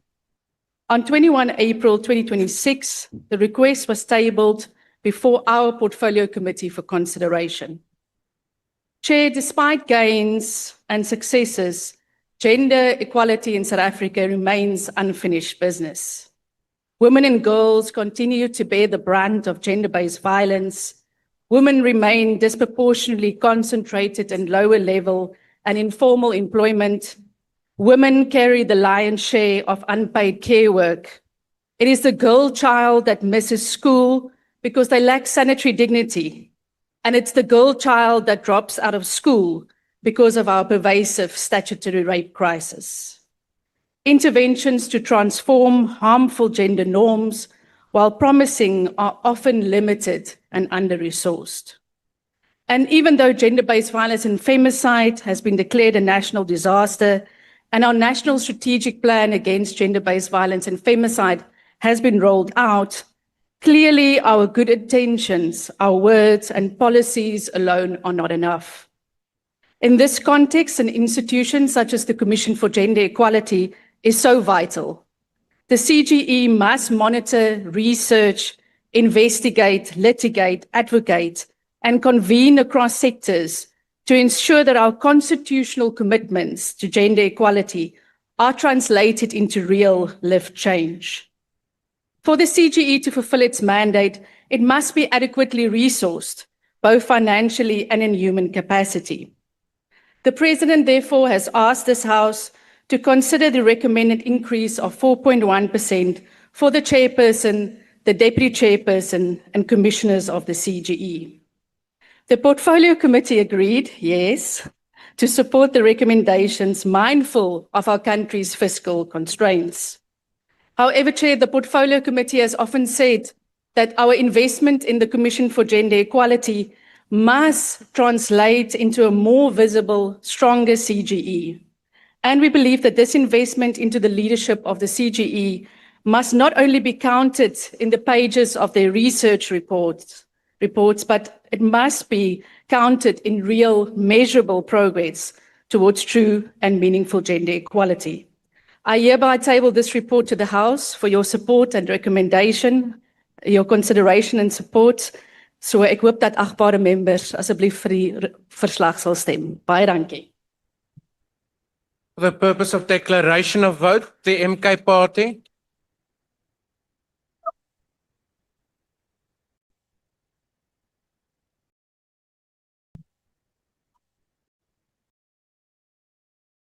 Honorable Chairperson, the Umkhonto weSizwe Party rejects this report unequivocally. We cannot in good conscience support recommendations for remuneration increases for public office bearers while millions of South Africans continue to endure poverty, unemployment, inequality, and hunger. Every day, mothers are forced to choose between paying for transport, electricity, or food, and communities continue to live without reliable water, functioning healthcare facilities, adequate housing, and basic safety, and young graduates carry qualifications but find no opportunities. Yet this parliament is asked to approve salary increases for those already occupying positions of privilege and authority. Honorable Chairperson, this is a complete disconnect from the lived realities of ordinary South Africans. Youth unemployment is a national crisis. Economic growth sluggish, investor confidence fragile, and millions of households are experiencing severe cost of living crisis. In any organization facing financial pressure, responsible leadership begins by prioritizing performance, efficiency, and service delivery. Before considering increases in executive remuneration, the same principle must apply in this House. Good governance requires that remuneration is linked to measurable outcomes, to accountability and demonstrated impact. It cannot be divorced from the performance nor from the socio-economic realities facing this nation. We're constantly told there is no money to adequately support pensioners, persons living with disabilities, and vulnerable households, or to meaningfully expand youth development programs. But somehow, there's always money when politicians, commissioners, and public office bearers are due to receive salary increases. The MK Party rises today to reject this double standard. Before this House considers any remuneration increase, we must ask the fundamental question: what measurable impact have these institutions made in improving the lives of the people they were established to serve? In particular, what tangible difference has the Commission for Gender Equality made in the lives of poor women in villages, townships, informal settlements, and rural communities? Women continue to face violence, abuse, and discrimination, gender-based violence, a national crisis. Children continue to suffer abuse and exploitation, and far too many victims are still denied justice and protection. The painful reality is that South Africans continue to witness these challenges despite the existence of institutions mandated to address these issues. Chairperson, public confidence in democratic institutions is built on outcomes, not intentions. Parliament has the duty to ask a very difficult question before approving additional expenditure. Leadership demands more than authority, it demands example. And during periods of national hardship, leaders must demonstrate solidarity with the people they represent. Parliament must show restraint, discipline, and commitment to directing scarce public resources towards the urgent needs of society. We must take mandate from the people. And at this moment, South Africans are not demanding higher salaries for public officials. Abantu badinga imisebenzi, amanzi, ugesi, omasipala abasebenzayo, nesithunzi. Honorable members, we cannot prioritize the interests of the elites while ignoring the cries of the people. For these reasons, the 𝐼𝐻 party firmly rejects this report and calls for freezing on all remuneration increases for public office bearers until meaningful improvements are achieved in the living conditions of ordinary South Africans and until measurable performance outcomes can justify such increases. The people of South Africa deserve a government that places them before themselves. Abantu abasha, the time has come now to shine. Let's shock the GNU again. Register to vote for 𝐼𝐻 on the 4th of November 2026. Gwaza Mkhonto. The EFF.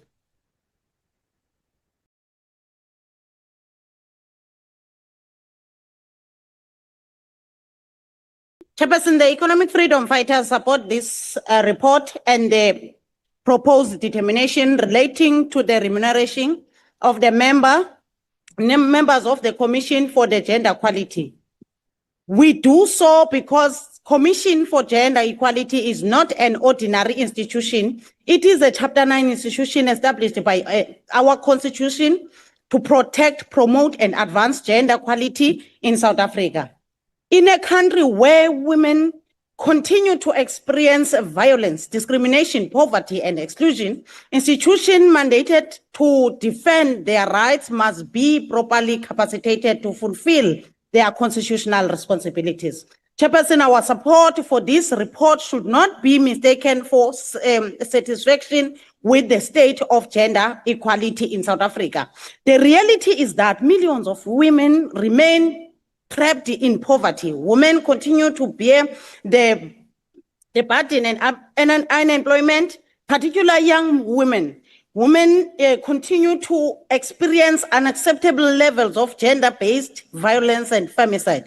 Women in rural communities continue to face barriers to land ownership, economic participation, and access to quality public service. The EFF maintains that the struggle for gender equality cannot be separated from the struggle for the economic justice.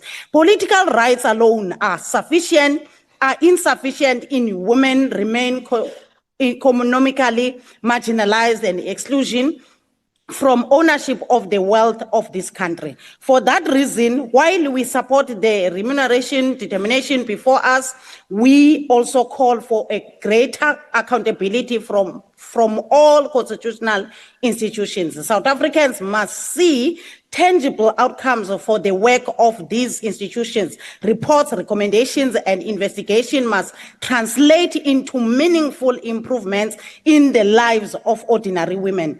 The Commission of Gender Equality must continue to strengthen its oversight work, improve accessibility to communities, and ensure that women in villages and in farms and informal settlements know where to seek assistance when their rights are violated. Chairperson, we are further concerned by the delays in the processing and the finalization of remuneration determinations. Parliamentary oversight processes must be conducted efficiently and transparently. Delays determined certainly and do not contribute to good governance. As the EFF, we will continue to fight for the South Africa where women enjoy genuine social, political, and economical freedom, where women have equal access to land, education, healthcare, empowerment, employment opportunities, and where constitutional rights are reflected in the material conditions of the people. Chairperson, strong institutions are important, but strong institutions must also produce results. Our support for this report, therefore, goes hand in hand with our expectations that the Commission and the Gender Equality will— Thank you, Honourable Member. Advance interest, vote for the EFF come the 4th November. Thank you.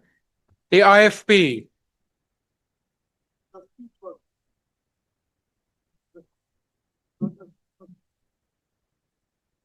Thank you very much, Honorable Chairperson. The IFP supports the determination of a remuneration for members of the Financial and Fiscal Commission. The role of the Commission is central to advancing development across the state. The government needs to allocate resources to improve service delivery and support inclusive growth. To do so, it needs sound, evidence-based fiscal advice to aid failing municipality, infrastructure backlogs, and uneven provincial capacity. This is aligned with the IFP commitment to a capable, ethical, and a developmental state where institutions are properly resourced and held to high standards of accountability. At the same time, Honorable Chairperson, remuneration must always be matched by performance and impact. The Commission must continue to ensure that its work translates into better fiscal outcomes and more effective use of public resources to address poverty, inequality, and unemployment. The IFP supports this report because a fair and responsible remuneration process strengthens institutional independence. However, the quality of advance and the impact of the public finances will determine whether these institutions deliver for the people of South Africa. I thank you, Honorable Chairperson. The IFP supports. Thank you. Thank you. The PI.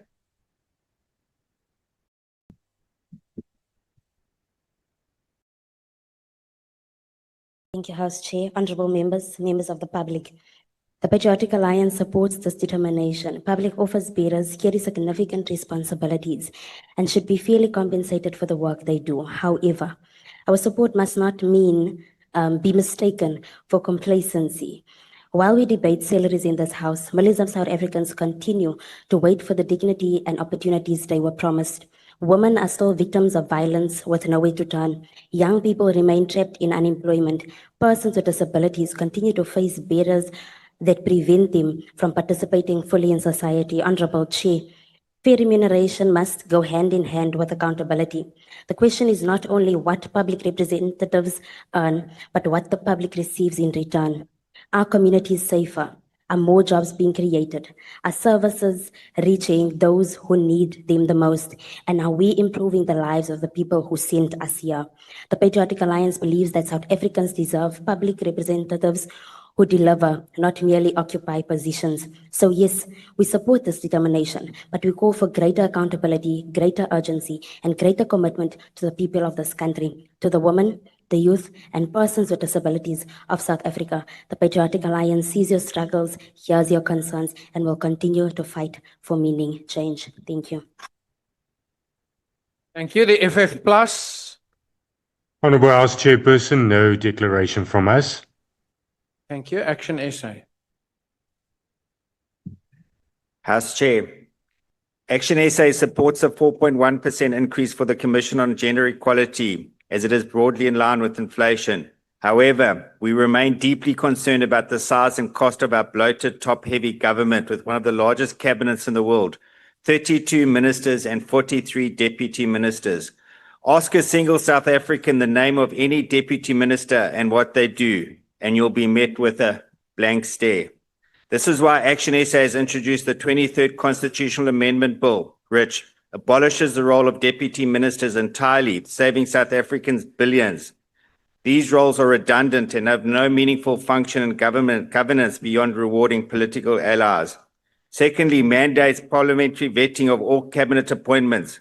Gone are the days of late-night reshuffles and recycled appointments without transparency or oversight. Thirdly, enables the National Assembly to remove ministers through a motion of no confidence. If the President won't act, Parliament now can, a crucial step to enforcing accountability. As stated earlier, as part of Action SA's broader cabinet reform agenda, 1.5 billion could be saved per year by cutting wasteful expenditure at the top of the executive. This is where we should start. Thank you. Thank you. The ACDP. No declaration. Thank you, Chair. Thank you. The UDM. No declaration. Thank you, Chair. Thank you. 𝐟𝐨𝐫𝐿𝐵𝐿𝐵. BOSA. No declaration. The ATM. 𝐿𝐵𝐿𝐵𝐿. Thank you, Honourable Chairperson. No declaration. Thank you. The NCC. The PAC. The UAT. Thank you, Chairperson. No declaration. Thank you. Good Party. The DA.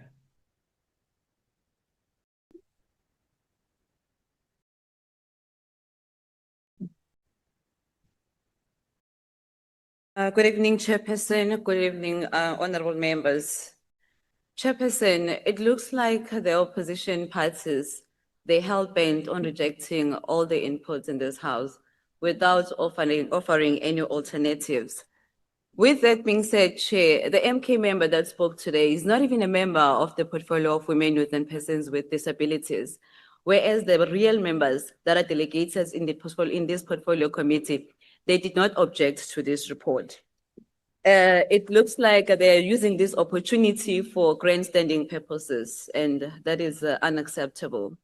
With that being said, Chairperson, while we acknowledge that more still needs to be done to realize the issue of gender equality, we also understand that the issue of statutory rape also needs more attention, as our young girls are often violated, and it looks like there isn't people that are actually willing to report those cases to ensure that the perpetrators, they end up where they belong.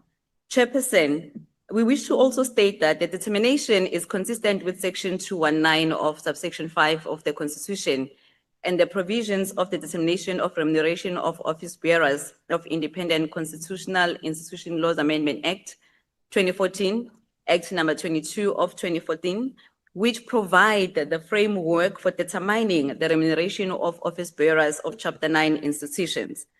The Commission for Gender Equality is a Chapter 9 institution mandated to strengthen constitutional democracy and promote gender equality. Appropriate remuneration contributes to safeguarding the institution's independence, dignity, and effectiveness. The proposed adjustment is based on recommendations made by the Independent Commission for the Remuneration of Public Office Bearers after considering relevant factors, including responsibilities of office bearers, affordability, prevailing economic conditions, inflation, and the fiscal position of the state. The recommended 4.1% increase for chairperson, deputy chair, and commissioners will assist in mitigating the impact of inflation and rising living costs, ensuring that remuneration remains fair and reasonable. Competitive remuneration is necessary to attract and retain suitably qualified and experienced individuals who can effectively discharge the responsibilities entrusted to members of the Commission for Gender Equality. Chairperson, the proposed adjustment promotes consistency and equity in the remuneration of public office bearers and aligns with adjustments recommended for other independent constitutional institutions. The committee, having considered the draft notice of the President's determination of the salaries and allowances of members of the Commission for Gender Equality, recommends that the National Assembly approve the determination as submitted by the President. The committee further requests the executive to ensure that any further adjustments are tabled sufficiently in advance of the end of the financial year to allow proper parliamentary processing and to avoid the retrospective application. I thank you, Chair. We support the report. The ANC.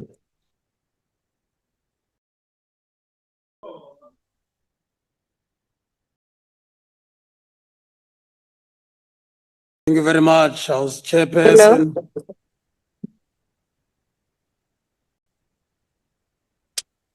Maybe it's a voice in my and your head, Honorable Member. Please continue. That voice have shouted my 4 seconds. Thank you very much, House Chairperson. House Chair, I must inform you before I get into the declaration that in the past weekend, the Secretary General of the ANC addressed masses in 𝐾𝐨𝐧'𝐭 in 𝐬𝐻𝐫𝐿, who most of which have declared their regret of what they did on the 29th of May and vowed not again to repeat that mistake on the 4th of November. They are going to vote for the African National Congress. Chairperson, the African National Congress, we rise to support the determination by the President of the Republic regarding the remuneration of the public office bearers, including independent constitutional institutions, for the 2025-2026 financial year. It is crucial that we recognize that public office bearers occupy the positions that are significant in our constitutional democracy. The work that they do in their respective institutions underpins the functioning of our democratic institutions, service delivery, and the protection of the rights of our people as outlined in the Constitution. The determination before this House seeks to strike an appropriate balance between ensuring a fair remuneration and maintaining fiscal prudence in a constrained economic environment. As the ANC, we support this determination because it reflects a measured and responsible approach to remuneration. At a time when South Africa continues to confront economic challenges, rising cost of living, and increasing demands on public resources, government ought to demonstrate a commitment to responsible expenditure while ensuring that those entrusted with public responsibilities are compensated fairly and in line with the recommendations of the Independent Commission for Remuneration of Public Office Bearers. House Chair, the ANC is particularly mindful of the impact of this determination on members of the independent constitutional institutions, including the Commission for Gender Equality. The Commission for Gender Equality is a vital Chapter 9 institution mandated to promote, protect, monitor, and evaluate gender equality in our society. Its work remains indispensable in confronting persistent gender inequalities, advancing women's empowerment, and monitoring the implementation of the constitutional and legislative obligation across the state. The Commission operates within challenging environment characterized by high levels of gender-based violence and femicide, economic exclusion of women, and continuing discrimination against vulnerable groups. It is therefore important that members of the Commission are afforded remuneration that reflects significance of their constitutional responsibilities and enables the institution to attract and retain suitable, qualified, and experienced individuals. Our support for this determination must also be understood within the broader context of strengthening democratic governance. Independent constitutional institutions play a critical role in safeguarding democracy, promoting human rights, and holding the state accountable. Their effectiveness depends not only on the legislative and financial support, but also on ensuring that their leadership and members are appropriately recognized and remunerated. The ANC has consistently maintained that remuneration determinations should be informed by principles of fairness, transparency, sustainability, and affordability. We therefore welcome the balanced approach adopted in this determination, which considers prevailing economic conditions while ensuring the continued functionality and stability of our constitutional institutions. Chairperson, the ANC notes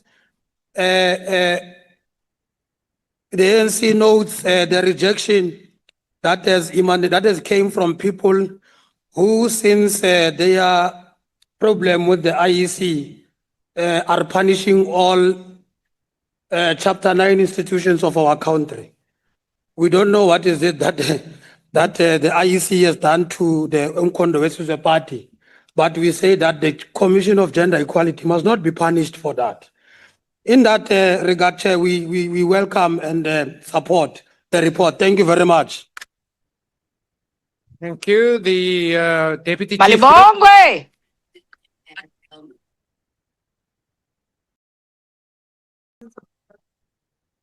Thank you so much, House Chairperson. We move that we accept the report. Thank you. Thank you. Honourable members, are there any objections to the adoption of the report of the Portfolio Committee on Women, Youth and Persons with Disabilities? No objection. Which recommends the approval of the determination by the President of Remuneration of Commissioners of the Commission for Gender Equality for the 2025-2026 financial year, as it appears on the order paper and in the report. The MK Party. Please note the objection of 𝐿𝐿𝐫𝐿𝐼. Thank you. Thank you. Any other objections? With that objection, the report is agreed to. The Secretary will now read the 7th order. Decision of caution on report of Portfolio Committee on Human Settlements on study tour to Brazil from 2 to 6 March 2026. Honourable members, I wish to remind you that this matter was debated in a virtual mini plenary last Friday on the 5th of June. Of course, in terms of our rules, a decision on it can only be taken in the full plenary. This is also the case for the decisions that is to follow in respect of the 8th to the 12th orders. The Deputy Chief Whip. Thank you so much, House Chairperson. We move that the report be adopted. Thank you. Are there any objections to the adoption of this report? No objection. Honourable 𝐼𝐸𝐫, please assist us. Some want to get to dinner at some point. Please remove him from the house. Chair, please remove him from the house. Honourable Mahotwe, You are also Motor. Order, honorable members. Let's all work in terms of the rules. Honorable Douglas. Please note the objections of Umkhonto we Sizwe Party. Thank you. Thank you. Any further objections? With that objection noted, the report is agreed to. The secretary will read the 8th order. Decision of question on report of Portfolio Committee on Social Development on study tour to United Kingdom from 23 to 28 March 2026.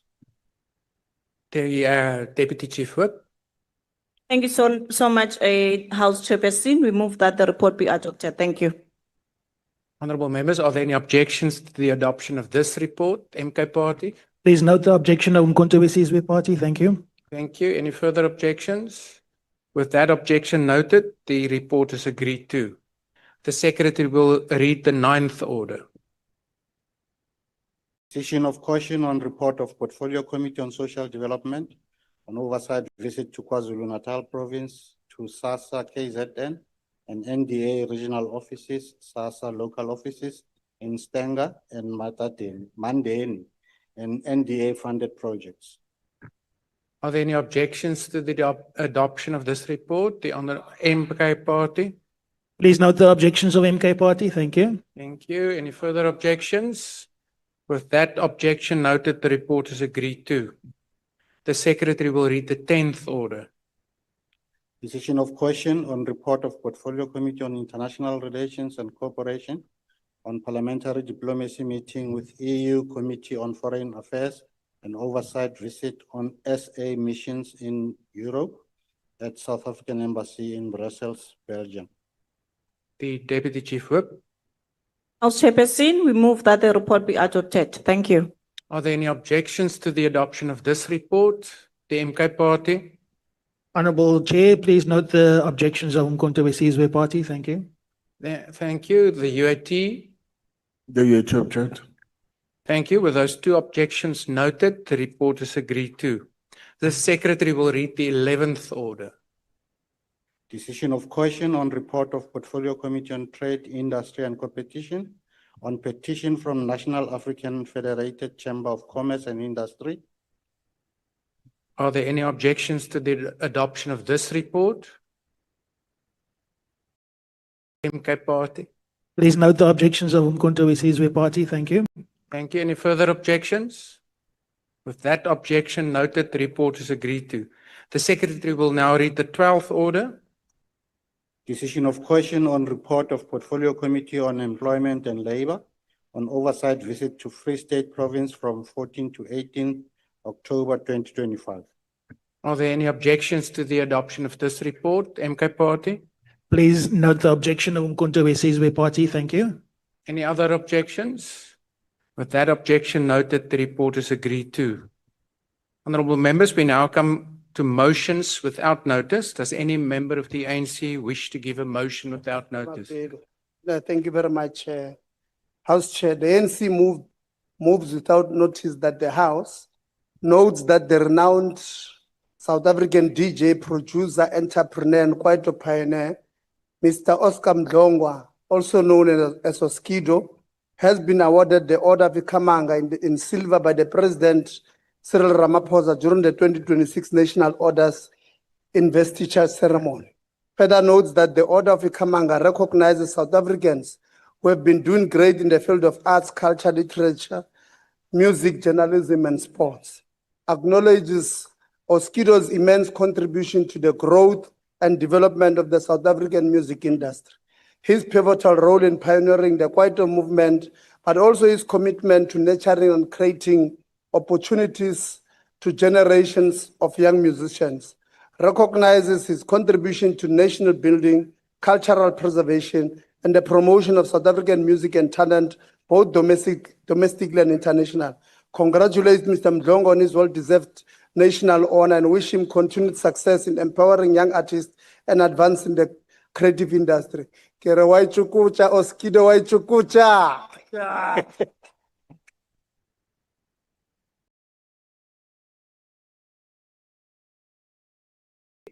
Are there any objections to this motion? No objections. Agreed to. The DA. Honorable House Speaker. On behalf of the DA, I hereby wish to move without notice that this House notes the recent briefings to the Standing Committee on the Auditor General on cases arising from wrongdoing uncovered during government audits. Further notes that investigations and disciplinary processes often take years to conclude, weakening accountability and public trust. Recognizes the recurring problem of officials resigning before facing consequences of misconduct, only to reappear elsewhere in government. Acknowledges the important role of the Auditor General in uncovering corruption, protecting public money, and encourages government to strengthen accountability measures, close loopholes that allow officials to escape consequences, and prevent repeat offenders from moving between institutions without proper scrutiny. I so move. I put the motion. Are there any objections? No objections. Agreed to. The MK Party.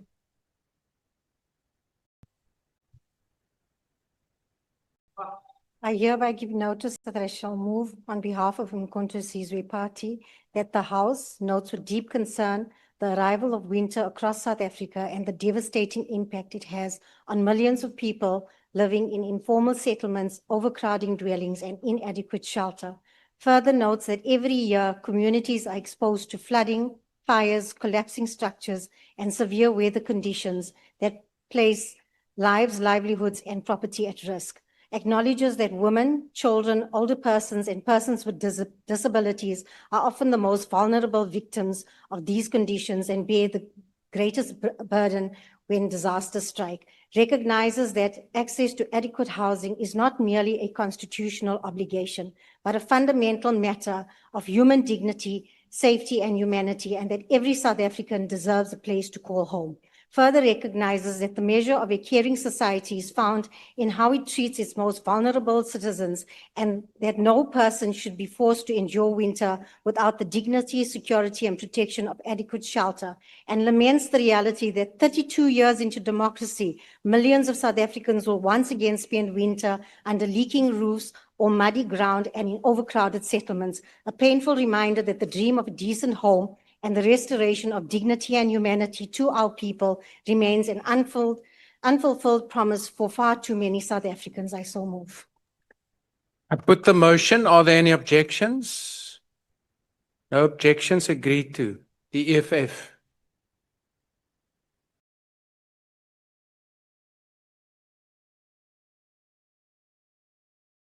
Thank you, House Chair.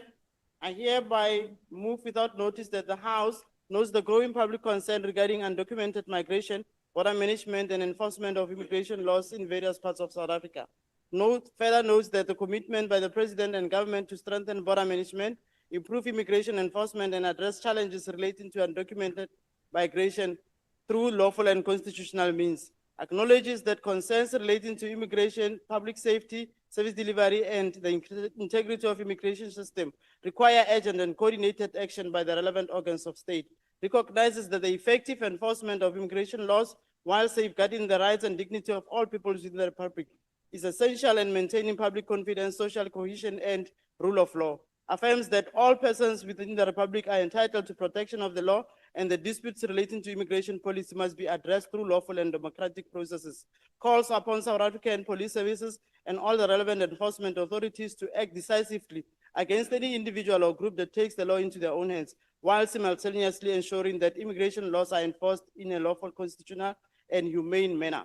Mandate the portfolio committees on Home Affairs, Police, and Defense and Military Veterans to convene a joint hearing, including public submissions on the crisis and measures being undertaken to address undocumented migration, border management, immigration enforcement, and related security concerns, and to table such reports before the National Assembly. I so move. Honourable members, I put the motion. Are there any objections? No. Action essay?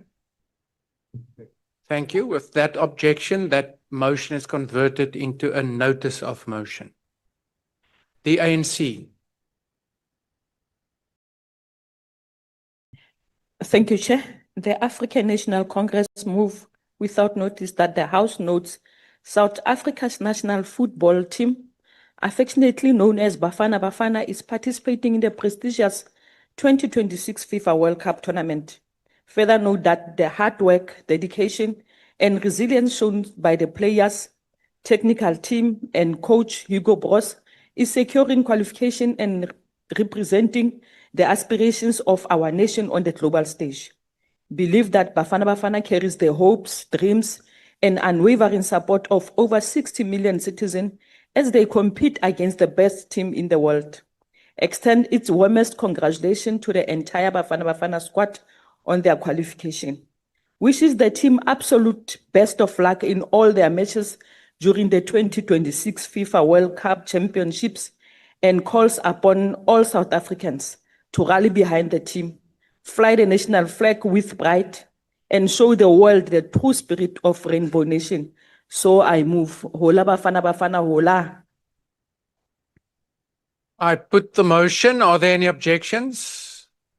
No objections. Agreed to. The IFP. Thank you, Honorable Chair.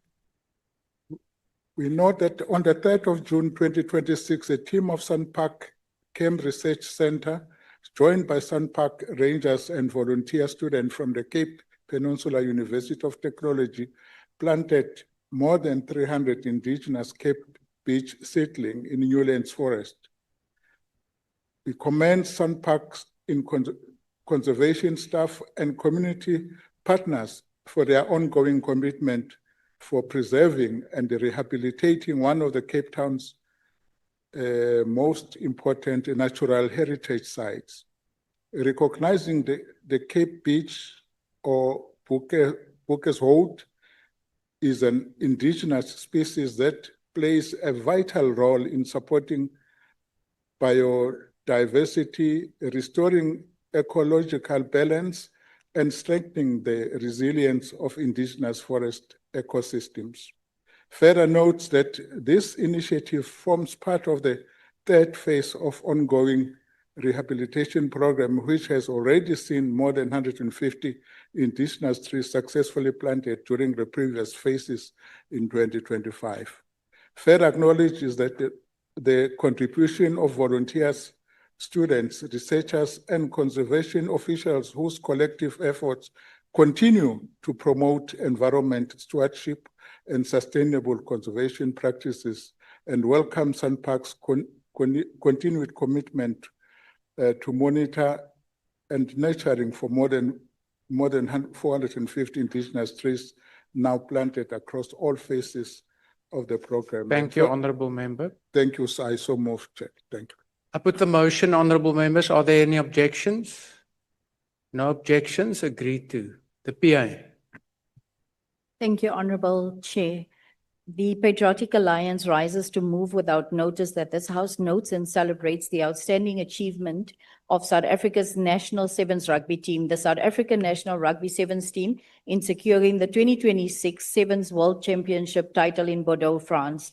The Blitzboks have once again demonstrated the values that define our nation: courage, discipline, resilience, and excellence. Their success on the world stage has made South Africans proud and reaffirmed our country's status as a global force in rugby sevens. We commend the players, coaching staff, and support personnel whose hard work and dedication made this achievement possible.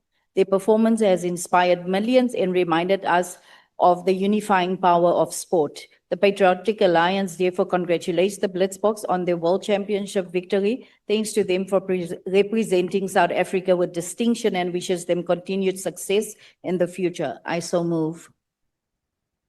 I put the motion. Are there any objections? No objections. Agreed to. The FF Plus. House Chairperson, I hereby move on behalf of a VF Plus wat this House notes that Ms. Lara Pieterse, grade 12 learner at 𝐬𝐮𝐬𝐫𝐸𝐻 High School in Cape Town, has been selected to participate in a number of prestigious ballet productions during June 2026.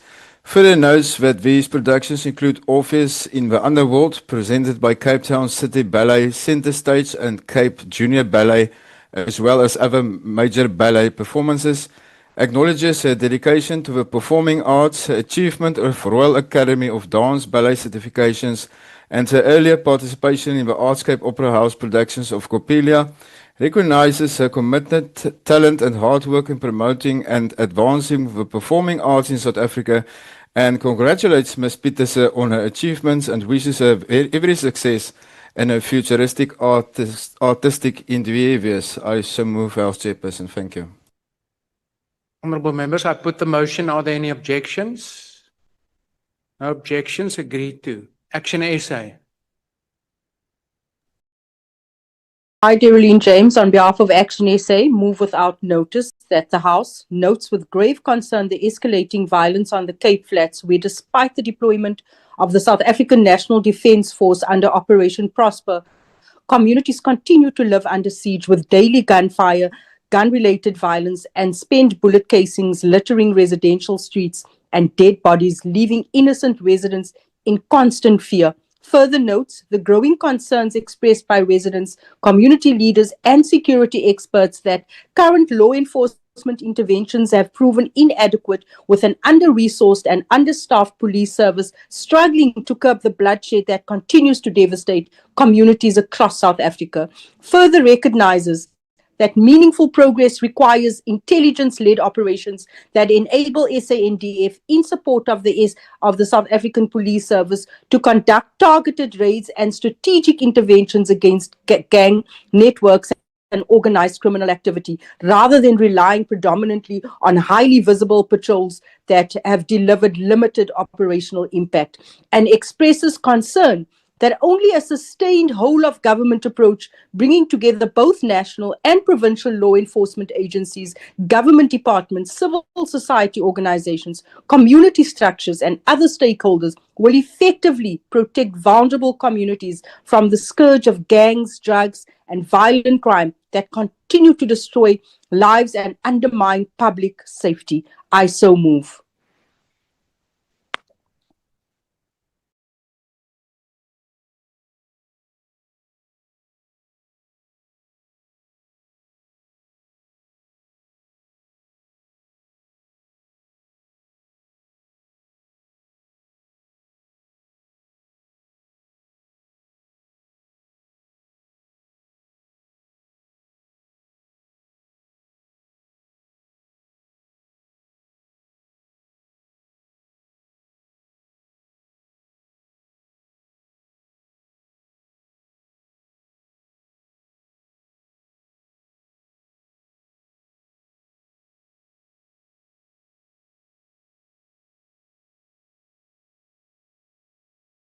Have we lost the link, Honourable Chair? All right, I was going to ask the same thing. Honourable members, it's Tanya Lyons here. We seem to have lost our link with the chamber. We're busy restoring it. Thank you.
Tanya, can you please note that we were about to read a statement on behalf of the HCDP, a motion without notice. No.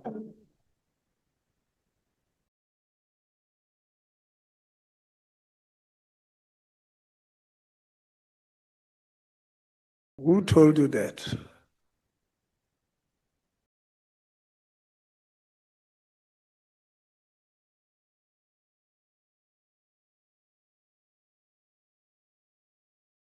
Can I maybe check with members on the virtual platform, inviting some disorder? Can you hear us? Yes, No, Chair. Honorable Chairperson, Yes, we now we can can- hear. we can hear you, Chairperson. Thank you. That Yes. moment of disorder is We now hear you, Chair. We can hear you concluded. loud and Thank clear you. now. Loud and clear. Order, honorable members. Honorable member, please start afresh. Thank you very much, Chair, for the opportunity again. The African National Congress moved without notice that the House notes with shock and deep sadness the brutal murder of retired Western Cape couple Ernest and Diana Reis in the northern section of Kruger National Park. Further notes that the bodies of Ernest and Diana Reis from Musel Bay were found with stab wounds on the 22 May in the Levuvu River after they were reported missing. Understand that the couple disappeared during a safari trip near the Pafori region close to Mozambique border before the bodies were later discovered near Kruger's Corner. Acknowledge that the two suspects have been arrested in Mozambique following a collaborative cross-border effort. Understand that the officials are in the process of extraditing them to South Africa to stand trial for the double murders and conveys its condolences to the family and friends of Ernest and Diana Reis. I so move. Thank you very much. Thank you. I put the motion. Are there any objections? No objections. Agreed to. The ACDP. Thank you, House Chair. House Chair, I move without notice on behalf of the ACDP that the House notes that non-profit organization Made for More, based in Durban, is celebrating the 10th anniversary of its founding by Julia van Zyl in 2016. Noting further that the organization was started from a deep need to see children with physical disabilities not only educated but celebrated and supported in every aspect of their lives. Noting further that Made for More uses parasurfing and other sporting opportunities to include, equip, and empower people living with disabilities. Notes further that over the years, Made for More has created platforms for athletes to grow in confidence, compete at provincial, international, and most importantly, to find community and purpose through sport. Notes further that in recognition of the remarkable work that the organization has been doing in parasport, Made for More was named Recreation Body of the Year at the 18th Annual South African Sports Awards. Congratulates Made for More on this achievement, as well as on celebrating 10 years of ensuring that with opportunity, support, and faith, disabled athletes can reach their true potential and live passionate, purposeful lives. I so move. I put the motion. Are there any objections? No objections. Agreed to. The DA. Honorable House Chair, on behalf of the Democratic Alliance, I move without notice that this House notes with great concern the findings contained in two independent reports recently tabled before Parliament's Portfolio Committee on Social Development, which expose serious departmental failures, irregular appointments, and apparent breakdowns in accountability within the department. Further notes that the report raised disturbing questions regarding adherence to cabinet decisions, compliance with public service prescripts, executive oversight, and the integrity of appointment processes within government. Recognizes that allegations of irregular appointments and possible manipulation of administrative processes strike at the heart of efforts to build a professional, ethical, and capable public service. Further recognizes that the public confidence in state institutions is eroded whenever rules appear to be selectively applied and accountability is delayed or avoided. Acknowledges that the Department of Public Service and Administration bears a constitutional responsibility to uphold merit-based appointments, professional standards, and ethical governance across the public service, and calls for all allegations and findings contained in these reports to be subjected to thorough, transparent, and independent investigation for those found responsible to face appropriate consequence management, regardless of rank or position, and for urgent measures to be implemented to safeguard the integrity of the public service. appointments, and Thank you, restore Honourable public's Member. trust in government Your time has now expired. I so move. I put the motion. Are there any objections? Yes, Honorable Chair, 𝐬𝐮𝐬𝐫 objects. Thank you. With that objection, that motion is converted into a notice of motion. The MK Party. Thank you, Honorable Chair. On behalf of Umkhonto weSizwe Party, I move without notice that this House, during the current process of constitutional review and amendment, considers measures to elevate and affirm the status of customary law as a primary foundation of South African legal system, above the inherited Roman Dutch law and the English legal tradition. South Africa is not an appendage of Europe. South Africa is a sovereign African nation whose constitutional and legal order must increasingly reflect the values, customs, tradition, and lived realities of its people. For centuries, African system of law governed social relations, property rights, dispute resolutions, and governance across the land. Yet, despite constitutional recognition, customary law continues to occupy a subordinate position to legal tradition imported through colonial invasion. The Umkhonto weSizwe Party believes that the values and ethos of African majority must set the tone for the development of South African jurisprudence, and that the constitutional review process presents an opportunity to advance legal decolonization and restore the dignity of indigenous legal system. I so move. Put the motion, honourable members. Are there any objections? The DA? Creative Plus objects. Please note the objection of the DA. Thank you. With those two objections, the motion will be converted into a notice of motion. The EFF. Thank you, Chairperson. I hereby move without notice that this House notes that the Free State Department of Health has closed the 𝐬𝐮𝐸𝐾 clinic. Further notes that with concern that the clinic was reportedly closed without prior notice to patients that is of the affected community. Recognize that patient files remain at the closed facility, leaving many patients unable to access healthcare service elsewhere or obtain their medication due to absence of their medical records. Further, recognize that the closure of healthcare facilities and clinics is becoming an increasing concern in various parts of the country as provincial health departments face growing financial and budgetary pressure. Acknowledge the severe impact that the closure of a clinic has on poor and working class communities who rely on public healthcare facilities for access to treatment and medication, and calls upon the Portfolio Committee of Health to conduct public hearings on the impact of clinic closures across South Africa, including the closures of the 𝐬𝐮𝐸𝐾 clinic, and to table a report with findings and recommendation before the National Assembly. I so move, Chairperson. I put the motion. Are there any objections? No objections. Agreed to. The UDM? The ANC? The UDM is here, Chair. Oh, God. Proceed, Honourable Nontenja. Thank you, Honourable House Chair. The United Democratic Movement moves without notice that the House notes with grave concern the continuous rise in gun violence across communities in the Western Cape, which continues to claim the lives of innocent residents, including women and children.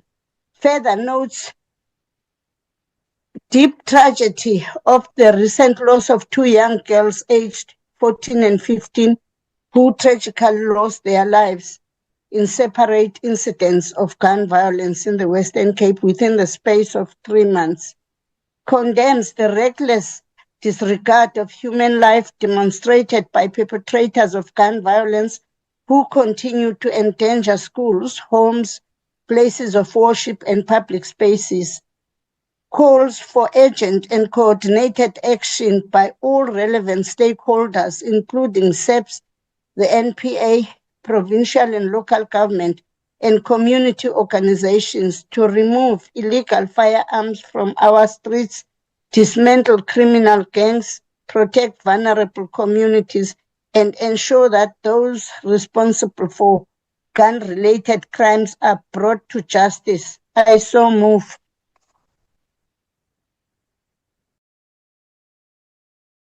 Thank you, Honourable Member. Unfortunately, this notice was not circulated as is required by the rules. Therefore, I will not be able to put it to the House. She was in the study group. Thank you. The ANC.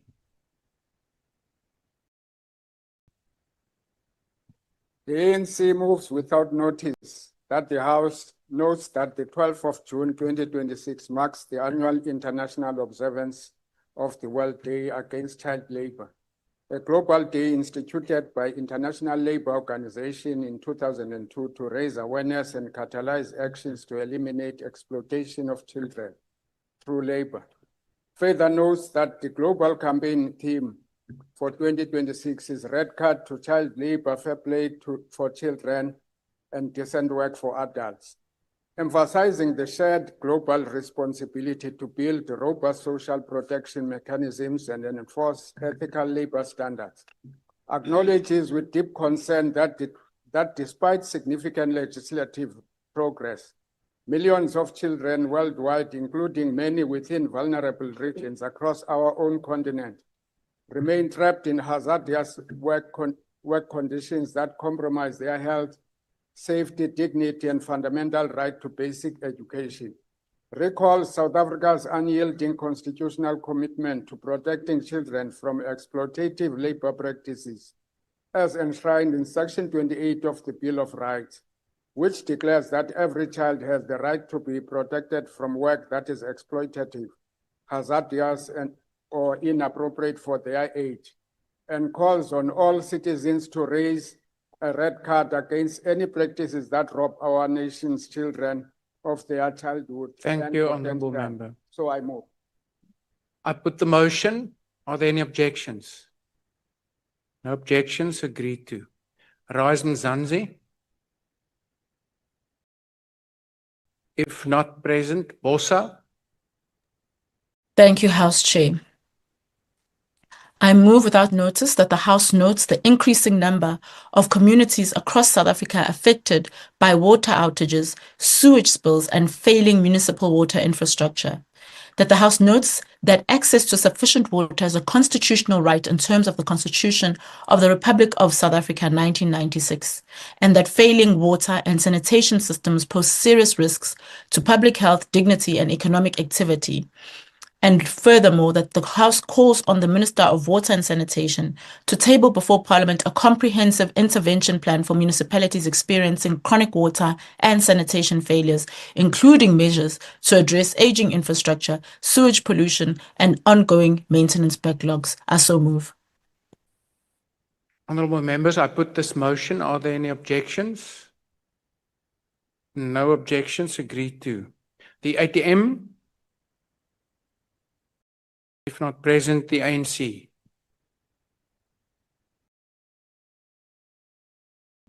Thank you very much, House Chair. The African National Congress moved without notice that the House notes that Wits University has claimed the top spot in Africa in the 2026 Center for World University Rankings, which was released on June 1, 2026. Acknowledges that Wits University stands firmly within the top 1% universities in the world, and a milestone that reflects the university's enduring commitment to academic and research excellence, innovation, and the advancement of public good. Believes that this remarkable achievement confirms Wits University's position as a leading African institution with global reach and relevance. Understand that being ranked #1 in Africa and amongst the top 1% globally is a testament to the collective excellence, resilience, and ambition of the institution, its students, alumni, and partners, including, amongst others, government. Commends Wits University for raising the country's flag high, and they always say at Wits, you always have the edge, and they have the edge. Thank you very much. Honorable members, I put the motion. Are there any objections? No objections, agreed to. 𝐿𝐵𝐻𝐷. Thank you, Honorable Chairperson. I, Imran Ismail Musa, moves without notice that the House notes the great achievement of 16-year-old Zayan Abdurrahman, who has been selected as one of 7 South African learners who will travel to the National Aeronautics and Space Administration's NASA Kennedy Space Center in Florida next month. Further notes that she is a grade 11 learner at Mondale High School in Mitchells Plain. Acknowledges that she will represent Team South Africa at the International Space Settlement Design Competition, ISSDC, which is taking place in Orlando from 26 July to 1st August 2026. Further acknowledges that she earned a place through the South African Space Design Competition, SASDC. Notes that at the SASDC competition high school, learners had the challenge to design futuristic and sustainable space settlements. Further notes that competition forms part of an international program that includes 6 continents and encourages learners to explore science, technology, engineering, and mathematics. Acknowledge that the 109 learners from 9 Cape Town schools took part in the competition and that her team won. Calls on the House to wish her well in her participation in the International Space Settlement Design Competition. I so move. I put the motion, honorable members. Are there any objections? No objections, agreed to. The DA. On behalf of the Democratic Alliance, I hereby wish to move without notice that this House recalls that the 𝐬𝐮𝐬𝐫𝐸𝐻𝐷 Special Economic Zone is located in the rural Vhembe region of Limpopo Province, notes that the area's extremely high unemployment rate necessitates urgent economic development to provide jobs and poverty relief, recognizes that the Vhembe region is one of South Africa's most biodiversity-rich areas, including endemic and endangered species that are ecologically, economically, and culturally irreplaceable, further recognizes that the area holds significant untapped agricultural potential, notes the critical limitations of available water, road and rail networks, feedstock, and local skills for industrial development as initially proposed, supports the adoption of an alternative economic development model that leverages the natural assets in context of the region, including biodiversity and green economy opportunities alongside agriculture, and notes that this approach is more suitable and sustainable in this rural setting and will benefit both people and planet. Thank you. I so move. I put the motion. Are there any objections? Yeah, there's an objection to that. Thank you. With that, we're undermining the essence. No, we don't need reasons. Thank you, Honorable 𝐷𝐿𝐵𝐻. With that objection, that motion is converted into a notice of motion. The NCC, the ANC.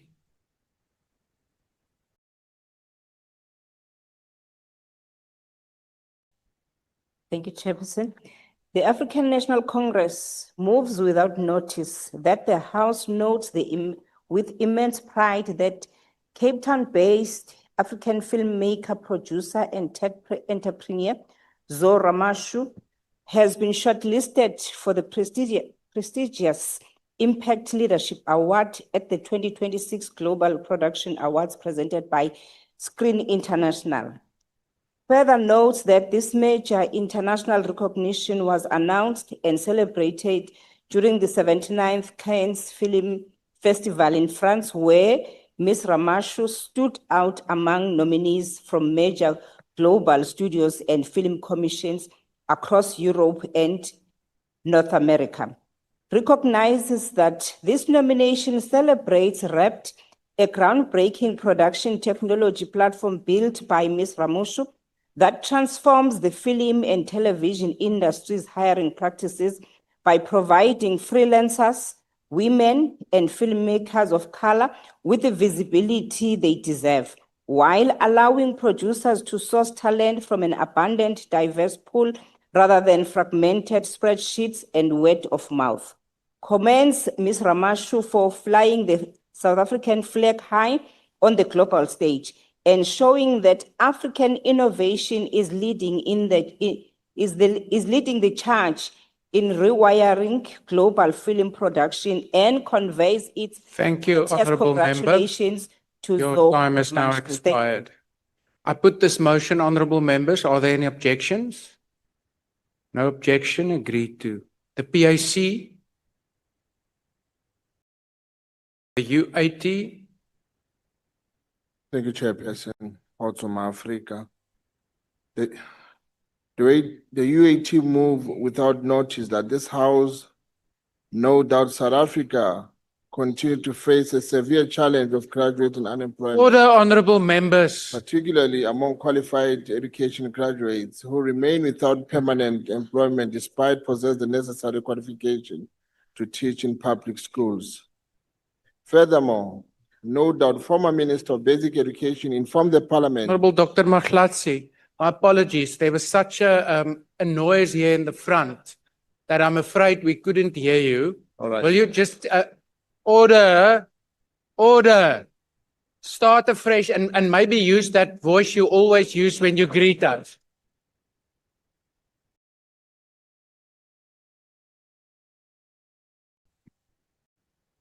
I see you've been missing me. Kanima. Order, honorable members. Let's give Dr. 𝐼𝐻𝐾𝐭.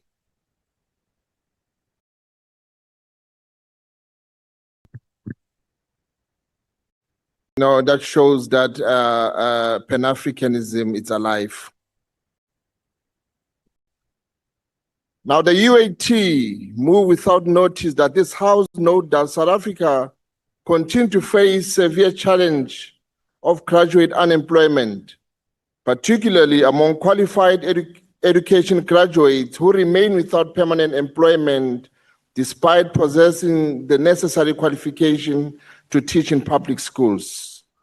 Further note that former Minister of Basic Education informed Parliament in 2023-2024 period that there were between 20 to 30 fully funded teaching posts within education sector.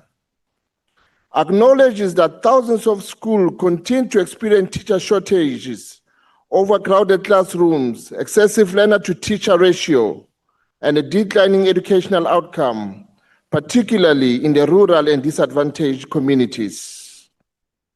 Recognizes that the continued use of teacher contract assistant posts create employment insecurity, undermine fair labor practices, negatively affect educators' morale, and compromise continuity in teaching and learning. I so move. Thank you. I put the motion, honorable members. Are there any objections? The ANC? Are you objecting? Yes. Thank you. With that objection, we only need one. Do you want to be recognized? With that objection, that motion is converted into a notice of motion. The Good Party? The MK Party? Enkosi mqala ngaphambili nami maniphakame ndingavumisanga phansi kwegama lomkhonto wesizwe party ngeenkonzo zoluntu zase BCM Buffalo City Municipality ezingafikeleliyo ebantwini. Service delivery wile pha eMonti eMdantsane eDankeni eZwelitsha ilindle libaleka endleleni neendlela zigcwele ii-potholes. Le ndlu mayiqwalasele into yokuba ethethwe ngo-Auditor General uba i-1.7 billion ichithwe kwimfitshi nje engabonakaliyo pha. Umkhonto wesizwe party uthi loo nto leyo yenza uba abantu ubaphelelwe ngumdla kwiinkonzo zoomasipala nakulo rhulumente. Uthi ke umkhonto wesizwe iportfolio committee yakwaCOGTA mayikhawuleze indwendwele pha eBCM ifike isenzele ireport kule ndlu kungaphelanga i-30 days yaphakamise. Enkosi. Thank you. I put this motion. Are there any objections? No objections. Agreed to. The DA. Thank you very much, Honorable Chairperson. I hereby move on behalf of the Democratic Alliance and this House, one, that we encourage the Department of Human Settlements to partner with the private sector in accelerating the delivery of state-subsidized homes. Two, that we lament that in the last financial year, the department with a budget of 34 billion rand only built just over 35,000 houses. Meanwhile, the Department of Housing in 1998 to 1999 with a budget of 16 billion rand was able to build just over 235,000 houses. 3, recognize that our country's housing crisis is not a funding issue inherently, but a capacity issue within the department, provinces, and local governments. Following the recommendations by Operation Vulindlela in March 2025, encourages the Department of Human Settlements to implement an integrated housing and title deed system with the relevant departments. And lastly, recognizes that our country will not close its pervasive equality gap without accelerating housing and title deed delivery. I so move. Well, members, I put this motion. Are there any objections? Yes, Chair. ANC object. Thank you. With that objection, this motion is converted into a notice of motion. The ANC. Honorable House Chair, the ANC moves without notice that the House notes that the month of June marks the annual commemoration of Youth Month in South Africa, a period dedicated to honoring the monumental contributions of young people to the liberation, democracy, and development of our country. Further notes that the theme for the Youth Month 2026 in South Africa is Reset at 50, the Future Calls. Remembers that June 16, 2026 marks the 50th anniversary of the historic 1976 Soweto student uprising, when thousands of brave young students defiantly marched against the unjust Bantu education system and the brutal oppression of the apartheid regime, paying the ultimate price for the freedoms we enjoy today. Pays solemn tribute to the heroism of Hector Peterson, 𝐟𝐨𝐫𝐞𝐿, and the entire generation of 1976, whose selflessness, courage, and collective resolve permanently altered the trajectory of South Africa's liberation struggle, and urges all sectors of society, including the state, private entities, and civil society, to treat youth socio-economic empowerment not merely as a policy objective, but as an urgent national imperative to ensure economic freedom in our lifetime. I so move. Thank you. I put this motion. Are there any objections? You are a fighter. You are a fighter when I saw you. No, order, honorable members on the virtual platform. No objections. That motion is agreed to. Honorable members, that concludes motions without notice. The last item on the order paper is notices of motion. Does any member of the ANC wish to give a notice of motion?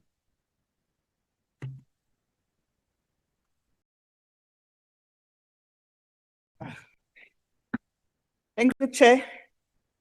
On behalf of ANC, I move that this House in its next sitting debate the improving access of medicines by building technological capacity and local skills to make it cheap. Thank you.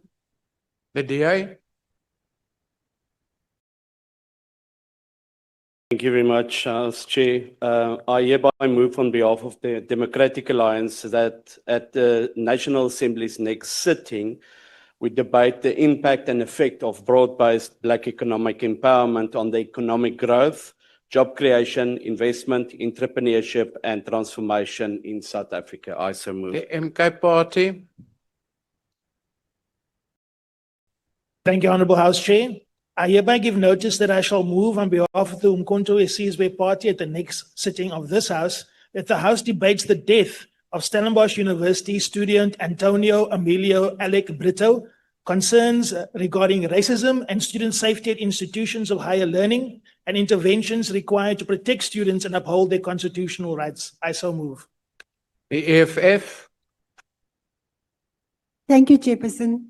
Chairperson, on behalf of the economic freedom fighters, EFF move without notice at this House, note with concern the disappearance of seasoned and veteran actors from our television and film screens, recognizes the invaluable contributions and experience actors make to the cultural and the creative industry, as well as to the social fabric of our society, acknowledges the challenges faced by these actors, including but not limited to ageism, lack of opportunities, and inadequate support mechanism in the industry, calls upon all relevant stakeholders, including broadcasters, production companies, and government departments to create opportunities and support mechanism for seasoned actors to ensure they remain active and visible in the sector. Further calls for a review of policies and practices with the creative and cultural sector to address the exclusion and marginalization of experienced, talented. I so move. Thank you, Chair. The ANC.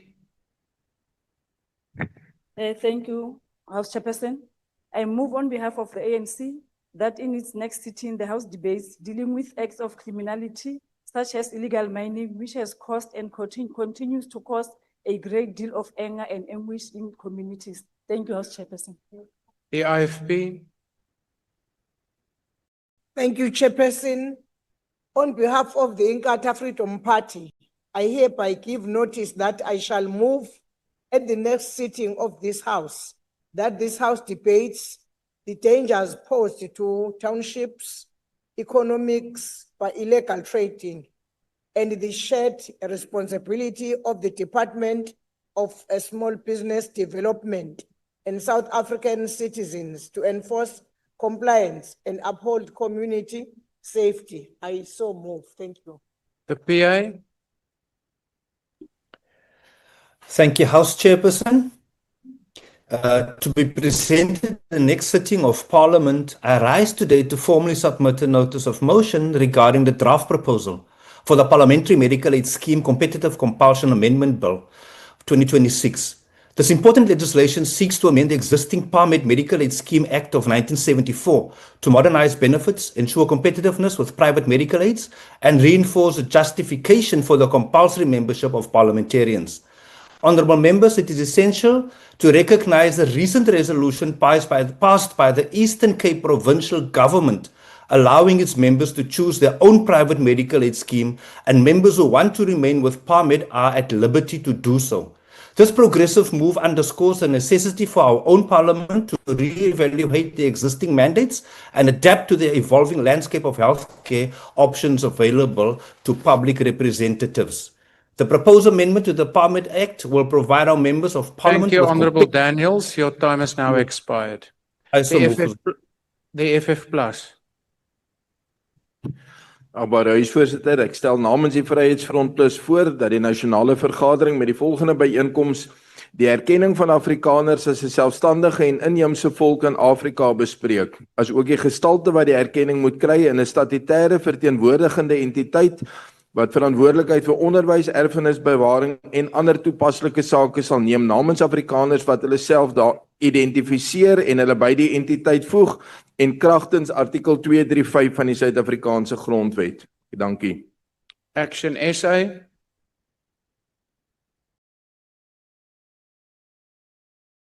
On behalf of Action SA, I give notice that the House notes with concern at its next sitting the continued spread of foot and mouth disease and the severe consequences it holds for South Africa's livestock industry, agricultural exports, and rural livelihoods. Further notes the Department of Agriculture's stated commitment to constructive engagement with industry stakeholders and the private sector in responding to the outbreak.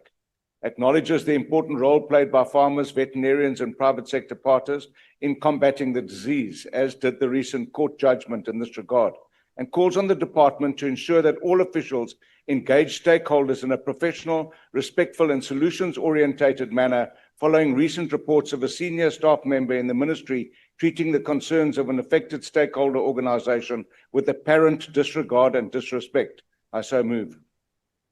The ANC. Thank you very much, House Chair. I move on behalf of the ANC that in its next sitting, the House debates investing in digital literacy to help small businesses leverage e-commerce platforms. I so move. The ACDP.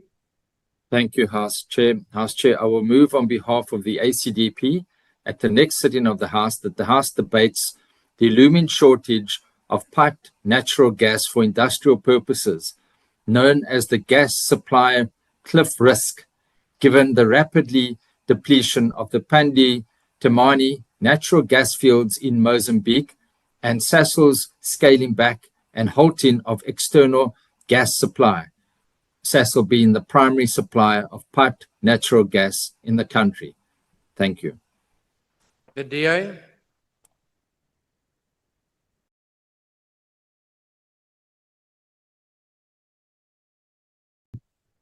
Thank you very much, Chair. On behalf of the Democratic Alliance, I hereby move that this House at its next sitting, debates the urgent need for oversight and intervention regarding the rape of elderly women in the rural Eastern Cape, with specific reference to the case of Spamandla Makapela, 27-year-old, who was recently sentenced to life imprisonment on the 18th of February, 2026, for the rape of a 75-year-old woman in Mazo-Chweni location, Dikeni in Alice. Thank you. MK Party. I move on behalf of MK Party, Romulus Chava, that the House debates the implications of the introduction of lenacapavir as an HIV prevention intervention, including its potential impact on public health, behavioral patterns, and the prevalence of other sexually transmitted infections in our beloved and embattled country, South Africa. I so move. The EFF. House Chair, I rise on behalf of the EFF on a motion for the House in the next sitting to debate mechanisms available for the Department of Water and Sanitation to tackle non-compliance by municipalities in respect of blue, green, and no-drop requirements, including submission and subsequent implementation of corrective action plans, all green drop improvements plans. I so move. The UDM.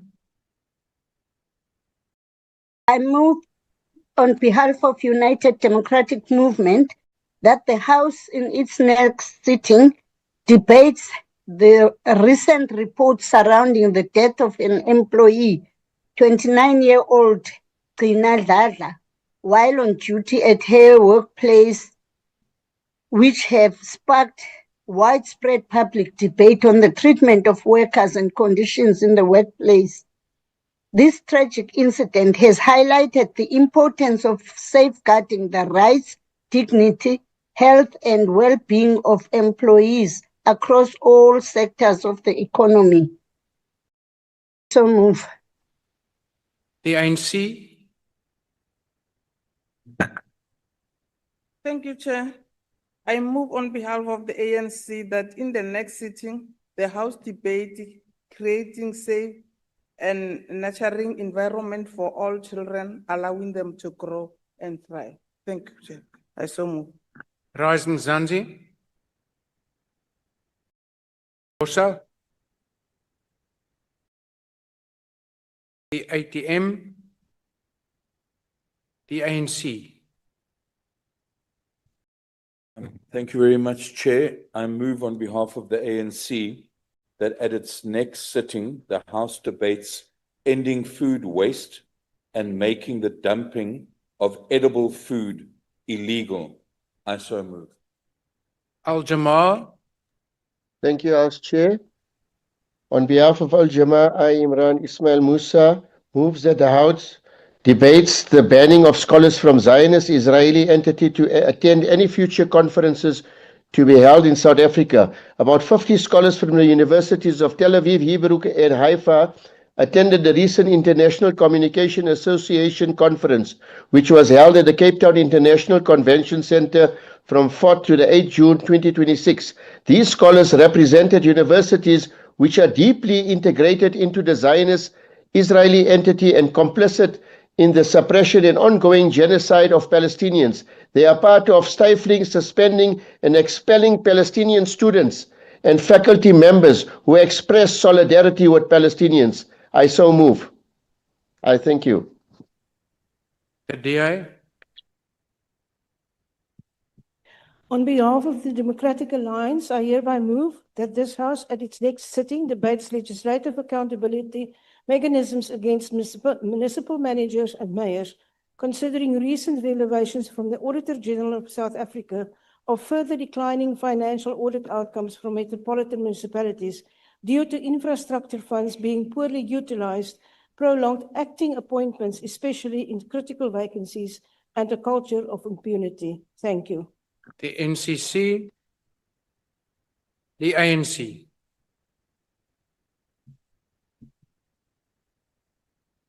Thank you, Chair. I move on behalf of the African National Congress that in its next sitting, the House debates build a resilient system ready to face future disasters such as deadly epidemics and crises caused by the damage to the environment. I so move. The PIC, the UIT. Thank you, Chairperson.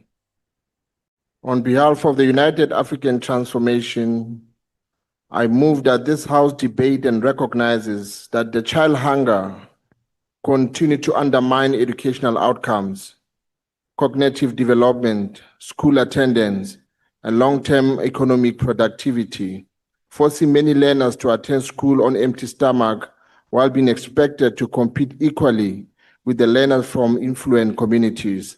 I so move. Good Party, MKP.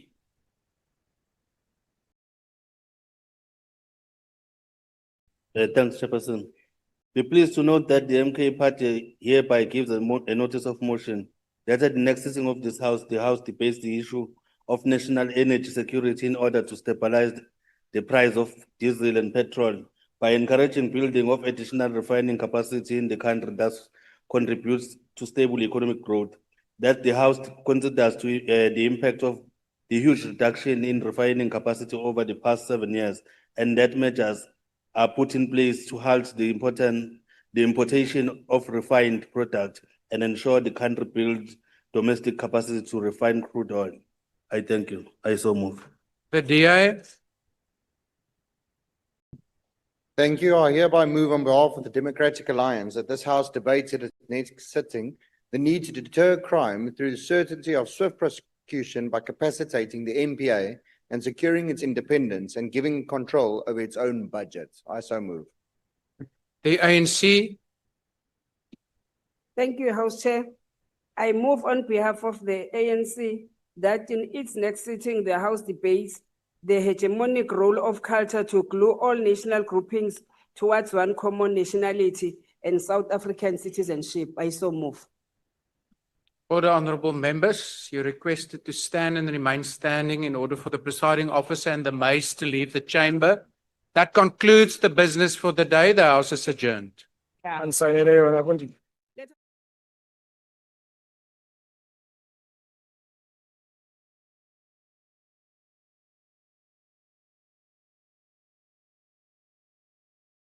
Concerns regarding governance failures, infrastructure deterioration, service delivery failures, and weak accountability across the defense environment, reinforcing the need for capable institutions and accountable leadership.